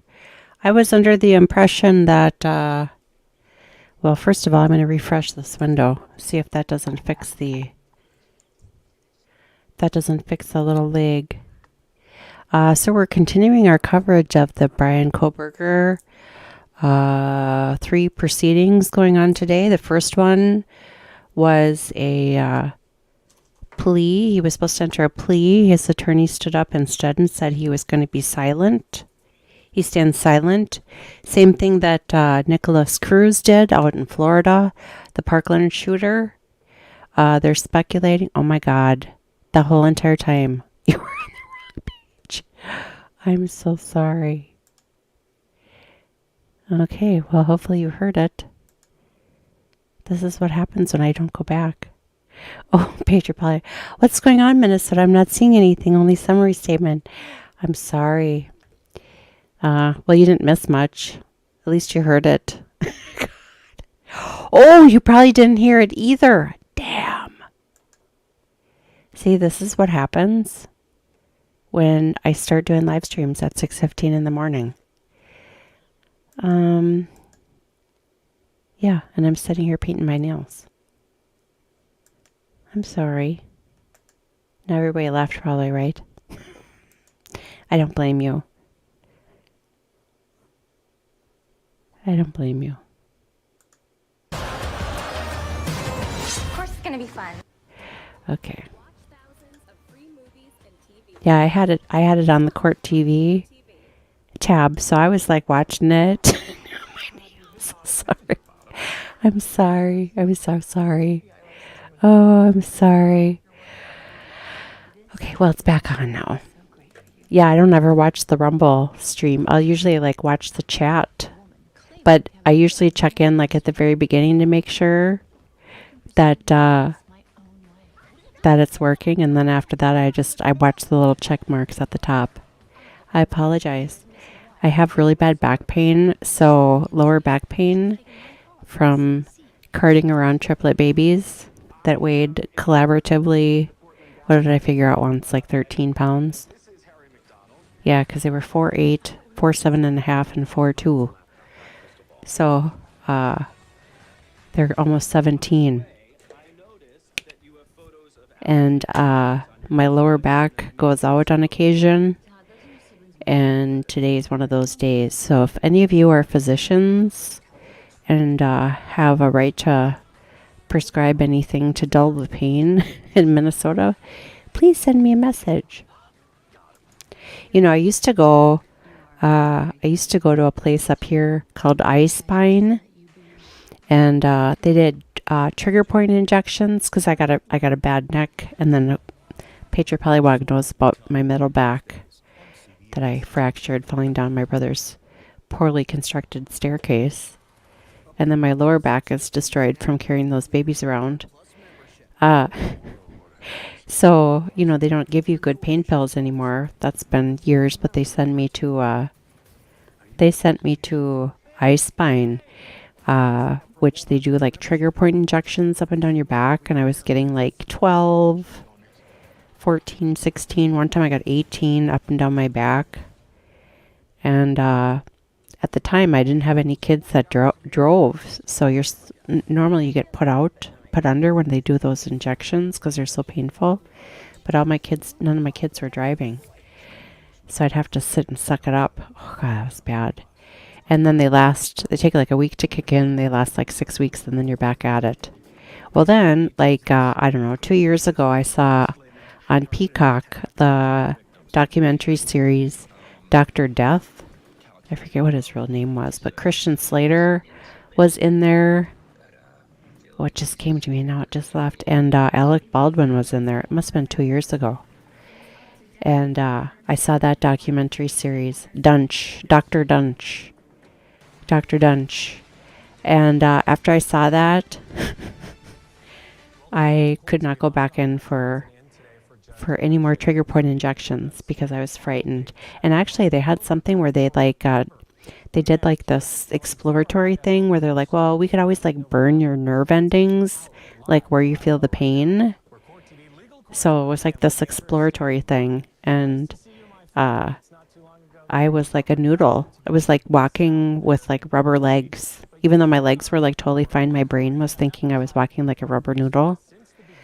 And I lied to them and told them I was okay when I wasn't. And I finally got in my car and drove home, and I thought, I'm never having them touch my back again. But they wanted to like burn the nerve ends off, so you don't feel pain until the nerve endings grow back like 2 years later. But for any of you with back pain, don't watch Dr. Death and don't get any more injections, because I don't know. Okay, we're back on track. I just froze for what seemed like an eternity. He really had some dark, piercing eyes, and the woman sitting next to me, he also glanced at her as well, and we kind of just, after he sat down, we looked at each other like, did that just happen? And she was like, yeah. He looked at you, then he looked at me, and what a moment that was. But that's really the only time he looked towards the gallery was for a split second or so, and then he has his back towards us, and then looking towards the judge. Obviously, there, as you can see him, and we could just see the back of him kind of slouched over. He had the big prisoner, jail garb on as he sat there. And when he was inside, he walks in, he kind of walks robotically. He knows people are watching him in the courtroom. And when he was asked something by the judge, to answer yes or no, if he understood his rights or the charges against him, he sounded very sharp and direct in his response, and a little confident as well. I think he was really, you could tell he was trying to sound confident in his response inside the courtroom. And so he seemed stoic. No emotion from him at all during the arraignment. And then there was this moment at the scheduling hearing where the judge was trying to work with the attorneys to set up the Zoom and had some technical difficulties in the audio of the Zoom match. So there was this loud echoing throughout the courtroom several times as people were talking, this distortion over the Zoom call, and to the point that the judge had a sort of funny comment and the gallery laughs. In that moment, Bryan Kohberger looks to his right, to one of his new attorneys, Mr. Logston from Kootenai County Public Defender's Office, and gives a smile. He smiled. He smiled and laughed along with everyone in the courtroom, and it was very surprising given that every time we've seen him in the courtroom so far after he's been charged and now indicted, he's been very serious and stoic, not really showing anything. But it almost was like, oh, he is a human kind of moment in the courtroom. Yeah, he has been so robotic. I noticed that as well. Thanks for mentioning that. And, you've also been on this story from the beginning and talking to the families. And really that's what this is about today, right? Like we mentioned his name right and left, but it's about those 4 victims and justice eventually, hopefully. How are the families doing today? I know you've been in touch with them, Chanley. Yeah, Matt, they showed up in full force today. 5, almost 6 rows of the gallery full of family members from the victims. We had Maddie Mogen's mother and her stepfather there on the front row in the family section, as well as Maddie Mogen's longtime boyfriend. He was there in a pink sweatshirt. He seemed very, emotional and uncomfortable at times. Looks of disgust sometimes from Maddie's family. They dabbed tears as the charges were read. Her stepfather looked livid at one point, red in the face, just glaring over at Bryan Kohberger, and then in the rows behind them, the family of Kaylee Goncalves, who've been out in the forefront. We caught them arriving at the courthouse earlier, showed up. And Christy, Kaylee's mother, took a moment to walk up a couple of rows and hug Maddie Mogen's mother. They were best friends. As you know, Maddie and Kaylee Goncalves grew up together and were murdered together in the same bed. And it was a statement that Kaylee's older sister, Olivia, she brought her brand new newborn baby inside the courtroom. This is a baby who's named after Maddie and Kaylee. What's that symbolized? That baby being there was very powerful. We could hear, just gurgles of a baby every now and then. Very, well behaved overall. But her name, Theodora Maddie Kay. Maddie Kay is the middle name of the. I guess it'd be the niece of Kaylee Goncalves. And during the hearing, they were in the arraignment hearing, but they weren't there for the scheduling and motions hearing later. They looked and glared over towards Bryan Kohberger. And there was a moment I want to mention, Matt, where The judge, this is a new judge, Judge John Judge in the district court. He struggled pronouncing the names of the victims. He mispronounced Kaylee's first name multiple times in reading the indictment to Bryan Kohberger, and you could just see the looks of disappointment on Kaylee Goncalves' family. They were shaking their head like they couldn't believe it, mouthing to each other, and her sister Olivia very upset with the victim's coordinator after the hearing, telling her about, you know, it's important to say Kaylee's name correctly, and the same with Xana Kernodle as well. And other than the family, about 50 or so, more than 50 really, spectators, members of the media. And I have to mention the investigators, Matt, too. A row and a half were full of investigators, detectives in this case, you know, Idaho State Police, Moscow Police Department, FBI, to be there in person to sit and watch this alleged mass murderer be arraigned. And I have to say, these are familiar faces. You know, we've been to this crime scene so many times. You know, I was here days after this happened, and I don't know how many trips I've made here, but those are faces I saw at the crime scene. The detectives there working day in and day out, and they were in the courtroom today as well. Wow, that's really powerful and probably very important, not only for the prosecutors to show the judge and show that force, but also to show that they're with these families in seeking justice and this ongoing investigation and whatever they have to do leading up to the trial. Maddie Kay, that's really cute, by the way, and you're right, they were friends since they were 6 years old, but I know you're all over to this. What is next for this case and as we head to trial? Yeah, so the judge did take up a motions hearing and for scheduling. So what's next are a couple of hearings for the attorneys to hash out some matters. So we have coming up in June 9th, there's going to be a hearing for the Goncalves family, and then for the AP was a media coalition. They're challenging the gag order that's going to take place. And then on June 27th, there's a motion hearing. So any outstanding motions will be taken up then. On June 27th, there is an outstanding motion to compel from the defense. We expected it to be taken up today. Actually, it was set to be taken up today, but they decided to defer that for the parties to brief those matters. That's what's next. And as you know, the prosecution now has 60 days from today to file notice of whether or not they're going to seek the death penalty against Bryan Kohberger. So that's also to come. And of course, we have the big trial dates already set, Matt. I can't believe it's going to be October right now, October 2nd. Of course, we know that sometimes those things are continued out. But right now, expected to go to trial October 2nd, Matt. And get this, 6 weeks would lead into the 1-year anniversary of this murder. Wow, that is something. You know, I don't even realize that we're almost heading into summer, though. Like, this year is flying by. That's only just a couple weeks, couple months away. Fantastic reporting. We know where you're going to be on June 9th. Right there, where you're standing now. We'll check in with you later. Chanley also did a lot of interviews, which I'm hoping that we'll hear from later today, too, with people that were at the courthouse. Let's do this right now. Let's bring in the guests for this hour.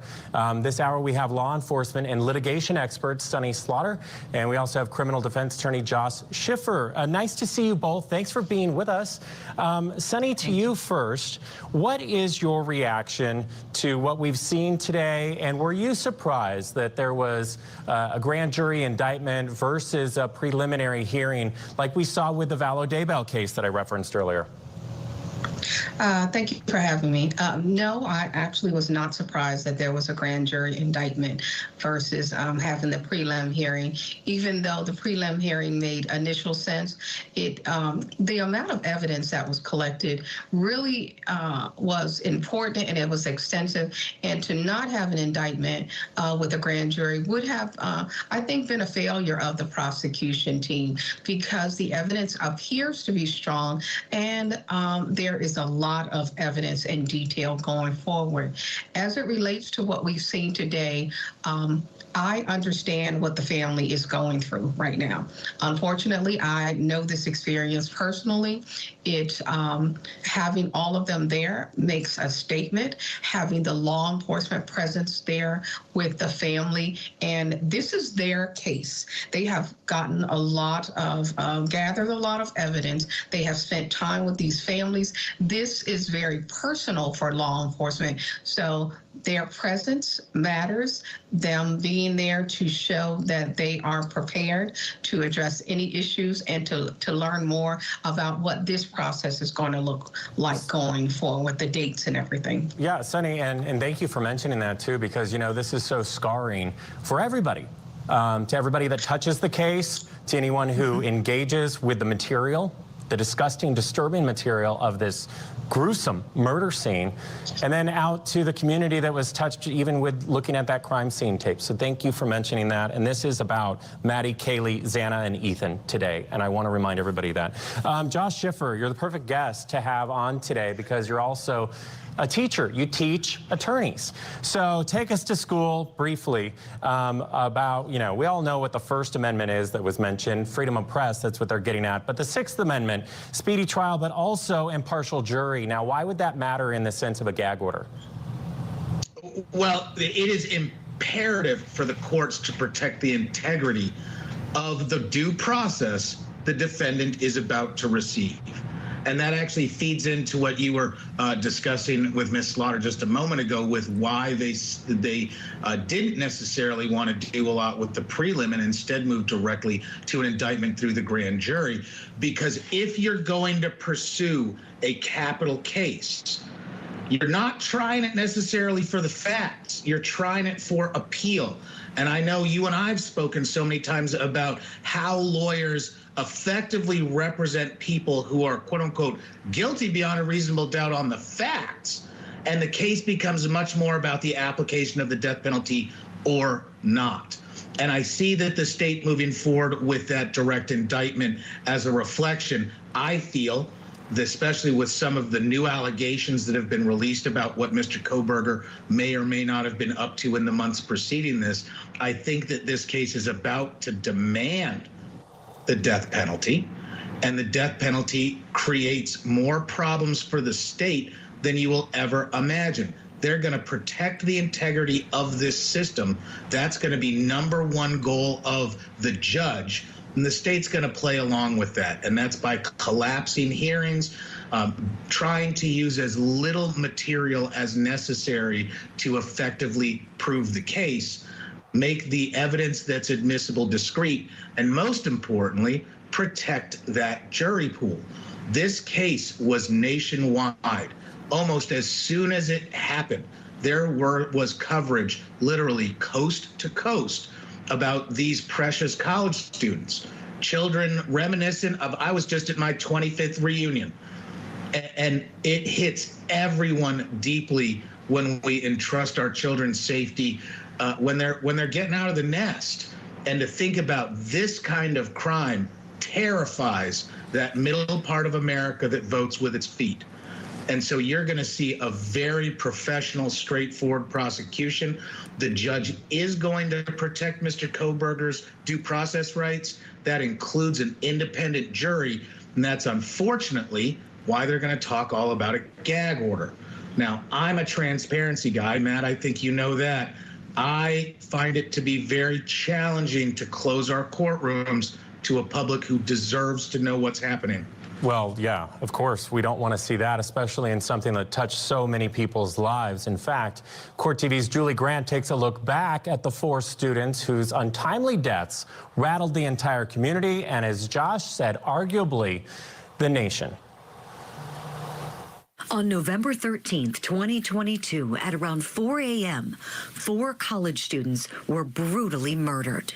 Each would soon become household names, known for their deaths, but remembered for their lives. Kaylee Goncalves, she was 21 and born in Concord, California.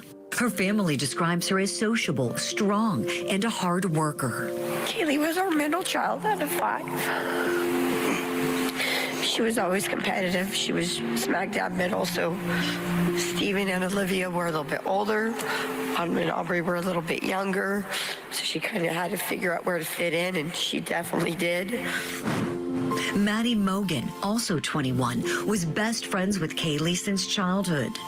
Maddie's family says she was known for her offbeat humor and her ability to make others laugh and smile. She was so great. She lit up every room she'd come in, and she was just so positive and fun, and we we love her and miss her so much. 20-year-old Xana Kernodle grew up in Idaho and was a talented gymnast as a child. In high school, she played volleyball, track, and soccer. Xana was going to school for marketing. Xana was such a light in my life and so many others, and she knew and understood me more than anyone. Losing her is the hardest thing I've ever had to go through, and it has left me heartbroken. 20-year-old Ethan Chapin loved sports and country music. He was Xana's boyfriend, a triplet who was incredibly close to his family. We are eternally grateful that we spent so much time with him. And I want to remind you that that's the most important message that we have for you and your families, is to make sure that you spend as much time as possible with those people, because time is precious and it's something you can't get back. I started hearing these stories about murder. Go deep inside the dark world of true crime. We knew that what we were doing had consequences, but we just didn't care. Vice on Court TV, tonight at 7/6 Central. Tonight on Closing Arguments, the latest out of today's hearing in the Idaho college student murders. Okay, folks, we are continuing our coverage. It was my understanding there are 3 proceedings happening today. We've gotten through 2 of them. The judge has some weird rule that cameras are allowed in the courtroom to film the defendant and all the proceedings, but the media is not allowed to air the footage until it's over. So we are just continuing to watch court TV, except for I think it was like 1:45, 2 o'clock my time, because I was watching it and I had forgotten that I had switched the tab. So many apologies. The next hearing is going to be on June 9th at 1:30. And that's to address the issue of the gag order. Apparently, the Associated Press and other media outlets had taken this to the Idaho Supreme Court. And the Idaho Supreme Court is like, no, this is stuff that you bring down to the main court. So they're squabbling over that. It's to do with cameras in the courtroom and also trying to release the family from the gag order so the family can talk to the media. But again, there's a First Amendment right of free speech, but then there's also the Sixth Amendment to preserve his right to a fair trial and not muddy the jury pool, which, you gotta, he is innocent until proven guilty. And, I have my feelings on that. So we'll see. So they've just been playing, they've got some commentary on here, which has been insightful. I really liked that last guy, the law professor. And they had some of the families speaking. Again, I'm a triplet mom. I have triplet daughters who are 16, almost 17 years old. I have a son who's 20. And, when you're a triplet, you always think of yourself as a group. I mean, they've always been together. I know specifically where on my stomach each one was. I had them named before they came out. I'm like, baby A, this one is Ellie. Baby B, this one is Abby. This one up here is Lily. So, I knew who they were before they came out. It was funny because when you're a triplet mom, and one of them gets the hiccups, and then the other one would kick the one with the hiccups, like, stop it. It was kind of funny. I should have had a journal maybe written down some of the funny things. I just remember that they'd get in little fights. And they'd kick the other one, and then the other one would kick the other one back. It's kind of funny. But like I said, I couldn't imagine, in the case of Ethan here, he's a triplet. So not only are you losing a son and a brother, but you're losing a triplet. It's so sad. So sad. Oh, Patriot Polywogs, my back. Yeah, you should see the equipment I have, Patriot Polywog. I have 2 TENS machines. One is a EMS/TENS machine. That's the newest one I have. Electronic muscle stimulator. So one goes like deeper into the muscles, like what I really need now. And then the other one is just a TENS machine, which is more like surface nerves. And then I got one of those like roly foam things that you see like at the gym. And then I've got a shiatsu massaging like chair thing. And yeah, but my grandpa used to be a chiropractor. He was the second graduating class out of Northwestern here in Minnesota. Oh, here we go. So I'm just going to keep covering this until all the proceedings are done.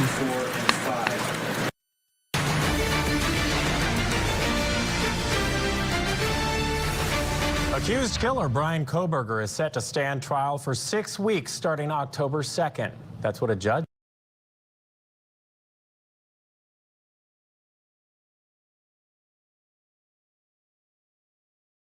That is not me. This is live from Court TV out of Pluto. Pluto TV, if you don't know, carries Court TV. They also carry Blaze TV. Oh, I just hit the refresh button.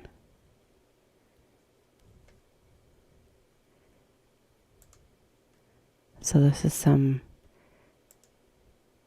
glitch on their side.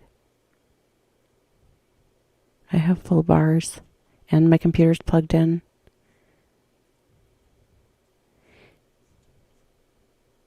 Okay, now it's back. Of that office too, Latah County Prosecutor's Office. Also part of that team is Ingrid Beatty and Jeff Nye, both from the Idaho Attorney General's Office. I'm John Judge. If you don't know me, I'm the Latah County District Judge, and I'll be presiding over this case. So, Mr. Kohberger, you've already heard a lot of what I'm going to tell you at your initial appearance, but I'll repeat it to you because it's important, and I want to remind you of these issues. So I'll briefly cover your rights, the charges against you, and the maximum penalties if you are found guilty or if you plead guilty. So I'm going to start with the rights. You have the constitutional right to have an attorney represent you throughout these proceedings.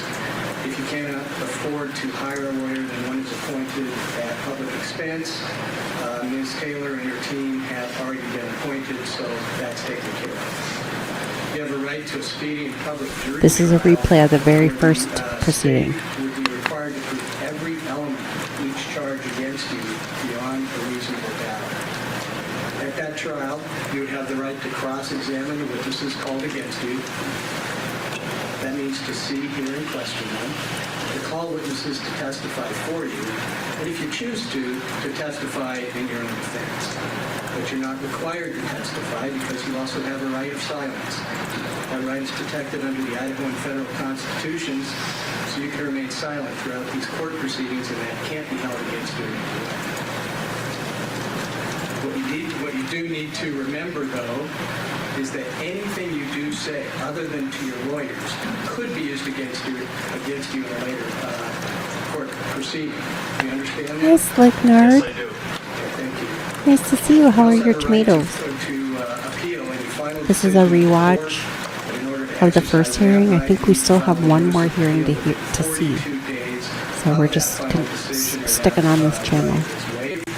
Also, if you are not a United States citizen, any finding of guilt in this state could have adverse consequences to your legal status. Do you understand these rights? Yes. Any questions about the rights? No. All right. Thank you, Mr. Kohberger. Sitting there with his public defender, they added to the team, you know. Let's talk about it and what those public defenders, those defense attorneys go through. Still with us, litigation expert Sunny Slaughter. So again, I think there's one more hearing, and so I'm just going to continue to listen to the commentary. All cameras, the world is watching, and those mannerisms. Thank you for joining me. Her client behaving robotic. no emotion, smiling, according to our legal correspondent out in the field. How do you prepare your client for today? The preparation hopefully has begun a long time from now. You've got to build a relationship on a really honest and transparent foundation, that you're there for the system, but you're there for the client more than anybody else. And you've got to build some trust. You've got to build professional reliance. And unfortunately, with this case consuming the press, the vision of everyone is watching this.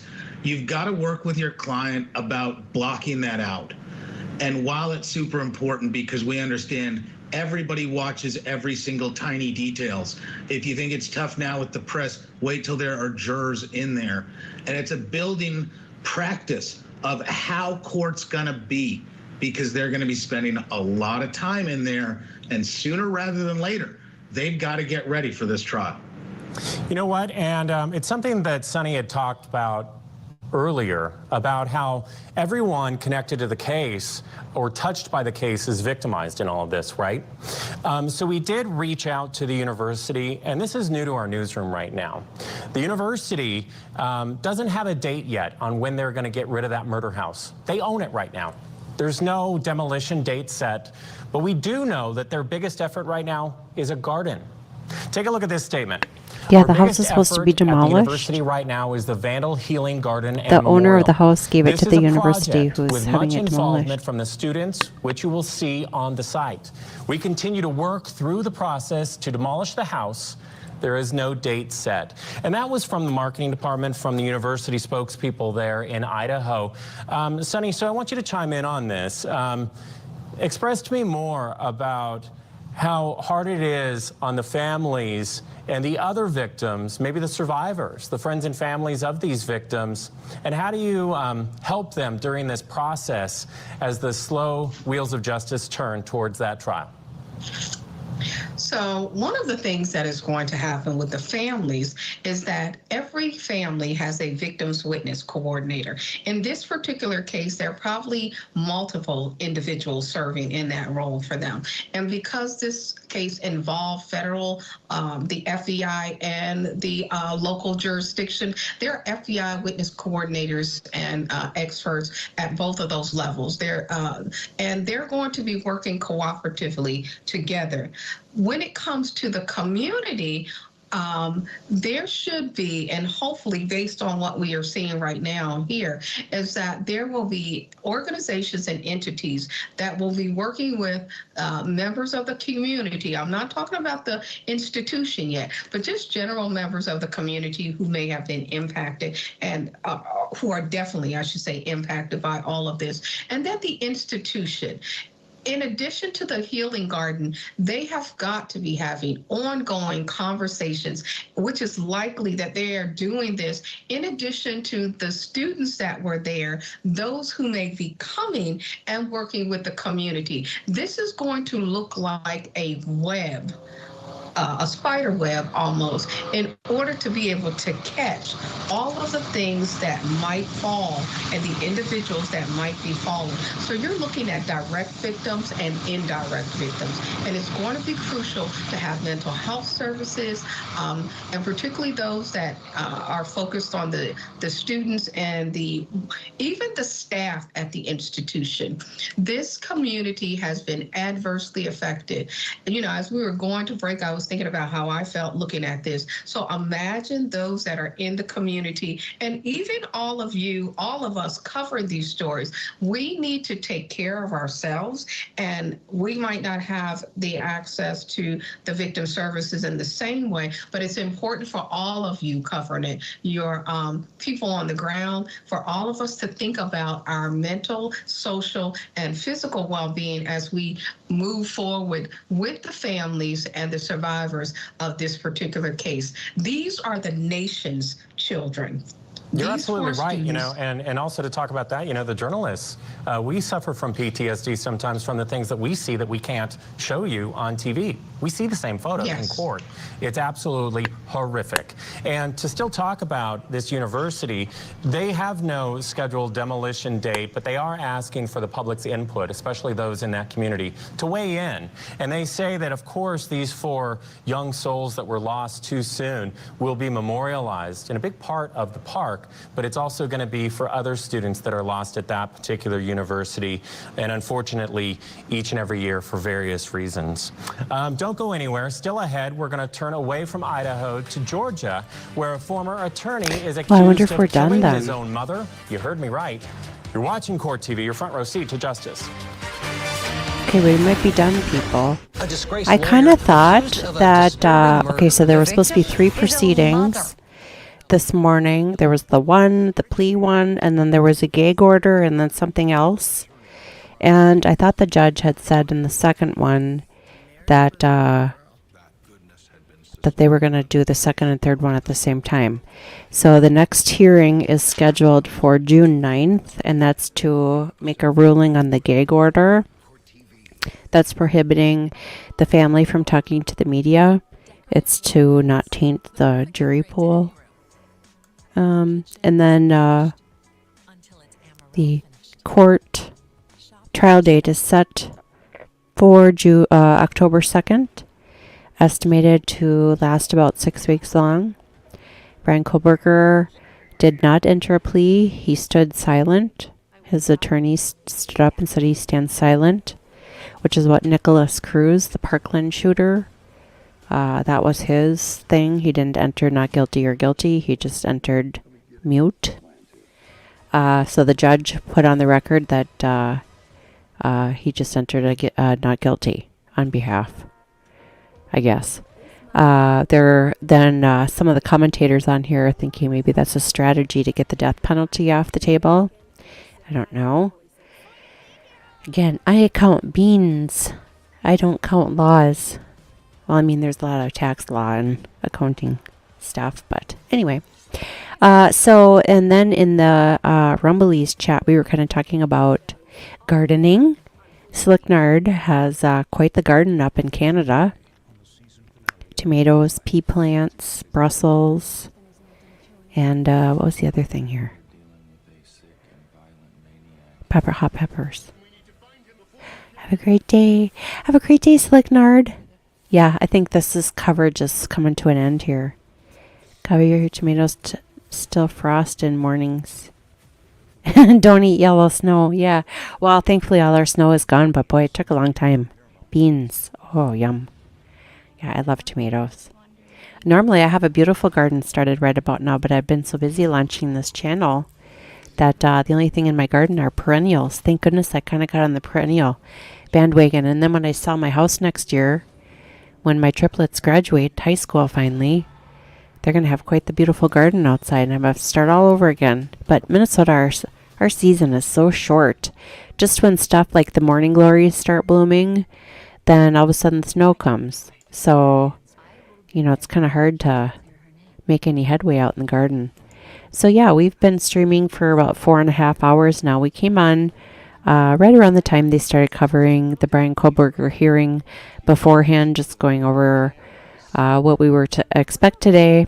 And then the judge has this weird rule that the video from the proceedings couldn't be released to the media until after the proceedings were done. There were 3 proceedings scheduled for today. The first one, and then they released it. And then the second one, I think they merged the second and third one together.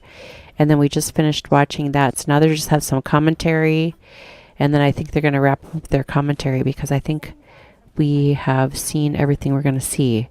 So then the next hearing is going to be on June 9th. I believe they said it was at 1:30. And again, that's to address the gag order because the Associated Press and other media outlets are trying to lift part of the gag order so that the family can talk to the media.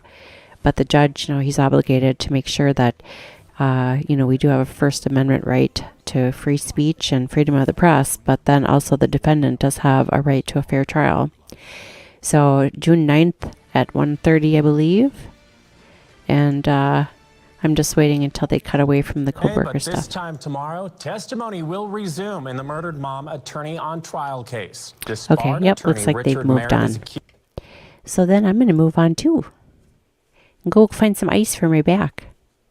So again, thank you so much for, although I do want to share with you who are watching on Rumble.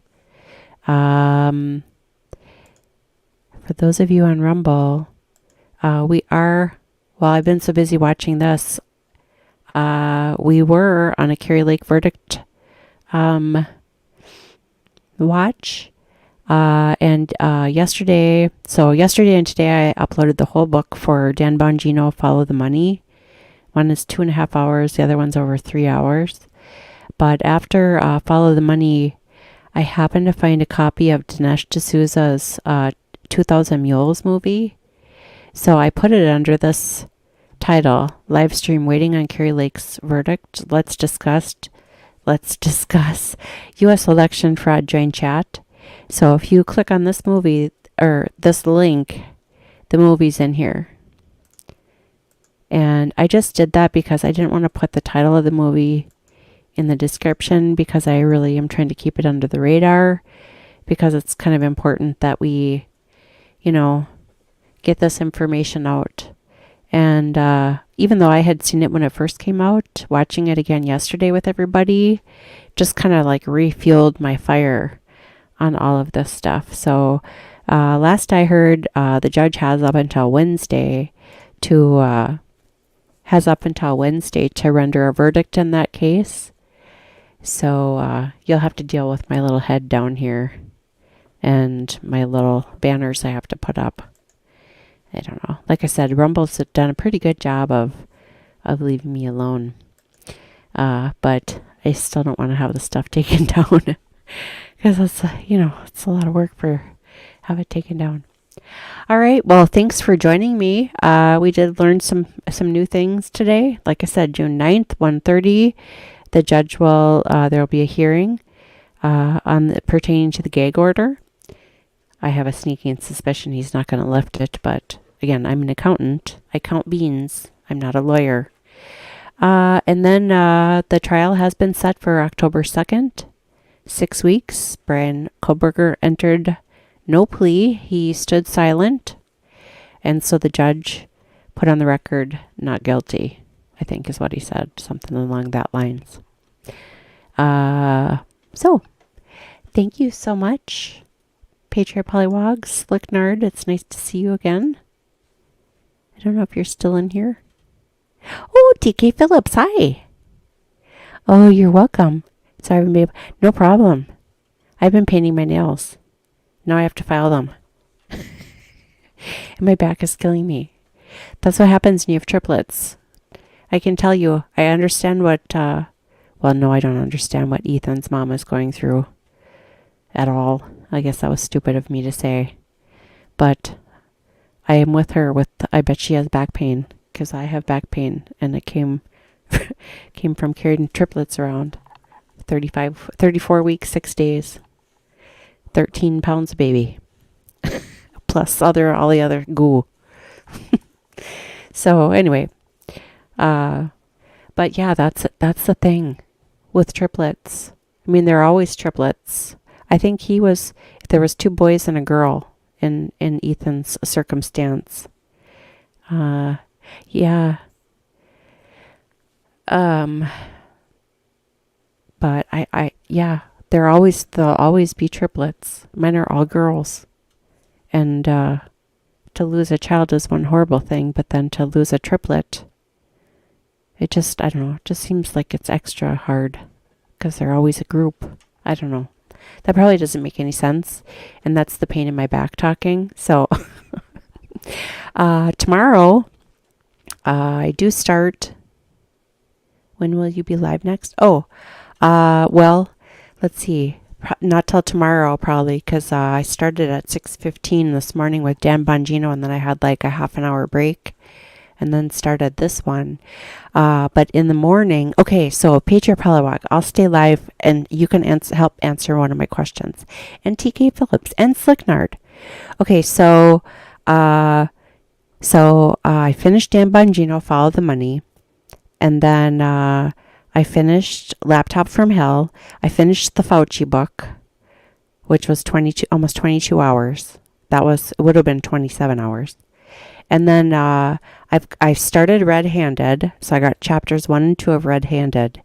Now, someone in this morning's chat had mentioned PJ17 had suggested The Dying Citizen by Victor Davis Hanson. And I actually found that audiobook at the library, and I figured out how to get my library account on my computer so I can put it into StreamYard. So I've got The Dying Citizen for a couple weeks, I think.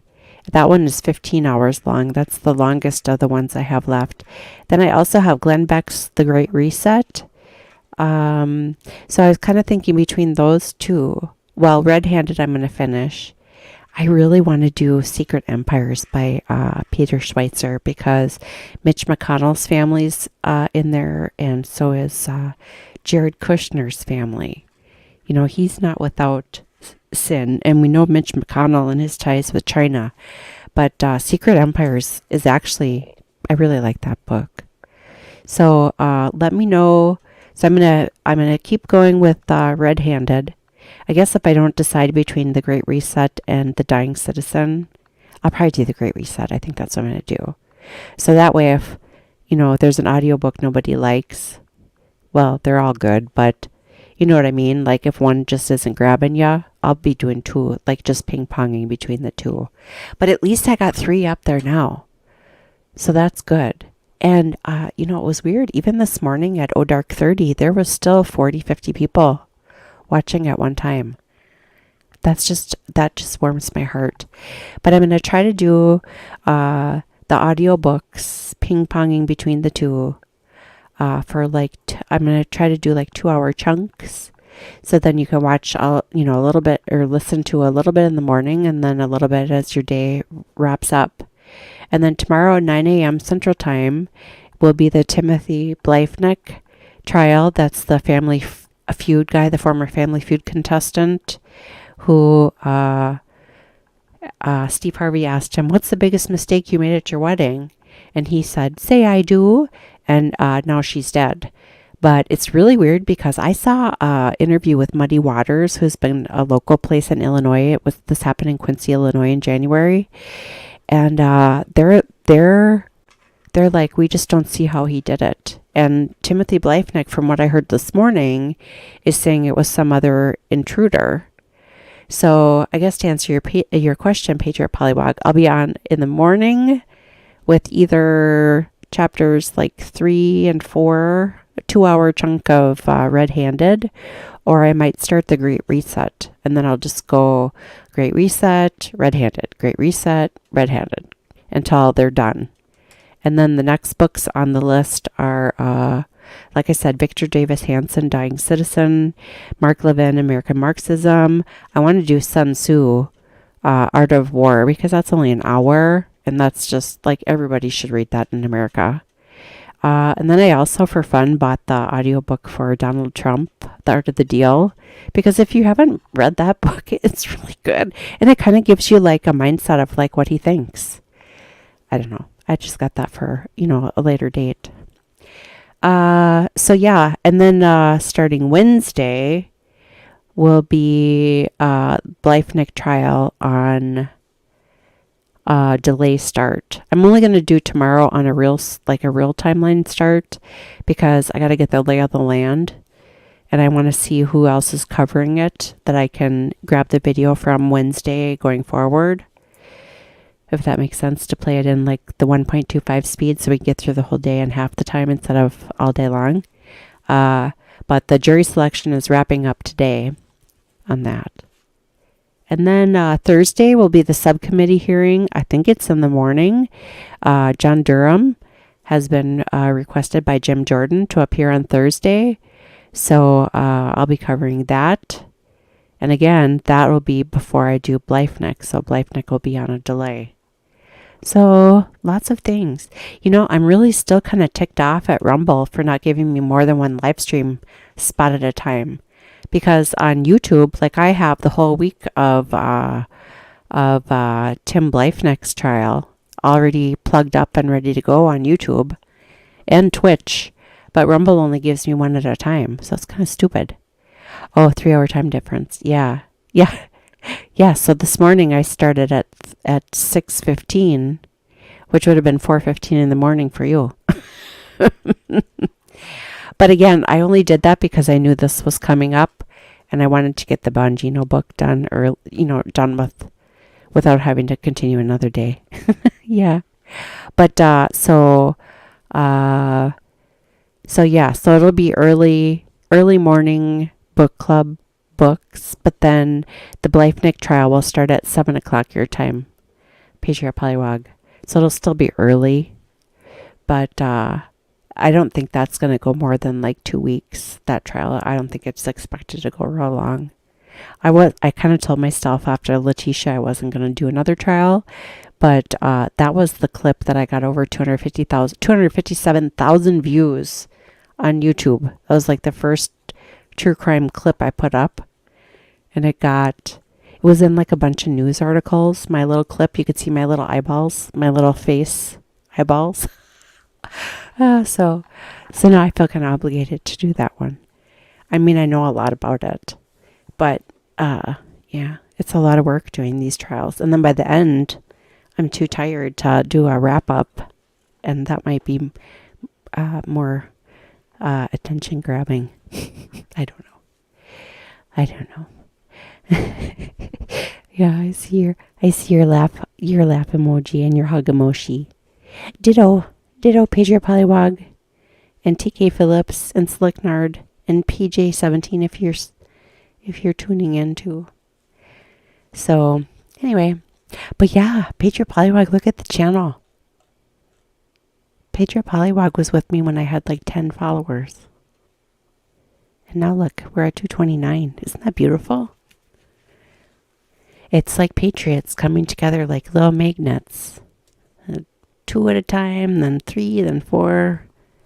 Before you know it, we're going to be one big giant Patriot family over here on Crime Spies. Uncovering all kinds of crime.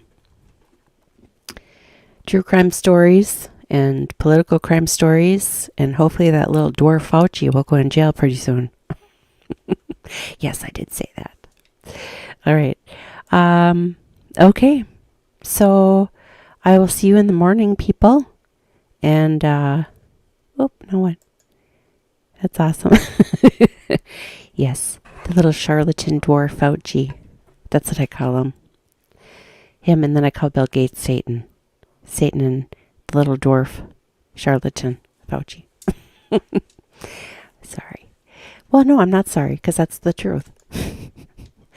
Okay. All right. So, tomorrow morning, audiobook, and then 9 a.m. Central Time, we're going to start the Blythenick trial, Family Feud. Okay. Have a wonderful day, people. I'm going to go find myself a nice big giant ice pack for my back. And thanks for spending the day with me. And here's my little outro.